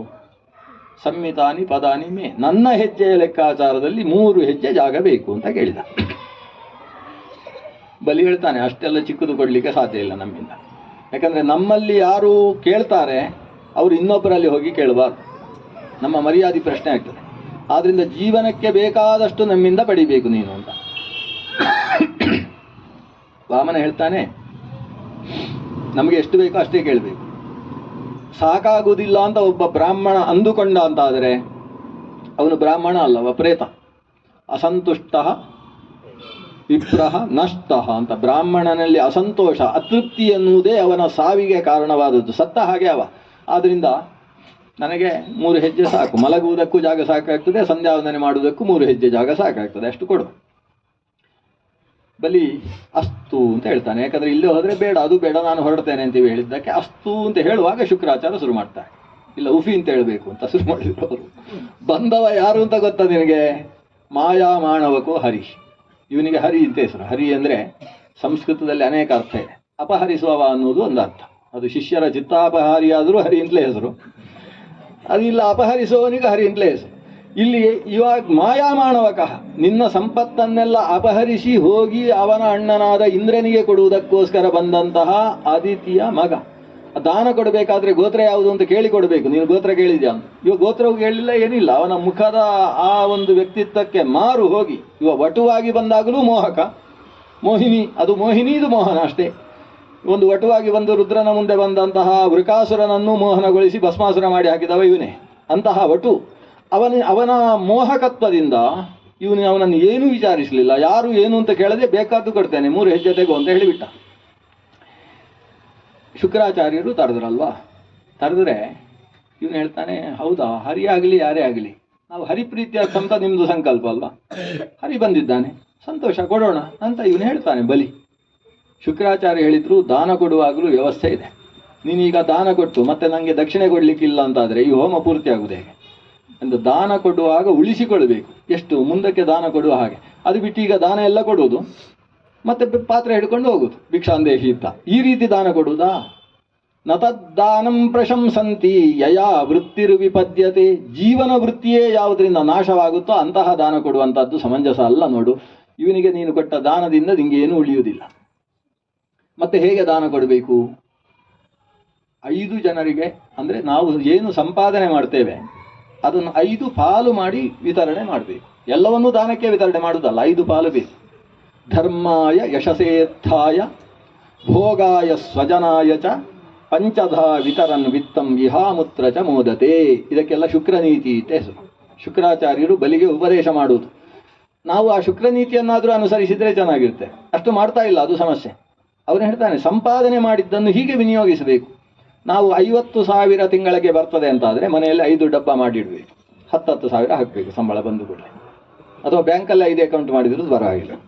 ಆ 10 ಒಂದು ಭಾಗ ಇದೆ ಅಲ್ವಾ, 5ರಲ್ಲಿ 1 ಭಾಗ ಅದು ಧರ್ಮಕ್ಕೋಸ್ಕರ, ಧರ್ಮ ಕರ್ಮಾನುಷ್ಠಾನಕ್ಕೋಸ್ಕರ, ಕಷ್ಟದಲ್ಲಿದ್ದವರಿಗೆ ನೆರವಾಗುವುದು, ಯಜ್ಞ ಯಾಗಾದಿ ಕರ್ಮಗಳನ್ನು ಅನುಷ್ಠಾನ ಮಾಡುವುದು, ದಾನ ದಕ್ಷಿಣೆಗಳನ್ನು ಕೊಡುವುದು, ಇದಕ್ಕೋಸ್ಕರ 1 ಪಾಲು ಅಂತ ತೆಗೆದಿಡಬೇಕು.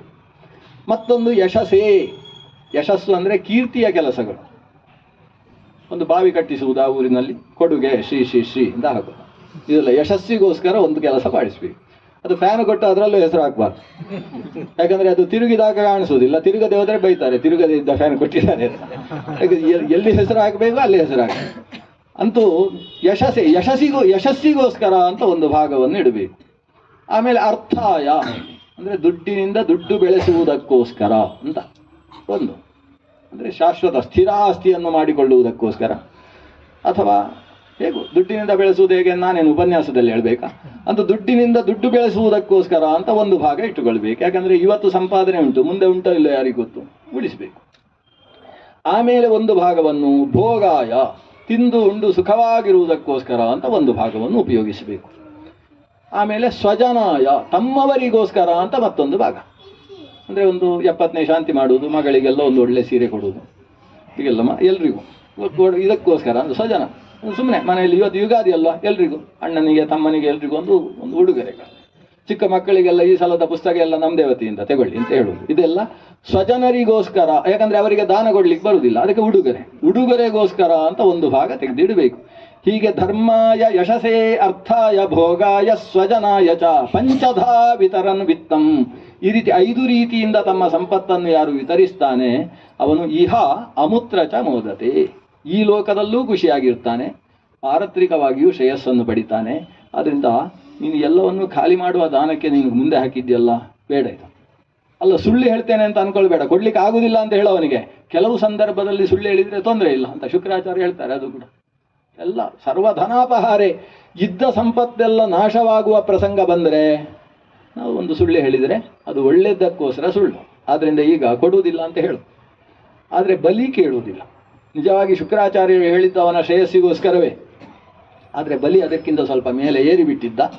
ಅವನು ಹೇಳ್ತಾನೆ, ಯುದ್ಧದಲ್ಲಿ ಪ್ರಾಣತ್ಯಾಗ ಮಾಡತಕ್ಕಂತಹ ಕ್ಷತ್ರಿಯ ಸಿಗಬಹುದು, ಆದರೆ ಒಳ್ಳೆಯ ಸತ್ಪಾತ್ರ ಮುಂದೆ ಬಂದಾಗ ಅವನಿಗೆ ಇದ್ದದ್ದನ್ನೆಲ್ಲ ಕೊಡುವುದಕ್ಕೆ ಅವಕಾಶ ಪ್ರಾಪ್ತವಾದಾಗ ಧನತ್ಯಾಗ ಮಾಡತಕ್ಕಂತಹ ಒಂದು ವ್ಯಕ್ತಿತ್ವ ಸಿಗುವುದು ಕಷ್ಟ.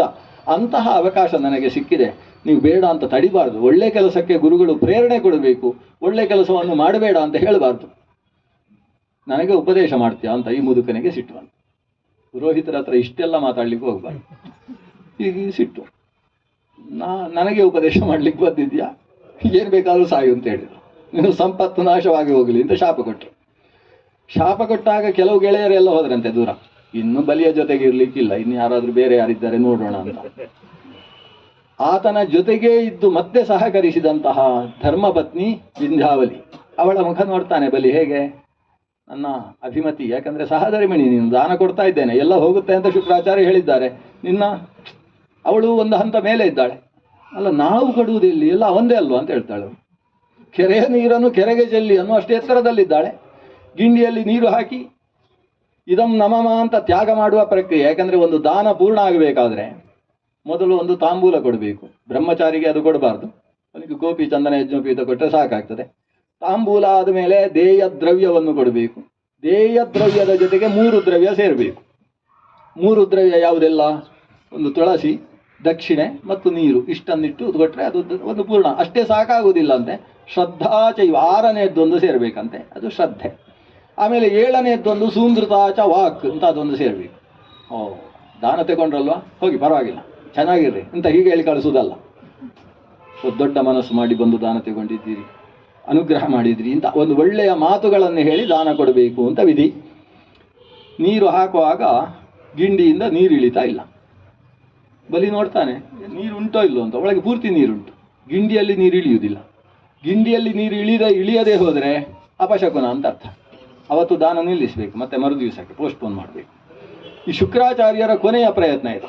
ಒಂದು ಸಲ ನೀರು ಇಳಿಯದೇ ಇದ್ದ ಹಾಗೆ ಅಪಶಕನ ಮಾಡಿಬಿಡುವ ಅಂತ ಒಂದು ಪುಟ್ಟ ಕಪ್ಪೆಯ ಗಾತ್ರದಲ್ಲಿ ಬಂದು ಒಳಗೆ ಗಿಂಡಿಯಲ್ಲಿ ಕೂತದ್ದಂತೆ ಶುಕ್ರಾಚಾರ್ಯ. ಇದು ಭಾಗವತದಲ್ಲಿ ಈ ಕಥೆ ಇಲ್ಲ, ಬೇರೆ ಕಡೆ ಉಂಟು. ನೀರು ಇಳಿತಾ ಇಲ್ವಾ ಅಂತ ವಾಮನ ನಗನಗ್ತಾ ನೋಡ್ತಾನೆ. ಏನಾಗಿದೆ ನೋಡುವ ಅಂತ ಕೈಯಲ್ಲಿ ದರ್ಬೆ ಬೇರೆ ಹಿಡ್ಕೊಂಡು ಬಂದಿದ್ದಾನೆ, ಯಾರಿಗಾದ್ರೂ ಬೇಕಾಗ್ತದೆ ಅಂತ. ದರ್ಬೆ ಒಳಗೆ ಚುಚ್ಚಿದಾಗ ಕಣ್ಣಿನ ಮೇಲೆ ಕೈ ಇಟ್ಟುಕೊಂಡು ಒಳಗಿದ್ದವ ದೊಡ್ಡ ರೂಪದಿಂದ ವಾಮನನ ಕಾಲ ಮೇಲೆ ಬಿದ್ದ. ಸ್ವಾಮಿ, ನನ್ನ ಶಿಷ್ಯನನ್ನು ಉಳಿಸುವುದಕ್ಕೆ ಕೊನೆ ಪ್ರಯತ್ನ ಮಾಡಿದೆ, ಇನ್ನು ನಿಂದೆ ಕಾರ್ಯಭಾರ ಅಂತೂ ಶುಕ್ರಾಚಾರ್ಯ ಏಕಾಕ್ಷಿಗ್ರಹ ಅಂತ ಅವತ್ತಿಂದ ಕರೆಸಿಕೊಂಡದ್ದು. ಅಲ್ಲಿ ತನಕ 2 ಕಣ್ಣಿತ್ತು ಅಂತಲ್ಲ, ಅಥವಾ ಈಗ 1 ಕಣ್ಣಾಯಿತು ಅಂತಲೂ ಅಲ್ಲ. ಶುಕ್ರನಿಗೆ ಎಲ್ಲ ಕಡೆ ಕಣ್ಣೆ. ಆದರೆ ಶುಕ್ರಾಚಾರ್ಯರು ಏಕಾಕ್ಷಿ ಅಂತ ಜ್ಯೋತಿಷ್ಶಾಸ್ತ್ರದಲ್ಲಿ ಅವನನ್ನು ಕರೀತಾರೆ. ಅಂದರೆ ಏನು? ಒಬ್ಬ ಕಳ್ಳನ ಬಗ್ಗೆ ನೀವು ಪ್ರಶ್ನೆ ಕೇಳಲಿಕ್ಕೆ ಬಂದರೆ ಹೀಗೆ ಶಾರಿ ಹಾಕಿ ಹೀಗೆ ಇಟ್ಟಿರೋದು. ಶುಕ್ರ ಬಂದ ಚೋರಸ್ಥಾನದಲ್ಲಿ, ಕಳ್ಳನ ಬಗ್ಗೆ ವಿವರಣೆ ಕೊಡುವುದು. ಅವನ ಹೆಸರು ಶಾದಿಂದ ಶುರು ಆಗ್ತದೆ ಅಂತ ನಾವು ಜ್ಯೋತಿಷ್ಕರು. ಆಮೇಲೆ ಒಂದು ಕಣ್ಣು ಸರಿ ಇಲ್ಲ ಅಂತ ಶುಕ್ರನ ನೋಡಿ ಹೇಳಲಿಕ್ಕೆ ಅವ ಏಕಾಕ್ಷಿತ್ವ ಕಾರಕ ಗ್ರಹ ಆಗ್ತಾನೆ. ಅದಕ್ಕೆ ಸಂಬಂಧಿಸಿದ ಒಂದು ಪೌರಾಣಿಕ ಕಥೆ. ಅಂತೂ ಶುಕ್ರಾಚಾರ್ಯರು ಭಗವಂತನಿಗೆ ಕೈ ಮುಗಿದಿದ್ದಾರೆ. ಇನ್ನು ನಿನ್ನದ್ದೇ ಕಾರ್ಯಭಾರ. ಭಗವಂತ ಬಲಿಗೆ ಹೇಳ್ತಾನೆ. ಬಲಿ ಆಗಾಗ ಇವನನ್ನು ಜೋರು ಮಾಡ್ತಾನೆ. ನಿಂದೆಲ್ಲ ಇಷ್ಟೇ, ನೀನೇನು ಹೇಳಿದ್ದು ಈ ಪುಟ್ಟ ಹೆಜ್ಜೆಯಲ್ಲಿ 3 ಹೆಜ್ಜೆ ಅಂತ. ಈಗ ನಿಂದು ಈ ಭಗವಂತ ದೊಡ್ಡದಾದಲ್ವ, ತ್ರಿವಿಕ್ರಮನಾದ. ಇದಂ ವಿಷ್ಣುರು ವಿಚಕ್ರಮೇ ತ್ರೇಧಾ ನಿದಧೇ ಪದಂ ಸಮೂಳ್ಳಮಸ್ಯ ಬಾಂಸುರೆ. ಎಷ್ಟು ದೊಡ್ಡ ಪಾದ ಅಂದರೆ, ಬೆಳೆದಂತಹ ಭಗವಂತನ ಪಾದವನ್ನು ಭೂಮಿಯ ಮೇಲೆ ನೋಡಿದರೆ ಆ ಭೂಮಿ ಒಂದು ಧೂಳಿನ ಹಾಗೆ ಅವನ ಬೆರಳಿನ ಮಧ್ಯದಲ್ಲಿ ಕಾಣಿಸುತ್ತಂತೆ. ಇಷ್ಟು ದೊಡ್ಡ ಭೂಮಿ, ಅಷ್ಟು ಸಮೂಳ್ಳಂ ಅಸ್ಯ ಪಾಂಸುರೆ, ಪಾಂಸುವಿನ ಹಾಗೆ ಕಾಣಿಸಿಕೊಂಡಿತು ಅಂತ. ಅಷ್ಟು ದೊಡ್ಡ ಪಾದ ಮಾಡಿಕೊಂಡು ನನ್ನ ಇನ್ನೊಂದು ಪಾದವನ್ನು ಮೇಲಕ್ಕೆ ಎತ್ತಿದ. ಬ್ರಹ್ಮಾಂಡ ಕಟಾಹಕ್ಕೆ ಹೋಗಿ ತಾಗಿತು. 3ನೇ ಹೆಜ್ಜೆ ಇಡುವುದಕ್ಕೆ ಇವನದ್ದು ಜಾಗ ಇಲ್ಲ. ಯಾಕಂದರೆ ಈ ಪಾದದ ಒಳಗೆ ಭೂಮಿ ಸೇರಿತು ಅಂದರೆ ಅತಲ ವಿತಲಾದಿ ಸಮಗ್ರ ಲೋಕವು ಕೂಡ ಅಲ್ಲಿ ಸೇರಿತು ಅಂತ ಅರ್ಥ. ಮೇಲಕ್ಕೆ ಇವನ ವಿಷ್ಣು ಪದವನ್ನೆಲ್ಲ ಆಕ್ರಮಿಸಿದಂತಹ ಭಗವಂತನ ಪಾದ ಮೇಲಕ್ಕೆ ಹೋಯಿತು. ಇನ್ನು ಯಾವುದಿದೆ? ಬಲಿ ಅಷ್ಟರಲ್ಲಿ ಜೋರು ಶುರು ಮಾಡಿದ್ದ. ಬಲಿಯ ಕೆಲವರು ಗೆಳೆಯರಿದ್ರು, ನಮುಚಿ ಮೊದಲಾದವರೆಲ್ಲ ಕೈಯಲ್ಲಿ ಕತ್ತಿಗಿತ್ತಿ ಹಿಡ್ಕೊಂಡು ಇವನು ಛಲ ಅಂದ್ರೆ ಏನು? ಕೇಳುವಾಗ ಏನೋ ಕೇಳಿದ್ದು, ಇನ್ನೇನೋ ಮಾಡಿದ ಅಂತ ಅವನ ಮೇಲೆ ಸಿಟ್ಟು ಮಾಡಿ ಅವರೆಲ್ಲ ಮುನ್ನುಗ್ಗಿ ಬಂದರೆ ಬಲಿ ಹೇಳ್ತಾನೆ, ಬೇಡ, ಇದು ಅತ್ತೆಗೊಂದು ಕಾಲ ಸೊಸೆಗೊಂದು ಕಾಲ, ಈಗ ಸದ್ಯಕ್ಕೆಲ್ಲ ಸುಮ್ಮನಿರಿ, ಆಮೇಲೆ ನೋಡಿಕೊಳ್ಳುವ, ಈಗ ಅವ್ರದ್ದು ಏನು ನಡೆಯುತ್ತೋ ನಡೀಲಿ ಅಂತ. ಆದರೆ ಅವನೇ ಬೈತಾನೆ ವಾಮನನನ್ನು. ಇಲ್ಲಿ ವಾಮನ ಹಾಗೇ ಇದ್ದಾನೆ, ತ್ರಿವಿಕ್ರಮ ಹಾಗೇ ಇದ್ದಾನೆ. ವಾಮನನೇ ತ್ರಿವಿಕ್ರಮನಾದ, ತ್ರಿವಿಕ್ರಮನೇ ವಾಮನನಾದ. ಅಂದರೆ ಆ ವಾಮನ ರೂಪ ಹಾಗೆ ಉಂಟು, ತ್ರಿವಿಕ್ರಮ ರೂಪ ಕಾಣಿಸ್ತಾ ಉಂಟು. ಈ ದೇವರ ಅವತಾರ ಏನು ಅಂತ ಅರ್ಥ ಮಾಡಿಕೊಳ್ಳಿಕ್ಕೆ ಆಗುವುದಿಲ್ಲ. ಕೇಶವಾಯ ನಮಃ, ನಾರಾಯಣ ನಮಃ, ಮಾಧವಾಯ ನಮಃ, ಗೋವಿಂದಾಯ ನಮಃ, ವಿಷ್ಣುವೇ ನಮಃ, ಮಧುಸೂದನಾಯ ನಮಃ, ತ್ರಿವಿಕ್ರಮಾಯ ನಮಃ, ವಾಮನಾಯ ನಮಃ. ಅದು ಆ ಕಡೆ ಈ ಕಡೆ ಬೇರೆ. ವಾಮನ ತ್ರಿವಿಕ್ರಮ ರೂಪ. ವಾಮನನಲ್ಲಿ ಮಾತಾಡ್ತಾನೆ, ನೀನು ಯಾವ ರೂಪದಿಂದ ಬಂದದ್ದು, ಈ ಹೆಜ್ಜೆಯಲ್ಲಿ ನಿಂತ ಮಾಡುವುದೇನು ಅಂತ ಛಲ, ನೀನು ಬ್ರಹ್ಮ ಬಂಧು. ಅವನನ್ನು ಬೈಯುವ ಶಬ್ದಗಳು. ಅಂದರೆ ಬಲಿ ಒಂದು ಸಲ ಹೊಗಳ್ತಾನೆ, ಕೈ ಮುಗಿತಾನೆ, ಸ್ವಾಮಿ ಅಂತ ಹೇಳ್ತಾನೆ, ಇನ್ನೊಂದು ಸಲ ಬೈತಾನೆ. ಅಂದರೆ ಅವನಲ್ಲಿ ಯಾವುದೋ ಆವೇಶ ಇದೆ ಅಂತ ಗೊತ್ತಾಗ್ತದೆ. ಬಲಿ ಅವನು ಒಳ್ಳೆಯವ. ಆ ಬಲಿಯ ಒಳಗೆ ಒಬ್ಬ ಬಲಿ ಅಂತಲೇ ಇದ್ದಾನೆ, ಮತ್ತೊಬ್ಬ, ಅವನ ಹೆಸರು ಬಲಿ ಅಂತಲೇ. ಅವನು ಬಲಿ ರಕ್ಕಸ, ಇವ ಬಲಿ ದೇವ. ಬಲಿ ಅನ್ನುವ ಒಬ್ಬ ಮುಂದೆ ಇಂದ್ರನಾಗುವುದಕ್ಕೆ ಅರ್ಹತೆ ಇರತಕ್ಕಂತಹ ದೇವ ವ್ಯಕ್ತಿತ್ವ ಅವನದ್ದು ಬಲಿ. ಇನ್ನೊಬ್ಬ ಬಲಿ ಅನ್ನುವ ದೈತ್ಯ. ಅವನ ಆವೇಶದ ಕಾರಣದಿಂದ ಇವ ಕೆಟ್ಟದ್ದು ಮಾಡ್ತಾನೆ, ಸ್ವಭಾವ ಸಹಜವಾಗಿ ಒಳ್ಳೆಯದನ್ನು ಹರಿಭಕ್ತಿಯನ್ನು ತೋರಿಸ್ತಾನೆ. ವಾಮನ ಹೇಳ್ತಾನೆ ಅವನಿಗೆ, ಬಲಿ, ನೀನು ಅವಸರ ಮಾಡಿ, ಅವಸರವೇ ಅಪಘಾತಕ್ಕೆ ಕಾರಣ ಅಂತ ಇಲ್ಲಿ ಸುರಾದ. ಯಾಕಂದರೆ ನೀನು ಸಿಂಹಾಸನದಲ್ಲಿ ಕೂತದ್ದೆಲ್ಲಿಗೆ? ಇಂದ್ರನ ಸಿಂಹಾಸನಕ್ಕೆ. ಅದು ನಿನಗೆ ಯೋಗ್ಯವೇ, ನೀನು ಶತಕ್ರತು ಆಗಿದ್ದಿ, ಇವತ್ತು ಯಾಗ ಮುಗಿಸಿದ್ದಿ. ಆದರೆ ಆ ಸಿಂಹಾಸನದಲ್ಲಿ ನೀನು ಕೂತುಕೊಳ್ಳುವ ಕಾಲ ಇದಲ್ಲ, ಅದು ಮುಂದಿನ ಚುನಾವಣೆ ಆದಮೇಲೆ. ಅಲ್ಲಿ ಯಾವಾಗ ಅಂದರೆ ಮುಂದಿನ ಮನ್ವಂತರದಲ್ಲಿ, ಮುಂದಿನ ಮನ್ವಂತರ ಅಂತ ಹೇಳಿದರೆ ಈಗ ವೈವಸ್ವತ ಮನ್ವಂತರ, ಮುಂದಕ್ಕೆ ಬರುವ ಚಾಕ್ಷುಷ ಮನ್ವಂತರದಲ್ಲಿ ನೀನು ಆ ಸಿಂಹಾಸನದಲ್ಲಿ ಕೂತುಕೊಳ್ಬೇಕು. ಆದರೆ ಈಗೇನು ಮಾಡ್ತಾ ಇದ್ದಿ? ಅವಸರ ಮಾಡಿದ್ದಿ, ಇಂದ್ರನನ್ನು ಇಳಿಸಿ ನೀನು ಹೋಗಿ ಕೂತಿದ್ದಿ. ಮುಂದಕ್ಕೆ ನೀನು ಇಂದ್ರನಾಗುವ, ಅಲ್ಲಿಯ ತನಕ ಪುರಂದರನೇ ಇಂದ್ರನ ಸ್ಥಾನದಲ್ಲಿ ಇರಬೇಕು. ನೀನು ಕೆಳಗೆ ಹೋಗು, ನಿಮಗೆ ಕೊಟ್ಟ ಊರುಂಟಲ್ಲ, ಕೆಳಗೆ ಆತಲ ಸುತಲ ವಿತಲ ಸುತಲ ಅಂತ, ಸುತಲದಲ್ಲಿ ಹೋಗಿ ನೀನು ನಿನ್ನ ವಾಸ ಮಾಡು. ಬಲಿಯನ್ನು ಬಂಧನ ಬೇರೆ ಮಾಡಿದ್ದಾರೆ. ಬದ್ಧನಾದಂತಹ ಬಲಿಯನ್ನು ಕೆಳಗೆ ಕಳಿಸಿದರೆ ಅವನ ಅನುಚರರ ಜೊತೆಗೆ ನನ್ನ ಬಂಧನ ಬಿಡಿಸು ಅಂತ ಕೇಳಿಕೊಂಡು ತಾನು ಕೆಳಗೆ ಹೋಗ್ತಾನೆ. ಹೋಗುವಾಗ ಹೇಳ್ತಾನೆ ವಾಮನ, ನಾನು ನಿನ್ನ ಹತ್ರ ಇರ್ತೇನೆ ಅಲ್ಲಿ, ಯಾಕಂದರೆ ನಿನ್ನಲ್ಲಿ ಆಗಾಗ ಏನೇನೋ ಆವೇಶ ಆಗ್ತಾ ಇರ್ತಾನೆ. ಆ ಬಲಿ ಎಂಬ ಅಸುರ ನಿನ್ನಲ್ಲಿ ಆವೇಶ ಆಗಬಾರ್ದು, ಯಾಕಂದರೆ ಮುಂದೆ ಇಂದ್ರನ ಪದವಿಗೆ ಬರುವವ, ನೀನು ಸಾಧನೆ ಮಾಡಬೇಕು. ಅದಕ್ಕೋಸ್ಕರ ನಿನ್ನ ಮುಂದೆ ನಾನು ನಿಂತರೆ ಅದು ಅಸುರ ಆವೇಶ ಆಗುವುದಿಲ್ಲ ಅಂತ ಹೇಳಿ ತಾನು ಕೂಡ ಅವನ ದ್ವಾರದಲ್ಲಿ ನಿಲ್ತಾನಂತೆ. ಸುತಲದಲ್ಲಿ ಹೋಗಿ ಅವನ ದ್ವಾರಪಾಲಕನಾಗಿ ದೇವರೇ ನಿಲ್ತಾರೆ. ಯಾರ್ಯಾರೋ ಬಂದು ಬಡಿಯುವುದಕ್ಕೆ ಬಂದಿದ್ದರು. ರಾವಣನು ಒಂದ್ಸಲ ಅಲ್ಲಿ ಬಂದಿದ್ದ, ಅವರನ್ನೆಲ್ಲ ಇವ ಜಾಡಿಸಿ ಹೋಗಿದ್ದದ್ದೆಲ್ಲ ನಡೆದಿದೆ. ಹೀಗೆ ಅಲ್ಲಿ ಬಲಿಯನ್ನು ಸಂರಕ್ಷಣೆ ಮಾಡಿಕೊಂಡು ದೇವರಿದ್ದಾರೆ. ಮೇಲೆ ಭಗವಂತ ತಾನು ತ್ರಿವಿಕ್ರಮನಾಗಿ ಬೆಳೆದವ, ಲೋಕಕ್ಕೆಲ್ಲ ಒಂದು ರೂಪವನ್ನು ಕೊಟ್ಟ, ನಾನು ಎಲ್ಲೆಡೆ ತುಂಬಿದವ. ತ್ರಿವಿಕ್ರಮ ಅಂದರೆ 3 ವಿಶೇಷವಾದ ಹೆಜ್ಜೆ ಇಟ್ಟವ ಅಂತಲೇ ಅರ್ಥ. ಕ್ರಮ ಅಂದರೆ ಸಂಸ್ಕೃತದಲ್ಲಿ ಹೆಜ್ಜೆ, ಸಂಕ್ರಮಣ ಅಂದರೆ ಏನು? ಮೇಷದಿಂದ ವೃಷಭಕ್ಕೆ ಹೆಜ್ಜೆ ಇಟ್ಟರೆ ವೃಷಭ ಸಂಕ್ರಮಣ, ಆ ಕಡೆ ಹೆಜ್ಜೆ ಇಡುವುದಕ್ಕೆ ಹೆಸರು ಅದು ಕ್ರಮಣ ಅಂತ. ಕ್ರಮ ಪಾದ ವಿಕ್ಷೇಪೆ ಅಂತ ಧಾತು ಅದು. ಇದಿಷ್ಟು ಕ್ಷೀರಸಾಗರ ಮಥನ ಮತ್ತು ಬಲಿ ವಾಮನ ಸಂವಾದಾದಿ ಪ್ರಕ್ರಿಯೆಗಳು. ಇನ್ನು ನಾವು 9ನೇ ಸ್ಕಂಧಕ್ಕೆ ಪ್ರವೇಶ ಮಾಡುವ. 9ನೇ ಸ್ಕಂದ ಶುರು ಆದರೆ ರಾಮಕೃಷ್ಣರ ಆವಿರ್ಭಾವ ಆಗಬೇಕೀಗ. ರಾಮ ಅಂದರೆ ಬಲರಾಮಕೃಷ್ಣರೂ ಹೌದು. ಭಗವಂತ ಶ್ರೀರಾಮಚಂದ್ರನ ಆವಿರ್ಭಾವ ಆದದ್ದು 9ನೇ ಸ್ಕಂದದಲ್ಲಿ. 9ನೇ ಸ್ಕಂದದಲ್ಲೇ ಕೃಷ್ಣನ ಆವಿರ್ಭಾವವನ್ನು ಸಂಕ್ಷೇಪ ಹೇಳ್ತಾರೆ, ಆಮೇಲೆ ದಶಮ ಸ್ಕಂದದಲ್ಲಿ ವಿಸ್ತಾರವಾಗಿ ಹೇಳ್ತಾರೆ. ಸೂರ್ಯವಂಶ ಚಂದ್ರವಂಶಗಳ ವಿಸ್ತಾರವಾದ ವಿವರಣೆ, ಒಂದು ರೀತಿಯಲ್ಲಿ ಭಾಗವತದ ಹರಿವಂಶ ಅಂತ ಕರೀಬೋದು 9ನೇ ಸ್ಕಂದವನ್ನು. ಯಾಕಂದರೆ ಎಲ್ಲ ವಂಶ ಶುರು ಆಗುವುದು ಹರಿಯಿಂದ. ಈಗ ಸೂರ್ಯವಂಶದವ ನಾನು ಅಂತ ಹೇಳಿಕೊಂಡ್ರೆ ಆ ವಂಶದ ಮೂಲ ಪುರುಷನ ಹತ್ರ, ಸೂರ್ಯನ ಹತ್ರ ಹೋಗಿ ಕೇಳಬೇಕು, ನಿಮ್ಮ ವಂಶ ಯಾವುದು? ಅವನು ಸೂರ್ಯವಂಶ ಅಂತ ಹೇಳೋದಿಲ್ಲ. ಅವನು ನಾನು ಕಶ್ಯಪರ ಮಗ, ಅದರಿಂದ ಕಾಶ್ಯಪ ಗೋತ್ರ ಅಂತ ಹೇಳ್ತಾನೆ ಅವ. ಕಶ್ಯಪರ ಹತ್ರ ಹೋಗಿ ಹೇಳ್ಬೇಕು, ನಿಮ್ದು ಯಾವ ವಂಶ? ಅದಕ್ಕೆ ಕಶ್ಯಪರು ಹೇಳ್ತಾರೆ, ನಾನು ಮರೀಚಿ, ಅದರಿಂದ ಮಾರೀಚ ನಾನು ಅಂತ ಹೇಳ್ತಾರೆ. ಮರೀಚಿ ಹತ್ರ ಹೋಗಿ ಕೇಳಬೇಕು, ಅದಕ್ಕೆ ನಾನು ಬ್ರಹ್ಮನ ಮಗ. ಬ್ರಹ್ಮನ ಹತ್ರ ಹೋಗಿ ಹೇಳಬೇಕು, ನಾನು ಹರಿ. ಹಾಗಾದರೆ ಇವತ್ತೆಲ್ಲ ವಂಶ ಯಾವುದು? ಹರಿವಂಶ.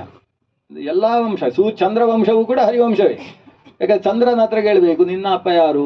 ಅತ್ರಿ. ಅತ್ರಿ ಯಾರ ಮಗ? ಚತುರ್ಮುಖ ಬ್ರಹ್ಮನ ಮಾನಸ ಪುತ್ರ. ಚತುರ್ಮುಖ ಬ್ರಹ್ಮ ಭಗವಂತನ ನಾಭಿಕಮಲದಿಂದ ಆವಿರ್ಭವಿಸಿದವ. ಅದರಿಂದ ಹರಿವಂಶ ಅಂತ ಹೇಳಿದರೆ ಎಲ್ಲ ವಂಶ, ಭೃಗುವಂಶವೂ ಬಂತು, ಸೂರ್ಯವಂಶವೂ ಬಂತು, ಚಂದ್ರವಂಶವೂ ಬಂತು. ಸೂರ್ಯನಿಗೆ 8 ಜನ ಮಕ್ಕಳು. ಸಂಜ್ಞಾ ಅಂತ ಆತನ ಪತ್ನಿಯ ಹೆಸರು. ಛಾಯೆ ಅಂತ 2ನೇ ಬಾರಿ ಬಂದಂತಹ ಪತ್ನಿ. ಈ ಛಾಯಾ ಮಾರ್ತಂಡ ಸಂಭೂತನಾದ ಶನೈಶ್ಚರ ಒಬ್ಬ ಇದ್ದಾನೆ, ದೊಡ್ಡವನಿಗೆ ಮನು ಅಂತ ಹೆಸರು. ವಿವಸ್ವಂತನ ಮಗನಾದ್ದರಿಂದ ಅವನನ್ನು ವೈವಸ್ವತ ಮನು ಅಂತ ಕರೀತಾರೆ. 2ನೇಯವ ಯಮ, 3ನೇಯವಳು ಯಮುನೆ, 4ನೇಯವ ನಮ್ಮ ಶನೈಶ್ಚರ. ಆಮೇಲೆ ತಪತಿ ಅಂತ ಒಬ್ಬಳು ಮಗಳು ಹುಟ್ಟುತ್ತಾಳೆ. ಮತ್ತು ದಸ್ರಾ ನಾಸತ್ಯ ಅಂತ ಕೊನೆಗೆ 2 ಮಕ್ಕಳು ಆವಿರ್ಭವಿಸ್ತಾರೆ. ಇನ್ನೊಬ್ಬ ಮಧ್ಯದಲ್ಲಿ ಸಾವರ್ಣಿ ಮನು ಅಂತ ಒಬ್ಬ ಮಗ ಹುಡ್ತಾನೆ, ಅವ ಮುಂದಿನ ಮನ್ವಂತರದ ಅಧಿಪತಿ ಆಗ್ತಾನೆ. ಹೀಗೆ 8 ಜನ. ದಸ್ರಾ ನಾಸತ್ಯರನ್ನು ಅಶ್ವಿನಿ ದೇವತೆಗಳು ಅಥವಾ ಅಶ್ವಿ ದೇವತೆಗಳು ಅಂತ ಕರೀತಾರೆ. ಅಶ್ವಿ ದೇವತೆಗಳು, ಅಶ್ವಿನಿ ಅಂದರೆ ಅಶ್ವಿನಿ ಎಂಬ ನಕ್ಷತ್ರಕ್ಕೆ ಅಭಿಮಾನಿಗಳಾದಂತಹ ದೇವತೆಗಳವರು. ಇವರಲ್ಲಿ ಸೂರ್ಯವಂಶ ಮುಂದುವರಿದದ್ದು ಮೊದಲನೆಯವನಾದ ವೈವಸ್ವತ ಮನುವಿನ ಮೂಲಕವಾಗಿ. ಮನು ಒಂದು ಸಲ ಸೀನಿದಂತೆ ಜೋರಾಗಿ. ಸೀನಿದಾಗ ಒಬ್ಬ ಎಕ್ಸ್ ಅಂತ ಹೇಳಿದಾಗ ಇಕ್ಸು ಆಗಿ ಹುಟ್ಟಿದ ಅವ ಎಕ್ಸಿ ಅಂತ ಹೇಳಿದಾಗ ಹುಟ್ಟಿದ್ರಿಂದ ಅವನಿಗೆ ಇಕ್ಷು ಆಗುವಂತೆ ಹೆಸರು. ಹೀಗೆ ಸೀನಿದಾಗ ಕ್ಷುವತೋ ಮನೋಹ ಅಂತ. ಹೀಗೆ ಆ ಕಾಲದಲ್ಲಿ ಹೇಗೆ ಸೃಷ್ಟಿ ಆಗ್ತಾ ಇತ್ತು ಅನ್ನೋದೇ ಒಂದು ದೊಡ್ಡ ಪ್ರಕಾರ. 9 ರೀತಿಯಲ್ಲಿ ಸೃಷ್ಟಿ ಮಾಡ್ತಾ ಇದ್ರು ಅಂತ ಹೇಳ್ತದೆ ಮಹಾಭಾರತ. ಅದರಲ್ಲಿ ಸೀನಿದಾಗ ಹುಟ್ಟುವುದು ಕೂಡ ಒಂದು ಕ್ರಮ. ಹೀಗೆ ಹುಟ್ಟಿದವ ಇಕ್ಷ್ವಾಕು. ಇಕ್ಷ್ವಾಕುವಿನ ಮಕ್ಕಳಲ್ಲಿ ವಿಕುಕ್ಷಿ, ನಿಮಿ, ದಂಡಕಾದಿಗಳೆಲ್ಲ. ಅದರಲ್ಲಿ ವಿಕುಕ್ಷಿಯ ವಂಶದಲ್ಲಿ ಮುಂದಕ್ಕೆ ಬರುವಾಗ ಶ್ರೀರಾಮಚಂದ್ರನ ಆವಿರ್ಭಾವ ಆದದ್ದು. ಅದನ್ನು ಇಕ್ಷ್ವಾಕು ವಂಶ ಅಂತಲೇ ಕರೀತಾರೆ. ಆ ವಂಶದಲ್ಲಿ ರಘು ಬಂದ ಮೇಲೆ ರಘುವಂಶ ಅಂತ ಕರೆದು. ಇನ್ನು ಬೇರೆ ಬೇರೆ ಇನ್ನೊಬ್ಬ ಕಕುತ್ತಿನಲ್ಲಿ ಕೂತವ ಇದ್ದಾನೆ, ಕಕುಸ್ಥ ಅಂತ ಹೆಸರು, ಆದ್ರಿಂದ ಕಾಕುಸ್ಥ ವಂಶ ಅಂತ ಅದನ್ನು ಬೇರೆ ಕರೀತಾರೆ. ನಿಮಿಯ ವಂಶದಲ್ಲಿ ಮುಂದಕ್ಕೆ ಅನೇಕರು ಬರ್ತಾರೆ. ಅದರಲ್ಲಿ ಜನಕನು ಕೂಡ ನಿಮಿಯ ವಂಶದಲ್ಲೇ ಬರುವವ. ಜನಕನ ಮಗಳಾಗಿ ಜಾನಕಿ ಆವಿರ್ಭವಿಸತಕ್ಕಂಥದ್ದನ್ನು ನೋಡ್ತೇವೆ ನಾವು. ಇನ್ನೊಬ್ಬ ದಂಡಕನ ಕಾರಣದಿಂದ ಮಕ್ಕಳಾಗಲಿಲ್ಲ. ಅವನೊಂದು ಕಾಡಿನಲ್ಲಿ ಹೋಗಿ ತಪಸ್ಸು ಮಾಡಿದ, ಅಲ್ಲಿ ಏನೋ ಸ್ವಲ್ಪ ಎಡವಟ್ಟು ಮಾಡಿಕೊಂಡ. ಅವನ ಕಾರಣದಿಂದ ಒಂದು ಕಾಡು ಹುಡ್ತದೆ. ಆ ಕಾಡಿಗೆ ದಂಡಕಾರಣ್ಯ ಅಂತ ಹೆಸರಾಗ್ತದೆ. ಈಗ ನಾವೆಲ್ಲ ದಂಡಕಾರಣ್ಯ ಅಂತ ಹೇಳ್ತೇವಲ್ವ, ಈ ದಂಡಕಾರಣ್ಯ ಒಂದು ಶಾಪದಿಂದ ನಿರ್ಮಿತವಾದದ್ದು. ಆದ್ದರಿಂದ ಇಲ್ಲಿ ಮಂಗಗಳೇ ಜಾಸ್ತಿ ಇದ್ದದ್ದು. ಹನುಮಂತ ಇದ್ರೂ ಕೂಡ ಸ್ವಲ್ಪ ಮಂಗನ ಹಾಗೆ. ಈ ಮಂಗಗಳಿದ್ದಂತಹ ನಾಡು ಇದು, ಕಾಡು ದಂಡಕಾರಣ್ಯ. ಈ ದಂಡಕಾರಣ್ಯದಲ್ಲಿ ಮತ್ತೆ ಮಂಗಗಳೆಲ್ಲ ಹೋಗಿ ಮನುಷ್ಯರಾದದ್ದು ಯಾವಾಗ ಅಂದರೆ ಭಗವಂತ ಶ್ರೀರಾಮಚಂದ್ರ ಬಂದ ಮೇಲೆ. ರಾಮಕ್ಷೇತ್ರಿ, ಆ ಕಡೆಯಿಂದ ಪರಶುರಾಮ ದೇವರು ಬಂದಾಗ ಪರಶುರಾಮ ಕ್ಷೇತ್ರವಾದಾಗ ಎಲ್ಲರೂ ಮನುಷ್ಯರಾದದ್ದು ಅಂತ ಲೆಕ್ಕ. ಅದರಿಂದ ಪವಿತ್ರವಾದದ್ದೇ ಅವನ ಪಾದ ನಿಕ್ಷೇಪದಿಂದ. ಆದರೆ ಸೂರ್ಯವಂಶದವರ ಕಾರಣದಿಂದಲೇ ಇದು ದಂಡಕಾರಣ್ಯ ಅಂತ ಹೆಸರುವಾಸಿಯಾದಂತಹ ಪ್ರದೇಶ. ಇದರಲ್ಲಿ ವಿಕುಕ್ಷಿಯ ವಂಶ ಮುಂದುವರಿದುಕೊಂಡು ಅದರಲ್ಲಿ ಖಟ್ವಾಂಗ ಮೊದಲಾದ ರಾಜರು, ಅದಕ್ಕಿಂತ ಮುಂಚೆ ಹಿಂದಕ್ಕೆ ಸಗರ, ಅಂಬರೀಷನ ಕಥೆ, ಅವರ ಹೆಸರು ಕೇಳಿದರೆ ಸಾಕು ಸುಮ್ಮನೆ. ಸಗರನಿಗೆ ಒಂದು ಹೆಂಡತಿಯಲ್ಲಿ ಕೇಶಿನಿ ಮತ್ತು ಸುಮತಿ ಅಂತ ಇಬ್ಬರು ಪತ್ನಿಯರು. ಅದರಲ್ಲಿ ಕೇಶಿನಿಯಲ್ಲಿ ಆತನಿಗೆ ಸುಮತಿಯಲ್ಲಿ 60,000 ಜನ ಮಕ್ಕಳು. ಅದು ಹೇಗೆ ಅಂದರೆ ಅವಳು ಹೆತ್ತದ್ದು ಒಂದು ಸೋರೆಕಾಯಿಯ ಹಾಗೆ ಒಂದು ಪಿಂಡವನ್ನಂತೆ. ಅದರ ಒಳಗೆ ಸಾಸಿವೆ ಕಾಳಿನ ಹಾಗೆ ಗುರು ಶಬ್ದ. ಈ ಬೆಲೂನ್ ತಗೊಳ್ತಾರಲ್ಲ ಮಕ್ಕಳು ಇದರಲ್ಲಿ, ಅದರ ಹಾಗೆ ಒಳಗೆ ಋಷಿಗಳು ಬಂದು ನೋಡಿ ಇದು ಸಾಮಾನ್ಯ ಅಲ್ಲ, ಅದರಲ್ಲಿ ಬಹಳಷ್ಟು ಮಕ್ಕಳಾಗ್ತಾರೆ ಅಂತ 60,000 ಮಡಿಕೆ ತರಿಸಿದ್ರು. ಒಂದೇ ದಿವಸಕ್ಕೆ ಆರ್ಡರ್ ಮಾಡಿದರೆ ಸಿಕ್ಕಿದ್ದು ವಿಶೇಷ. 60,000 ಮಡಿಕೆಯಲ್ಲಿ ಅಷ್ಟರಲ್ಲೂ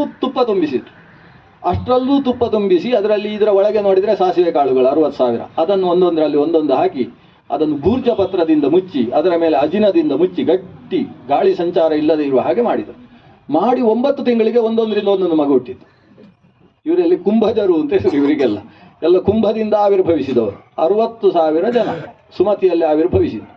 ಕೇಶಿನಿಗೆ ಒಬ್ಬ ಮಗ, ಅವನನ್ನು ಅಸಮಂಜಸ ಅಂತ ಕರೀತಾ ಇದ್ರು. ಅಪ್ಪ ಇಟ್ಟ ಹೆಸರೇನು ಗೊತ್ತಿಲ್ಲ. ಊರಿನವರೆಲ್ಲ ಅಸಮಂಜಸ, ಯಾಕಂದರೆ ಏನೇನೋ ಮಾಡುವುದು, ಮಕ್ಕಳನ್ನು ಹಿಡ್ಕೊಳ್ಳೋದು, ಹೋಗಿ ಸರಯೂ ನದಿಯಲ್ಲಿ ಮುಳುಗಿಸಿ ಮಗು ಒದ್ದಾಡ್ತಾ ಇದ್ರೆ ಕಾಲಲ್ಲಿ ಹಿಡಿದು ಜಜ್ಜಿ ಕೆಳಗೆ ಹಿಡ್ಕೊಳ್ಳೋದು, ಇನ್ನೊಂದು ಮಗು ಅಂತಂದು ಈ ಕಡೆಯಿಂದ ಮುಳುಗಿಸೋದು. ಹೀಗೆ 200, 300, 400 ಮಕ್ಕಳನ್ನು ಮುಳುಗಿಸಿದ್ದೆ ಸರಯೂ ನದಿಯಲ್ಲಿ. ಅಪ್ಪನಿಗೆ ಸಿಟ್ಟು ಬಂದು ಅವನನ್ನು ಗಡೀಪಾರು ಮಾಡುವಾಗ ಈ ಅಸಮಂಜಸ ಅವನನ್ನೆಲ್ಲ ಕೋಳ ಗೀಳ ಎಲ್ಲ ಹಾಕಿದ್ದಾರೆ. ಸರಯು ದಾಟಿಕೊಂಡು ಹೋಗಬೇಕಲ್ವ. ಸರಯುವಿನ ಹತ್ರ ಬಂದಾಗ ಹೇಳ್ತಾನೆ, ಒಂದು ಸಲ ನನಗೆ ಸ್ನಾನ ಮಾಡುವುದಕ್ಕೆ ಅವಕಾಶ ಕೊಡಬೇಕು ಅಂತ. ಇವರು ಕೋಳ ಬಿಚ್ಚಿ ಜಾಗೃತೆಯಾಗಿ ಹಿಡ್ಕೊಂಡು ಮುಳುಗಿಸಿದರೆ ಇವ ಒಂದೊಂದೇ ಮಕ್ಕಳನ್ನು ಎತ್ತಿ ಮೇಲಕ್ಕೆ ತಂದು ಕೊಟ್ಬಿಟ್ಟು ಹೋದಂತೆ. ವಿಶಿಷ್ಟ. ಸೂರ್ಯವಂಶದಲ್ಲಿ ಕೆಟ್ಟವರು ಹುಟ್ಟುವುದಿಲ್ಲ ಅನ್ನುವುದಕ್ಕೆ ಇದೆಲ್ಲ ನಿಮಿತ್ತ. ಅವನು ಜಡಭರತನ ಹಾಗೆ ಒಂದು ಸಲ ತಪ್ಪಿಸಿಕೊಂಡ್ರೆ ಸಾಕು, ನಾನು ಸಿಂಹಾಸನದಲ್ಲಿ ಕೂಡದೇ ಇದ್ರೆ ಸಾಕು ಅಂತ ಯೋಚನೆ ಮಾಡಿದಂಥ ಅಸಮಂಜಸ. ಅವನ ಮಗ ಅಂಶುಮಂತ. ಅದೇ ಕಾಲದಲ್ಲಿ ಸಗರರ 60,000 ಜನರಿಂದ ಸಾಗರದ ವಿಸ್ತಾರ. ಅವರು ಸತ್ತರು. ಕಪಿಲನ ಕ್ರೋಧಾಗ್ನಿಗೆ ಈಡಾಗಿ 60,000 ಜನರು ಭಸ್ಮ ರಾಶಿ ಬಿತ್ತು. ಆ ರಾಶಿಗೆ ಗಂಗೆ ಬರಬೇಕು ಅನ್ನುವ ಕಾರಣದಿಂದ ದಿಲೀಪಾದಿಗಳ ಪ್ರವೃತ್ತಿ. ದಿಲೀಪ ಗೋಸೇವೆ ಮಾಡಿ ಸಾಧನೆ ಮಾಡಿದ, ಆದರೂ ಕೂಡ ಅವನಿಂದ ಸಾಧ್ಯ ಆಗಲಿಲ್ಲ ಗಂಗೆಯನ್ನು ತರಿಸುವುದಕ್ಕೆ. ಕೊನೆಗೆ ಭಗೀರಥ ಬರಬೇಕಾಯಿತು, ಸೂರ್ಯವಂಶದ ಮಹಾರಾಜ ಭಗೀರಥ. ಪ್ರಯತ್ನ ಅಂದರೆ ಹೇಗಿರಬೇಕು ಅನ್ನುವುದನ್ನು ಸೂಚನೆ ಮಾಡಿದಂತಹ ವ್ಯಕ್ತಿ. ಅವನ ಪ್ರಯತ್ನದಿಂದ ಗಂಗೆ ಇಳಿದು ಬಂದು ಇವತ್ತು ನಾವೆಲ್ಲ ಸ್ನಾನ ಮಾಡುವುದಕ್ಕೆ ಅವಕಾಶ ಆಯಿತು. ಆದ್ದರಿಂದ ನಾವು ಗಂಗೆಯಲ್ಲಿ ಮುಳುಗುವಾಗ ಒಮ್ಮೆ ಸೂರ್ಯವಂಶವನ್ನು ನೆನಪಿಸಿಕೊಳ್ಬೇಕು. ಭಾಗೀರಥಿ ಅಂತ ಹೇಳುವುದರ ಮೂಲಕ ಭಗೀರಥನನ್ನೂ ನೆನೆಸಿಕೊಳ್ಬೇಕು. ಭಗೀರಥನ ವಂಶ ಮುಂದುವರಿತು. ಖಟ್ವಾಂಗಾದಿಗಳು ಬಂದರು. ಅದರಲ್ಲಿ ನಾರೀ ಕವಚ ಅಂತ ಕರೆಸಿಕೊಂಡ ಒಬ್ಬ ರಾಜ. ನಮ್ಮ ಪರಶುರಾಮ ದೇವರು ಆ ಕಡೆಯಿಂದ ಬಂದಿದ್ದಾರೆ. ಈ ಪರಶುರಾಮ ದೇವರು ದುಷ್ಟಕ್ಷತ್ರಿಯರನ್ನೆಲ್ಲ ಬಗಿದು ಸಿಂಹಾಸನದಲ್ಲಿ ಧಾರ್ಮಿಕರನ್ನು ಕೂಡಿಸುವ ಕೆಲಸವನ್ನು ಮಾಡ್ತಾ ಹೋಗ್ತಾ ಇದ್ದಾರೆ. ಆವಾಗ ಕೆಲವು ಧಾರ್ಮಿಕರು ಅವರಿಂದ ಉಳಿಯುವುದಕ್ಕೋಸ್ಕರ ಮದುವೆ ಮಾಡಿಕೊಳ್ಳುವುದಂತೆ. ಅದರಲ್ಲೂ ಈ ರಾಜ ಏನು ಮಾಡಿದ ಅಂದರೆ, ಒಂದು ಸಲ ಮದುವೆ ಮಾಡಿಕೊಳ್ಳಿಕ್ಕೆ ಹೊಸ ಹೆಣ್ಣು ಸಿಗಲಿಲ್ಲ, ಹಿಂದಿನವರಿಗೆ ವೇಷ ಹಾಕಿ ಮಾಡುವುದು. ಸುತ್ತ ಹೆಂಗಸರನ್ನು ಕೂಡಿಸಿ ಮಧ್ಯದಲ್ಲಿ ಕೂತಿದ್ದ. ಹೀಗೆ ಹೆಂಗಸರ ಬಟ್ಟೆಯ ಮಧ್ಯದಲ್ಲಿ ಅಡಗಿಕೊಂಡದ್ರಿಂದ ಅವನಿಗೆ ನಾರೀ ಕವಚ ಅಂತ ಹೆಸರು. ಸೂರ್ಯವಂಶದಲ್ಲಿ ಇದ್ದವರಿದ್ದು, ಪರಶುರಾಮನಿಂದ ಹೆಸರು ಬಂದದ್ದು. ಅದೇ ವಂಶದಲ್ಲಿ ಮುಂದೆ ಅಜನಿಂದ ದಶರಥನಿಗೆ ಕೌಸಲ್ಯ, ಸುಮಿತ್ರ ಮತ್ತು ಕೈಕೇಯಿ ಅಂತ ಹೇಳತಕ್ಕಂತಹ ಪತ್ನಿಯರು. ಪಾಯಸವನ್ನು ನಿಮಿತ್ತವಾಗಿಸಿಕೊಂಡು 60,000 ವರ್ಷದ ಮುದುಕನಾದಂತಹ ದಶರಥನಿಗೆ 4 ಜನ ಮಕ್ಕಳು ಆವಿರ್ಭವಿಸಿದ್ದು. ಷಷ್ಠಿ ಸಂವತ್ಸರ, 60 ವರ್ಷ ಆದದ್ದಲ್ಲ, 60,000 ವರ್ಷ ಆದಾಗ, ಅಂದರೆ ಷಷ್ಠಿ ಸಹಸ್ರ ಪೂರ್ತಿ ಆದಾಗ ಅವನಿಗೆ 4 ಜನ ಮಕ್ಕಳು, ಮುದುಕನ ಮಕ್ಕಳು ಅಂತಲೇ ಹೆಸರು ಅವರಿಗೆ. ರಾಮಾದಿಗಳು ಪಾಯಸದ ಒಂದು ನಿಮಿತ್ತದಿಂದ ಪ್ರಾಪ್ತವಾದಂತಹ ಒಂದು ದಿವ್ಯ ಸಂತಾನ ಪ್ರಾಪ್ತಿ ಆಯಿತು. ಅದರಲ್ಲಿ 4 ಯಾರು ಅಂತ ಹೇಳಿದರೆ ಭಗವಂತನ 4 ರೂಪ ಅಂತೆ. ವಾಸುದೇವ, ಸಂಕರ್ಷಣ, ಪ್ರದ್ಯುಮ್ನ, ಅನಿರುದ್ಧ, 4 ರೂಪಗಳು. ಅದರಲ್ಲಿ ವಾಸುದೇವ ತಾನೇ ಸಾಕ್ಷಾತ್ ಶ್ರೀರಾಮಚಂದ್ರನಾಗಿ ಲೋಕಕ್ಕೆ ಬೆಳಕು ಕೊಡುವುದಕ್ಕೋಸ್ಕರ, ಲೋಕದ ರಕ್ಷಣೆಗೋಸ್ಕರ, ಪರಶುರಾಮರ ಏನು ಕ್ಷತ್ರಿಯ ನಾಶ ಅನ್ನುವ ಕ್ರಮ ಇದೆ, ಮತ್ತೆ ಕ್ಷತ್ರಿಯ ವಂಶವನ್ನು ಗಟ್ಟಿಗೊಳಿಸುವುದಕ್ಕೋಸ್ಕರ ಅದೇ ಪರಶುರಾಮನ ಸ್ವರೂಪವೇ ರಾಮಚಂದ್ರನಾಗಿ ಆವಿರ್ಭಾವಗೊಂಡಿದೆ. ಸಂಕರ್ಷಣ ಅಂದರೆ ಅದು ಶೇಷಾವಿಷ್ಟವಾದ ಸಂಕರ್ಷಣ ಸ್ವರೂಪ ಲಕ್ಷ್ಮಣ. ಭರತ ಶತ್ರುಘ್ನರು ರಾಮಚಂದ್ರನ ಬಗ್ಗೆ ಒಂದು ಶ್ಲೋಕದಲ್ಲಿ ಕಥೆ ಹೇಳ್ತಾರೆ ವ್ಯಾಸರು ಭಾಗವತದಲ್ಲಿ. ಅವರು ಗುರುವರ್ಥೇ ತ್ಯಕ್ತ ರಾಜ್ಯ ಅಂತ ಶುರು ಮಾಡ್ತಾರೆ. ವ್ಯಚಾರ ಅನುವನಂ ಅಂತ. ಗುರು ಅಂದರೆ ದೊಡ್ಡ ಕೆಲಸಕ್ಕೋಸ್ಕರ ರಾಜ್ಯ ಬಿಟ್ಟ ದೇವರು. ಗುರು ಅಂತ ಹೇಳಿದರೆ ಅಪ್ಪ ಅಂತಲೂ ಅರ್ಥ ಇದೆ. ಪಂಚೈತೇ ಗುರವ ಅಂತ ಹೇಳ್ತಾರೆ. ಆ ತಂದೆಗೋಸ್ಕರ, ತಂದೆಯ ಮಾತಿಗೋಸ್ಕರ ರಾಜ್ಯವನ್ನು ಬಿಟ್ಟು ಹೊರಟಂತಹ ದೇವರು. ಅದಕ್ಕಿಂತ ಮುಂಚೆಯೂ ಗುರು ಅರ್ಥ ವಿಶ್ವಾಮಿತ್ರರಿಗೋಸ್ಕರ ರಾಜ್ಯ ಬಿಟ್ಟು ಅವರ ಜೊತೆಗೆ ಹೋಗಿ ಯಜ್ಞ ರಕ್ಷಣೆಯನ್ನು ಮಾಡಿ ಮದುವೆ ಮಾಡಿಕೊಂಡು ಬಂದಂತಹ ರಾಮ. ಕೊನೆಗೆ ಸೀತೆಯನ್ನೂ ಕರೆದುಕೊಂಡು ಕಾಡಿಗೆ ಹೊರಟಂತಹ ರಾಮ. ಕಾಡಿನಲ್ಲಿ ಕಪಿಗಳನ್ನು ಕೊನೆಗೆ ಸಹಾಯವನ್ನಾಗಿ ಪಡೆದು ಸೀತಾನ್ವೇಷಣವನ್ನು ಮಾಡಿದಂತಹ ರಾಮ. ಸೀತಾನ್ವೇಷಣೆ ಮಾಡಿದ್ದು ರಾಮನೇ, ಆದರೆ ಮಾಡಿದ್ದು ಅಂತ ಇನ್ನೊಂದು ಅರ್ಥದಲ್ಲಿ ಪ್ರಾಣದೇವರು. ಸುಂದರ ಕಾಂಡದ ಸುಂದರ ದೇವರು. ಆ ಸುಂದರನ ಮೂಲಕ ಸೀತಾನ್ವೇಷಣವನ್ನು ಮಾಡಿಸಿರತಕ್ಕಂತಹ ಭಗವಂತ ರಾಮ. ಅವನ ಮೂಲಕವೇ ಸಮುದ್ರೋಲ್ಲಂಘನವನ್ನು ಮಾಡಿಸಿದ ರಾಮ. ಎಲ್ಲ ಕಥೆಯೂ ಕೂಡ ಒಂದು ಶ್ಲೋಕದಲ್ಲಿ ತುಂಬಿಸಿಟ್ಟಿದ್ದಾರೆ. ಆಮೇಲೆ 2 ಅಧ್ಯಾಯದಲ್ಲಿ ರಾಮಾಯಣದ ಕಥೆಯನ್ನು ಹೇಳಿದರು. ಒಟ್ಟು ರಾಮಾಯಣದ ಕಥೆ ರಾಮನದ್ದೇನು ಅಂದರೆ, ನಾವು ಹೇಗಿರಬೇಕು, ಪತ್ನಿಗೆ ಗಂಡನಾಗಿ ಹೇಗಿರಬೇಕು, ತಮ್ಮಂದಿರಿಗೆ ಅಣ್ಣನಾಗಿ ಹೇಗಿರಬೇಕು, ಅಪ್ಪನಿಗೆ ಮಗನಾಗಿ ಹೇಗಿರಬೇಕು, ಮಲತಾಯಿಗೆ ಮಗನಾಗಿ ಹೇಗಿರಬೇಕು, ಪ್ರತಿಯೊಬ್ಬರಲ್ಲಿ ನಾವು ಹೇಗೆ ಗುಹನಂತಹ ಸಾಮಾನ್ಯ ವ್ಯಕ್ತಿಯ ಜೊತೆಗೆ ವ್ಯವಹಾರ ಹೇಗಿರಬೇಕು, ಶಬರಿಯಂತಹ ಹಣ್ಣು ಮುದುಕಿಯ ಜೊತೆಗೆ ಹೇಗೆ ವ್ಯವಹಾರ ಇರಬೇಕು. ಹೆಜ್ಜೆ ಹೆಜ್ಜೆಗೆ ಯಾರೂ ಕೂಡ ರಾಮನಿಗೆ ದೂರ ಅಲ್ಲ. ಪ್ರತಿಯೊಬ್ಬರಿಗೂ ರಾಮ ಇಷ್ಟ, ರಾಮ ಪ್ರತಿಯೊಬ್ಬರಿಗೂ ಇಷ್ಟ, ರಾಮನಿಗೆ ಎಲ್ಲರೂ ಇಷ್ಟ. ರಾಮನನ್ನು ನೋಡಿ ಕವಿಗಳು ಕೂಡ ಹೇಗೆ ಬದುಕಬೇಕು ಅಂತ ಅರ್ಥ ಮಾಡಿಕೊಂಡ್ರು, ರಾಮನನ್ನು ನೋಡಿ ರಕ್ಕಸರು ಕೂಡ ಹೇಗೆ ಬದುಕಬೇಕು ಅಂತ ಅರ್ಥ ಮಾಡಿಕೊಂಡ್ರು. ರಾಮಾಯಣದಲ್ಲಿ 3 ರಾಜಧಾನಿಯ ಕಥೆ ಇರುವುದು. ಒಂದು ರಾಜಧಾನಿ ಅಂತ ಹೇಳಿದರೆ ಅಯೋಧ್ಯೆ, ಅಲ್ಲಿ ಅಣ್ಣನ ರಾಜ್ಯ ತಮ್ಮನಿಗೆ ಹೋಯ್ತು. ಇನ್ನೊಂದು ರಾಜಧಾನಿ ಕಿಷ್ಕಿಂದೆ, ಅಲ್ಲೂ ಕೂಡ ಅಣ್ಣನ ರಾಜ್ಯ ತಮ್ಮನಿಗೆ ಬಂದದ್ದು. ಇನ್ನೊಂದು ರಾಜಧಾನಿ ಅಂತ ಹೇಳಿದರೆ ಲಂಕೆ, ಅಲ್ಲೂ ಕೂಡ ಅಣ್ಣನ ರಾಜ್ಯ ವಿಭೀಷಣನಿಗೆ ಬಂದದ್ದು. ಎಲ್ಲ ಬಂದದ್ದೇ. ಆದರೆ ಅವರಿಬ್ಬರು ಬಯಸಿ ಪಡೆದದ್ದು ಇಲ್ಲಿ ಬಯಸಿ ಪಡೆದದ್ದಲ್ಲ. ಅದು ವಿಶೇಷ. ಅಂದರೆ ಮರ್ಕಟಗಳಲ್ಲಿ ಅಣ್ಣನನ್ನು ಕೊಂದ್ರು ತೊಂದರೆ ಇಲ್ಲ, ತಮ್ಮ ಕೂತುಕೊಳ್ಬೇಕು ಅಂತ. ಮಂಗಗಳು ಹೇಗೆ ಬದುಕುವುದು ಹಾಗೆ. ಇನ್ನೊಂದು ಕಡೆ ರಕ್ಕಸರ ಸ್ವಭಾವ ಹೇಗಿರ್ತದೆ. ವಿಭೀಷಣನು ಕೂಡ ರಾಜ್ಯಾಕಾಂಕ್ಷೀಚ ರಾಕ್ಷಸ ಅಂತ ರಾಮಾಯಣದಲ್ಲಿ ಹೇಳ್ತಾರೆ. ಅವನಿಗೂ ರಾಜ್ಯದ ಅಪೇಕ್ಷೆ ಇತ್ತು ವಿಭೀಷಣನಿಗೆ. ರಾಮನ ಭಕ್ತಿಯ ಜೊತೆಗೆ ರಾಜ್ಯ ಸಿಗುತ್ತೆ ಅಂತ ಇತ್ತು. ಅಣ್ಣನನ್ನು ಕೊಲ್ಲಿಸಿದ್ದು ವಿಭೀಷಣನೇ ಜೊತೆ ಸೇರಿಕೊಂಡು. ಇಲ್ಲಿ ಹಾಗಲ್ಲ. ತಮ್ಮನಾದ ಭರತನ ಹತ್ರ ರಾಮ ತಿರುಗಿ ಬರ್ತಾನೆ. ಬರುವಾಗ ಆಂಜನೇಯನ ಹತ್ರ ಹೇಳ್ತಾನೆ, ಹೋಗಿ ನೋಡು, ಅವನಿಗೆ ಸಿಂಹಾಸನದಲ್ಲಿ ಅವನಿಗೆ ಖುಷಿ ಇದೆ ಅಂತ ಅನಿಸಿದರೆ ಬಂದು ಹೇಳು, ನಮಗೆ ಕಾಡಲ್ಲೇ ಚೆನ್ನಾಗಿರ್ತದೆ ಅಂತ ಹೇಳ್ತಾನೆ ಇವಾಗ ರಾಮ. ಅಲ್ಲಿ ಹೋಗಿ ನೋಡಿದರೆ ಅವ ಅಗ್ನಿ ಪ್ರವೇಶಕ್ಕೆ ಸಿದ್ಧಾಗಿದ್ದಾನೆ. ರಾಮ ಬಂದ ಅಂತ ಹೇಳಿದಾಗ ಬಂದು ಕಾಲಿಗೆ ಬೀಳ್ತಾನೆ. ಕಾಲಿಗೆ ಬೀಳುವುದಕ್ಕೆ ಬಿಡದೆ ನೀನು ರಾಜ ಅಂತ ಹೇಳಿ ಅವನನ್ನು ಅಪ್ಪಿಕೊಳ್ತಾನೆ ರಾಮಚಂದ್ರ. ನೀನೇ ರಾಜ್ಯಭಾರ ಮಾಡು ಅಂತ ಹೇಳ್ತಾನೆ ರಾಮ. ಇಲ್ಲ ಅಣ್ಣ, ನೀನು ಸಿಂಹಾಸನದಲ್ಲಿ ಕೂತುಕೊಳ್ಬೇಕು. ನಾನು ಈ ಸಿಂಹಾಸನದಲ್ಲಿ ಕೂತೆ ಅಂತ ಆದರೆ ನರಿ ಮುಟ್ಟಿದ ಮಾಂಸವನ್ನು ಹೇಗೆ ಸಿಂಹ ತಿನ್ನುವುದಿಲ್ಲವೋ ಹಾಗೆ ಈ ಶ್ರೀರಾಮಚಂದ್ರ ಆ ಸಿಂಹಾಸನದಲ್ಲಿ ಕೂಡಲಾರ ಅಂತ ಭಾವಿಸಿ ನಿನ್ನ ಪಾದುಕೆಯನ್ನು ಅಲ್ಲಿಟ್ಟು ರಾಜ್ಯಭಾರ ಮಾಡಿದ್ದೇನೆ. ನೀನು ಹೊರಡುವಾಗ ಎಷ್ಟು ಖಜಾನೆಯಲ್ಲಿತ್ತೋ ಅದಕ್ಕೆ 10ರಷ್ಟು ಕೂಡಿಟ್ಟಿದ್ದೇನೆ. ಅದನ್ನು ಲೋಕಕ್ಷೇಮಕ್ಕೋಸ್ಕರ ನೀನು ರಾಮ ರಾಜ್ಯವನ್ನಾಗಿಸಬೇಕು ಅಂತ ರಾಮನ ಹತ್ರ ಅವನು ಪ್ರಾರ್ಥಿಸ್ತಾನೆ. ರಾಮ ಹೇಳ್ತಾನೆ, ಇಲ್ಲ ತಮ್ಮ, ನೀನು ರಾಜ್ಯಭಾರ ಮಾಡು, ನಾನು ಕಾಡಲ್ಲಿರ್ತೇನೆ. ಸಹಕಾರಿಯಾಗಿ ಜೊತೆಗೆ ರಾಜ್ಯಭಾರ ನಡೀತಾ ಹೋಗ್ತದೆ. ಇವರಿಬ್ಬರು ಹೀಗೆ ಕಣ್ಣಲ್ಲಿ ನೀರು ಹಾಕಿಕೊಂಡು ಮಾತಾಡ್ತಾ ಇದ್ರೆ ಆ ಕಡೆ ಸುಗ್ರೀವನ ಕಣ್ಣಲ್ಲೂ ನೀರು, ಈ ಕಡೆ ವಿಭೀಷಣನ ಕಣ್ಣಲ್ಲೂ ನೀರು. ಮಂಗಗಳು ಕೂಡ ರಕ್ಕಸರು ಕೂಡ ನಾವು ಅಣ್ಣ ತಮ್ಮಂದಿರಿದ್ದೇವೆ, ಇವರು ಇದ್ದಾರೆ ಅಂತ ಪ್ರತಿಯೊಬ್ಬರ ಮನಸ್ಸಿನಲ್ಲೂ ನಾನು ಹೀಗೆ ಬದುಕಬೇಕು ಅನ್ನುವ ಭಾವವನ್ನು ಹುಟ್ಟಿಸುವ ಒಂದು ಮರ್ಯಾದಾ ಪುರುಷೋತ್ತಮನಾಗಿ ಲೋಕಕ್ಕೆ ರಾಜ್ಯ ಅಂದರೆ ಏನು ಅನ್ನುವುದನ್ನೇ ಅರ್ಥ ಮಾಡಿಸಿರತಕ್ಕಂಥ ಭಗವಂತನ ಅದ್ಭುತ ರೂಪ ಅದು ಶ್ರೀರಾಮಚಂದ್ರ ರೂಪ. ಈಗ ಅದಕ್ಕೆ ಭಾರಿ ಮಹತ್ವ. ಇನ್ನೊಂದು 22-23 ದಿವಸಕ್ಕಾದರೆ ನಮಗೆ ಒಂದು ಆಸೆ ಎಲ್ಲ ಈಡೇರ್ತದೆ. ಸರಯೂತ ಹೀಗೆಲ್ಲ ಕಥೆಯಲ್ಲೇ ಕೇಳುವುದು ನಾವು. ಅವರ ಅಸಮಂಜಸ ಮುಳುಗಿಸಿದ್ದ ಅಂತ ಕೇಳುವುದು ಮಾತ್ರ. ಆ ಸರಯೂ ತೀರದಲ್ಲಿ ರಾಮಚಂದ್ರ ಪ್ರತಿಷ್ಠಾಪನೆ ಆಗುವ ಶುಭ ಸಂದರ್ಭ ಪರಮ ಪೂಜ್ಯ ವಿಶ್ವೇಶತೀರ್ಥ ಶ್ರೀಪಾದರಂತಹ ಕ್ರಾಂತದರ್ಶಿಗಳಿಂದಾಗಿ ಪ್ರಾಪ್ತಿಯಾಗ್ತಾ ಇದೆ. ರಾಮಾವತಾರ ಆಯಿತು, ಲವಕುಶರು ಮುಂದಕ್ಕೆ ಸಿಂಹಾಸನದಲ್ಲಿ ಕೂತರು. ಸೂರ್ಯವಂಶ ಒಂದು ಹಂತದಲ್ಲಿ ನಾವು ನಿಲ್ಲಿಸಿಕೊಂಡ್ರೆ ಈ ಕಡೆ ಚಂದ್ರ ವಂಶ ಮುಂದುವರಿತದೆ. ಚಂದ್ರನ ವಂಶದಲ್ಲಿ ಬುಧನಿಂದ ಪುರೂರವಸ್ಸು, ಆಯುವಿನಿಂದ ನಹುಷನಿಗೆ ಇಬ್ಬರು, ನಹುಷನ ಮಗ ಯಯಾತಿ ಮೊದಲಾದವರು ಮಕ್ಕಳು. ಅದರಲ್ಲಿ ಯಯಾತಿಗೆ 5 ಜನ ಮಕ್ಕಳು, ದೃಕ್ಯು, ಅನು, ಪೂರು. ಈ ಕಡೆಯಿಂದ ದೃಕ್ಯುಂಚ ಅನುಂಚ ಪೂರುಂಚ ಶರ್ಮಿಷ್ಠಾಯಾಂ ವ್ಯಜಾಯತ ಯದುಂಚ ತುರ್ವಸುಂ ರಾಜ ದೇವಯಾನ್ಯಾಂ ಅಜೀಜನತ್ ಅಂತ. ಯದು ತುರ್ವಸು ಅಂತ ಇಬ್ಬರು ಮಕ್ಕಳು. ಅದರಲ್ಲಿ ಯದುವಿನಿಂದ ಯದುವಂಶ ಅಂತ ಮುಂದುವರಿತದೆ. ನಮಗೆ ಕೃಷ್ಣ ಹತ್ತಿರ ಬಂದ ಈಗ ಯದುವಂಶ ಯದುವಿನಿಂದ ಮುಂದುವರಿತದೆ. ಪೂರ್ವಿನಿಂದ ಪುರುವಂಶ ಅಥವಾ ಪೌರವ ವಂಶ ಅಂತ ಮುಂದುವರಿತದೆ. ಆ ಪೂರ್ವಿನ ಪೌರವ ವಂಶದಲ್ಲೇ ಮುಂದಕ್ಕೆ ಶಂತನುವಿನಿಂದ ಮತ್ತೆ ಭೀಷ್ಮ, ಅಲ್ಲೇ ಮತ್ತೆ ಚಿತ್ರಾಂಗದ ವಿಚಿತ್ರವೀರ್ಯರು, ಅವರಿಂದ ಧೃತರಾಷ್ಟ್ರ, ಪಾಂಡು ಮತ್ತು ವಿದುರ, ಅಲ್ಲಿಂದ ಪಾಂಡವರು, ಕೌರವರು, ಅಲ್ಲಿಂದ ಮುಂದಕ್ಕೆ ಅಭಿಮನ್ಯುವಿನಿಂದ ಪರೀಕ್ಷಿತನಿಂದ ಜನಮೇಜಯ. ಅದನ್ನು ಹೇಳುವಾಗ ಹೇಗೆ ಹೇಳ್ತಾರೆ ಶುಕಾಚಾರ್ಯರು ಅಂದರೆ, ಅವರಿಂದ ನೋಡು ನೀನು ಬಂದದ್ದು ಅಂತ ಹೇಳ್ತಾರೆ. ಅಂದರೆ ಪರೀಕ್ಷಿತನಿಗೆ ಕಥೆ ಹೇಳ್ತಾ ಇರೋದು. ಹೀಗೆ ಆ ಪರಮ ಪವಿತ್ರವಾದ ಪೌರವ ವಂಶವನ್ನು ನಿರೂಪಣೆ ಮಾಡಿ ಆಮೇಲೆ ಯದುವಂಶದ ಬಗ್ಗೆ ಕೇಳಬೇಕು ನನಗೆ ಅಂತ ಶುಕ ಕೇಳ್ತಾನೆ. ಯದುವಂಶ ಹೇಳು. ಯದುಗಳಲ್ಲಿ ಆಹುಕ ಅಂತ ಒಬ್ಬ ರಾಜ ಬಂದ.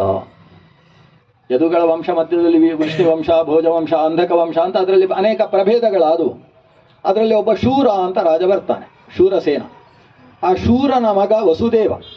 ಶೂರನ ಮಗನಾದ್ರಿಂದ ಅವನನ್ನು ಶೌರಿ ಅಂತ ಕರೀತಾರೆ. ವಸುದೇವನಿಗೆ ಮಗಳನ್ನು ಕೊಟ್ಟು ಮದುವೆ ಮಾಡಿದ್ಯಾರು?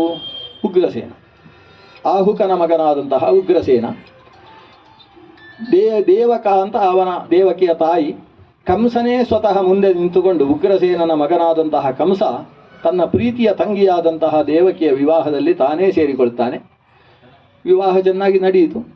ಆದರೆ ದೇವತೆಗಳಿಗೆ ಈ ಕಂಸನ ಸ್ವಭಾವ ವ್ಯಕ್ತ ಆಗಬೇಕು ಅಂತ ಒಂದು ಉದ್ದೇಶ ಬಂತು. ಅದಕ್ಕೆ ಒಂದು ಅಶರೀರವಾಣಿ ಆಯಿತು. ಅಸ್ಯಾಂ ಯೋ ಜಾಯತೆ ಗರ್ಭ.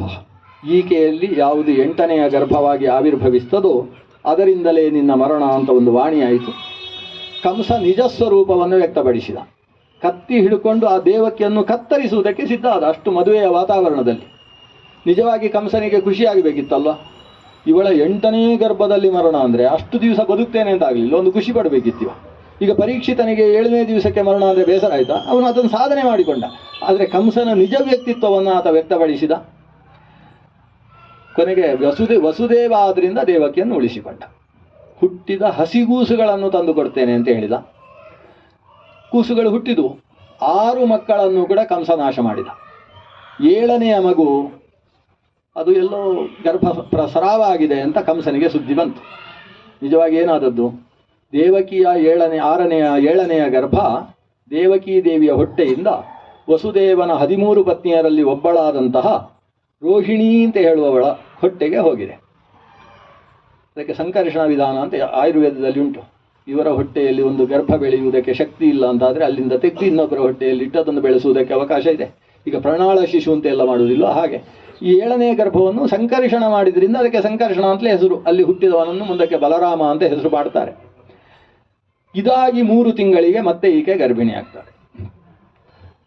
ಕಂಸನಿಗೆ ಒಂದು ರೀತಿಯಲ್ಲಿ ನನ್ನ ಪರೀಕ್ಷೆ ಈಗ ಅಂತ ತೀರ್ಮಾನ ಆಯಿತು. ಮಧ್ಯದಲ್ಲಿ ನಾರದರು ಬಂದು ಎಲ್ಲ ಆಗಾಗ ವರದಿ ಒಪ್ಪಿಸ್ತಾ ಇರ್ತಾರೆ. ನೀನು ಸಾಮಾನ್ಯ ಅಲ್ಲ, ಹಿಂದಕ್ಕೆ ಕಾಲನೇಮಿ ಅಂತ ಸತ್ತಿದ್ದ ಅವನೇ ನೀನು. ಇವನಿಗೆ ತನ್ನ ಸ್ವರೂಪ ಎಲ್ಲ ಗೊತ್ತಾಗಿ ಹೋಗಿದೆ. ಅಲ್ಲಿ ದೇವಕಿಯ ಹೊಟ್ಟೆಯಲ್ಲಿ ಹುಟ್ಟುವ 8ನೆಯ ಗರ್ಭ ಅಂದರೆ ಅದು ಸಾಮಾನ್ಯ ಅಲ್ಲ. ಅದು ಅವತ್ತು ಕಾಲನೇಮಿಯಾದ ನಿನ್ನನ್ನು ಸಾಯಿಸಿದಂತಹ ನಿನ್ನ ಪೂರ್ವ ಶತ್ರುವೇ ಇಲ್ಲಿ ಮತ್ತೆ ನಿನ್ನನ್ನು ಕೊಲ್ಲುವುದಕ್ಕೆ ಬರ್ತಾನೆ.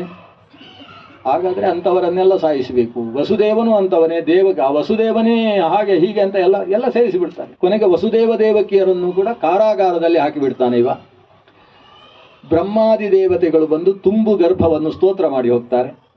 ಸತ್ಯವ್ರತಂ ಸತ್ಯಪರಂ ತ್ರಿಸತ್ಯಂ ಸತ್ಯಸ್ಯ ಯೋನಿಂ ನಿಹಿತಂಚ ಸತ್ಯೇ ಸತ್ಯಸ್ಯ ಸತ್ಯಂ ಉತ ಸತ್ಯನೇತ್ರಂ ಸತ್ಯಾತ್ಮಕಂ ತ್ವಾಂ ಶರಣಂ ಪ್ರಪನ್ನ ಏಕಾಯನೋಸು ತ್ರಿಫಲಃ ದ್ವಿಫಲಃ ತ್ರಿಮೂಲಃ ಚತುರಸಃ ಪಂಚಶಿಫಃ ಷಡಾತ್ಮಾ ಸಪ್ತತ್ವಗಷ್ಟವಿಟಪೋ ನವಾಕ್ಷೋ ದಶಚ್ಛದಿ ದ್ವಿಖಗೋ ಹ್ಯಾದಿವೃಕ್ಷ ತ್ವಮೇಕ ಏವಾಸ್ಯ ಸತಪ್ರಸೂತಿ. ಇದಕ್ಕೆ ಗರ್ಭಸ್ತುತಿ ಅಂತ ಹೆಸರು. 1ರಿಂದ 10 ಹೀಗಿತ್ತು. ಊಟದ ಆಟವು ಮುಗಿದಿತ್ತು ಅಂತಲ್ಲ, ಅದೆಲ್ಲ ಉಂಟಿರಲಿ. 1ರಿಂದ 10 ಇಟ್ಟುಕೊಂಡು ಭಗವಂತನನ್ನು ಸ್ತೋತ್ರ ಮಾಡತಕ್ಕಂತಹ ಕಥೆ ಉಂಟು. ಹೀಗೆಲ್ಲ ಸ್ತೋತ್ರ ಮಾಡಿ ಅವರು ದೇವಕಿ ಯೋಚಿಸಬೇಡ, ದೇವರು ಆವಿರ್ಭವಿಸ್ತಾರೆ ಅಂತ ಆಕೆಗೂ ಧೈರ್ಯವನ್ನು ತುಂಬಿಸಿ ಬ್ರಹ್ಮಾದಿ ದೇವತೆಗಳು ತೆರಳಿದಾಗ ಕಾಲ ಬಂತು. ಅದು ಎಂಥ ಕಾಲ? ಪರಮಶೋಭನ. ಅಥ ಸರ್ವಗುಣೋಪೇತ ಕಾಲ ಪರಮಶೋಭನ. ಪರಂ ಅಶೋಭನ, ಶತ್ರುಂ ಪ್ರತಿ ಅಶೋಭನ ಆಯ್ತು. ಪರಮಶೋಭನವಾದ ಕಾಲ. ಭಾದ್ರಪದ ಮಾಸದ ಶ್ರಾವಣ ಮಾಸ ಅಂತ ಹೇಳಬೇಕಾಗಿಲ್ಲ, ಎಲ್ಲ ಭಾದ್ರಪದ ಮಾಸ ಹೇಳುವವರೇ ಜಾಸ್ತಿ. ಭಾದ್ರಪದ ಮಾಸದ ಕೃಷ್ಣ ಪಕ್ಷದ ಅಷ್ಟಮಿಯ ದಿವಸ ಪ್ರಾಪ್ತಿಯಾಯಿತು. ಶ್ರಾವಣ ಮಾಸ ಅಲ್ಲ, ಭಾದ್ರಪದ ಮಾಸ. ಸೂರ್ಯ ಸಿಂಹದಲ್ಲಿದ್ದ, ಅಂದರೆ ಸಿಂಹದಲ್ಲಿ ಸೂರ್ಯ ಇರತಕ್ಕಂತಹ ಸಿಂಹ ಮಾಸ. ಇನ್ನು ಶ್ರಾವಣ ಅಂತ ಹೇಳಬೇಕಾಗಿತ್ತು. ಭಾದ್ರಪದ ಮಾಸದ ಆ ಸಿಂಹ ಮಾಸದ ಕೃಷ್ಣ ಪಕ್ಷದ ಅಷ್ಟಮಿ ಪ್ರಾಪ್ತಿಯಾಗಿದೆ. ಮಧ್ಯರಾತ್ರಿ. ದೇವರು ಆ ಕಾಲವನ್ನೇ ನಿರೀಕ್ಷಿಸ್ತಾ ಇದ್ದಾನೆ. ಮಧ್ಯರಾತ್ರಿಯಲ್ಲಿ, ಯಾಕೆ ರಾಮನಾಗಿ ಹುಟ್ಟುವಾಗ ಮಧ್ಯಾಹ್ನದಲ್ಲಿ ಹುಟ್ಟಿದ್ದು, ಬೆಳಕಾಗಿ ಹುಟ್ಟಿದ್ದು. ಇದು ಅಲ್ಲ, ಕಪ್ಪು ಕಪ್ಪಾಗಿ ಹುಟ್ಟಬೇಕು ಅಂತ ದೇವರು ತೀರ್ಮಾನಿಸಿ ಮಧ್ಯರಾತ್ರಿಯನ್ನು, ಅದು ಅದಕ್ಕೆ ಆ ಕಾಲಕ್ಕೆ ಜಯಂತಿ ಅಂತ ಹೆಸರು. ಜಯಂತಿ ಅಂದರೆ ಏನು ಅಂದರೆ ರೋಹಿಣಿ ನಕ್ಷತ್ರ ಇರಬೇಕು, ಮಧ್ಯರಾತ್ರಿ ಸಿಗಬೇಕು. ರೋಹಿಣ್ಯಾಂ ಅರ್ಧರಾತ್ರಿ ಇತ್ತು ಯದಾ ಕಾಲಾಷ್ಟಮಿ, ಅದು ಕೃಷ್ಣ ಪಕ್ಷದ ಅಷ್ಟಮಿ ಆಗಬೇಕು. ಕೃಷ್ಣ ಹುಟ್ಟುವುದಕ್ಕಿಂತ ಮುಂಚೆಯೂ ಅದಕ್ಕೆ ಜಯಂತಿ ಅಂತಲೇ ಹೆಸರು. ಅದೊಂದು ಪರ್ವಕಾಲ, ಧರ್ಮಶಾಸ್ತ್ರಗಳಲ್ಲಿ ಹೇಳಿದ ಒಂದು ಪರಮ ಪರ್ವ ಯೋಗ ಕಾಲ. ಮೊದಲು ಅದಕ್ಕೆ ಉಪವಾಸ ಮಾಡ್ತಾ ಇದ್ರು. ಕೃಷ್ಣ ಜಯಂತಿ ಕಾಲದಲ್ಲೇ ಅವತರಿಸಬೇಕು ಅಂತ ಆಲೋಚನೆ ಮಾಡಿ ತೆಗೆದುಕೊಂಡಂತಹ ಕಾಲ ಅದು. ಆ ಕಾಲ ಯಾವಾಗ ಪ್ರಾಪ್ತ ಆಗ್ತದೆ ಆಗ ಲೋಕಕ್ಕೆ ಗೊತ್ತಾಯ್ತಂತೆ ಒಂದು ಏನೋ ಒಳ್ಳೆದಾಗ್ತಾ ಇದೆ ಲೋಕಕ್ಕೆ ಅಂತ. ಅಗ್ನಿಹೋತ್ರಿಗಳ ಮನೆಯಲ್ಲಿ ಹೊಗೆ ಆಡ್ತಾ ಇದ್ದಂತಹ ಅಗ್ನಿ ಇದ್ದಕ್ಕಿದ್ದಾಗೆ ಪುಟ್ಟ ಬೆಳಕಾಗಿ ಹೊಗೆ ಇಲ್ಲದೆ ಉರಿಯುವುದಕ್ಕೆ ಪ್ರಾರಂಭವಾಯಿತು. ಜಜ್ವಲುಶ್ಚಾಗ್ನಯ ಶಾಂತಾಹ ವವೌ ವಾಯು ಸುಖಸ್ಪರ್ಶ. ಗಾಳಿ ಮನಸ್ಸಿಗೆ ಹಿತವಾಗುವ ಹಾಗೆ ಮೆಲ್ಲನೆ ಬೀಸುತ್ತಾ ಇದೆ. ಎಲ್ಲ ಕಡೆ ಪಂಚಾಶ್ಚರ್ಯಗಳು ಘಟಿಸಿದವು. ಆಕಾಶದಲ್ಲಿ ದೇವತೆಗಳೇ ನಾದವನ್ನು ಮಾಡ್ತಾ ಇದ್ದಾರೋ ಅನ್ನುವ ಹಾಗೆ ಸಿಡಿಲುಗಳು ಸಮುದ್ರದ ಹತ್ತಿರ ಹೋಗಿ ಮೇಘಗಳು ಮೆಲ್ಲನೆ ಗರ್ಜನೆ ಮಾಡ್ತಾ ಇದ್ದಾವೆ. ಮಿಂಚು ಆ ಕಡೆಯಿಂದ ಆರತಿಯನ್ನಿತ್ತು ಹಾಗೆ ಒಂದು ಮಂಗಳ ಸೂಚನೆಯನ್ನು ಮಾಡ್ತಾ ಇದ್ದಾವೆ. ಮರಗಳು ಅಲುಗಾಡದೆ ಶಾಂತವಾಗಿ ಬೀಸುವ ಗಾಳಿಯನ್ನು ತಾವು ಆಸ್ವಾದಿಸ್ತಾ ಇದ್ದಾವೋ, ಸಂಧ್ಯಾವಂದನೆ ಮಾಡ್ತಾ ಇದ್ದಾವೋ ಅಂತ ಇದ್ದಾವಂತೆ ಮಧ್ಯರಾತ್ರಿಯಲ್ಲಿ. ನಾವು ಸಂಧ್ಯಾವಂದನೆ ಮಾಡುವುದರ ಜೊತೆಗೆ ಮರಗಳೆಲ್ಲ ಯಾಂ ಸದಾ ಸರ್ವಭೂತಾನಿ ಸ್ಥಾವರಾಣಿ ಚರಾಣಿ ಸಾಯಂಕಾಲದ ಹೊತ್ತು ನೋಡಿದರೆ ಗೊತ್ತಾಗ್ತದೆ, ಮರಗಳು ಸಂಧ್ಯಾವಂದನೆ ಮಾಡುವ ಹಾಗೆ ಕೂತಿರುತ್ತವೆ. ಆ ರೀತಿಯ ಒಂದು ವಾತಾವರಣ, ಯಾವುದೋ ಸುಖವಾದ ಸ್ಥಿತಿಯನ್ನು ಕಾಣ್ತಾ ಇರುವ ಹೊತ್ತಿಗೆ ಈ ಕಾರಾಗಾರದಲ್ಲಿ ಬೆಳಕು ಉದ್ಭವಿಸಿತು. ತಮದ್ಭುತಂ ಬಾಲಕಮಂಬುಜೇ ಕ್ಷಣಂ ಚತುರ್ಭುಜಂ ಶಂಖ ಗದಾದ್ಯುದಾಯುಧಂ ಶ್ರೀವತ್ಸಲಕ್ಷ್ಮಂ ಗಲಶೋಭಿ ಕೌಸ್ತುಭಂ ಪೀತಾಂಬರಂ ಸಾಂದ್ರಪಯೋಧ ಸೌಭಗಂ ಮಹಾರ್ಹ ವೈಡೂರ್ಯ ಕಿರೀಟ ಕುಂಡಲ ತ್ವಿಷಾ ಪರಿಶ್ವಕ್ತ ಸಹಸ್ರ ಕುಂತಲಂ ಉದ್ದಾಮ ಕಾಂಚಂಗದ ಕಂಕಣಾದಿಭಿರ್ವಿರೋಚಮಾನಂ ವಸುದೇವ ಐಕ್ಷತ. ಅದ್ಭುತ ಬಾಲಕನನ್ನು ವಸುದೇವ ಕಂಡ. ಇದು ಅದ್ಭುತ ಬಾಲಕ, ಹುಟ್ಟಿದ ಅಂತ ಇಲ್ಲ ಇಲ್ಲಿ, ವಸುದೇವ ಕಂಡ. ಯಾಕಂದ್ರೆ ಅದು ಅದ್ಭುತ. ಯಾಕೆಂದ್ರೆ ಘಟಿಸದೇ ಇದ್ದದ್ದು ಘಟಿಸಿದರೆ ಅದ್ಭುತ ಅಲ್ವಾ? ಹುಟ್ಟುವಾಗ 32 ಹಲ್ಲು, ಬಟ್ಟೆ ಹಾಕಿಕೊಂಡು ಹುಟ್ಟಿದ್ದು, ಅದು ಇಸ್ತ್ರಿ ಹಾಕಿದ ಬಟ್ಟೆ ಹುಟ್ಟುವಾಗ. ಪೀತ ಕೌಶಯ ವಾಸಾಹ, ಅಷ್ಟೇ ಅಲ್ಲ, ಅವನಿಗೆ ಎಲ್ಲವೂ ಇದೆ. ಶಂಖ ಆಭರಣಗಳು, ಶ್ರೀವತ್ಸ ಲಕ್ಷ್ಮಂ ಇಲ್ಲೊಂದು ಚಿಹ್ನೆ, ಗಲಶೋಭಿ ಕೌಸ್ತುಭಂ ಪೀತಾಂಬರಂ ಸಾಂದ್ರ ಪಯೋಧ ಸೌಭಗಂ. ಮೋಡದ ಹಾಗೆ ಆತನ ಸಾಂದ್ರ ಮೇಘ ಅಂದರೆ ತುಂಬಿದ ನೀರಿನಿಂದ ತುಂಬಿದ ಮೋಡದ ಹಾಗೆ ಕಾಂತಿಯುಳ್ಳಂತಹ ಭಗವಂತ ಅಲ್ಲಿ ಆವಿರ್ಭವಿಸಿದ. ದೇವರು ಅವನನ್ನು ಕಂಡಂತಹ ಈ ವಸುದೇವ ಕೈ ಮುಗಿದುಕೊಂಡು ಕೂತಿದ್ದಾನೆ. ಹುಟ್ಟಿದವ ಮಗ ಅಂತೇಳಿ ಮಗುವಂತೆ ತಗೊಳ್ಳಿಲ್ಲ, ಕೈ ಮುಗಿದಿದ್ದಾನೆ. ಕೈ ಮುಗಿದು ನಮಗೊಂದು ಪುತ್ರೋತ್ಪತ್ತಿ ಆಯಿತು ಅಂತ ಭಾರಿ ಸಂತೋಷ. ನಮ್ಮನ್ನು ರಕ್ಷಣೆ ಮಾಡುವುದಕ್ಕೋಸ್ಕರ ಬಂದಂತಹ ಮಗು ಅನ್ನುವ ಸಂತಸ, ದೇವರು ಅಂತಕ್ಕಂಥ ಭಕ್ತಿ. ಆ ಹೊತ್ತಿಗೆ 10,000 ಗೋದಾನದ ಸಂಕಲ್ಪವನ್ನು ಬೇರೆ ಬೇರೆ ಮಾಡಿದ. ತಾನೇ ಪುಂಡರೀಕಾಕ್ಷನನ್ನು ಸ್ಮರಣೆ ಮಾಡಿಕೊಂಡು ಸ್ಥಾನವನ್ನು ಬೇರೆ ಮಾಡಿದ. ಮಗು ಹುಟ್ಟಿದಾಗ ತಂದೆಯಾಗಿ ಏನೇನು ನಡೆಸಬೇಕು ಅಂತಹ ಪ್ರಕ್ರಿಯೆಯನ್ನು ವಸುದೇವ ನಡೆಸಿ, ವಸುದೇವ ದೇವಕಿಯರಿಬ್ಬರೂ ಕೂಡ ಆ ಮಗು ಭಗವಂತ ಕೃಷ್ಣನನ್ನು, ಭಗವಂತ ನಾರಾಯಣನನ್ನು ಸ್ತೋತ್ರ ಮಾಡಿದ್ದಾರೆ ಅನ್ನುವ ಪರಮ ಮಂಗಲ ಕಥೆಯ ಜೊತೆಗೆ ಇವತ್ತಿನ ಈ 5ನೆಯ ದಿವಸದ ಕಥಾನಕವನ್ನು ಉಪಸಂಹಾರ ಮಾಡೋಣ. ನಾಳೆ ಮತ್ತೆ ಏಕಾದಶ ರಾಮಕೃಷ್ಣ ಕಥೆಯನ್ನು ಯಥಾಶಕ್ತಿ ನಾಳೆ 5 ಇದ್ದಾಗ ಅನುಸಂಧಾನ ಮಾಡೋಣ. ಶ್ರೀಕೃಷ್ಣಾರ್ಪಣಮಸ್ತು. ಸ್ವಸ್ತಿ ಪ್ರಜಾಭ್ಯ ಪರಿಪಾಲಯಂತಾಂ ನ್ಯಾಯೇನ ಮಾರ್ಗೇಣ ಮಹೀಂ ಮಹಿಷಾಃ. ಗೋಬ್ರಾಹ್ಮಣೇಭ್ಯಃ ಶುಭಮಸ್ತು ನಿತ್ಯಂ. ಸಮಸ್ತಾಃ ಸುಖಿನೋ ಭವಂತು. ಕಾಲೇ ವರ್ಷತು ಪರ್ಜನ್ಯಃ ಪೃಥಿವೀ ಸಸ್ಯಶಾಲಿನಿ ದೇಶೋಯಂ ಕ್ಷೋಭರಹಿತಃ ಸಜ್ಜನಾಃ ಸಂತು ನಿರ್ಭಯಾಃ ಅಪುತ್ರಾ ಪುತ್ರಿಣಃ ಸಂತು ಪುತ್ರಿಣಃ ಸಂತು ಪೌತ್ರಿಣಃ ಅಧನಾಃ ಸಧನಾಃ ಸಂತು ಜೀವಂತು ಶರದಾಂ ಶತಂ ಅಕ್ಷಯಂ ಕರ್ಮ ಯಸ್ಮಿನ್ ಪರೇ ಸ್ವರ್ಪಿತಂ ಪ್ರಕ್ಷಯಂ ಯಾಂತಿ ದುಃಖಾನಿ ಯನ್ನಾಮತಃ ಅಕ್ಷರೋ ಯೋಜರಃ ಸರ್ವದೇವಾಮೃತಃ ಕುಕ್ಷಿಗಂ ಯಸ್ಯ ವಿಶ್ವಂ ಸದಾ ಜಾದಿಕಂ ಪ್ರೀಣಯಾಮೋ ವಾಸುದೇವಂ ದೇವತಾ ಮಂಡಲಾಖಂಡಮಂಡನಂ. ಶ್ರೀಕೃಷ್ಣಾರ್ಪಣಮಸ್ತು. ಕೃಷ್ಣಾಯ ವಾಸುದೇವಾಯ ದೇವಕೀ ನಂದನಾಯ ಚ ನಂದಗೋಪಕುಮಾರಾಯ ಗೋವಿಂದಾಯ ನಮೋ ನಮಃ. ಕೃಷ್ಣಾಯ ವಾಸುದೇವಾಯ ದೇವಕೀ ನಂದನಾಯ ಚ ನಂದಗೋಪಕುಮಾರಾಯ ಗೋವಿಂದಾಯ ನಮೋ ನಮಃ. ಗೋವಿಂದಾಯ ನಮೋ ನಮಃ. ಅಚ್ಯುತಾನಂತ ಗೋವಿಂದ ಸ್ಮೃತಿ ಮಾತ್ರಾರ್ತಿನಾಶನ ಸ್ಮೃತಿ ಮಾತ್ರಾರ್ತಿನಾಶನ ರೋಗಾನ್ ಮೇ ನಾಶಯಾಶೇಷಾನ್ ರೋಗಾನ್ ಮೇ ನಾಶಯಾಶೇಷಾನ್ ಆಶು ಧನ್ವಂತರೇ ಹರೇ ಆಶು ಧನ್ವಂತರೇ ಹರೇ.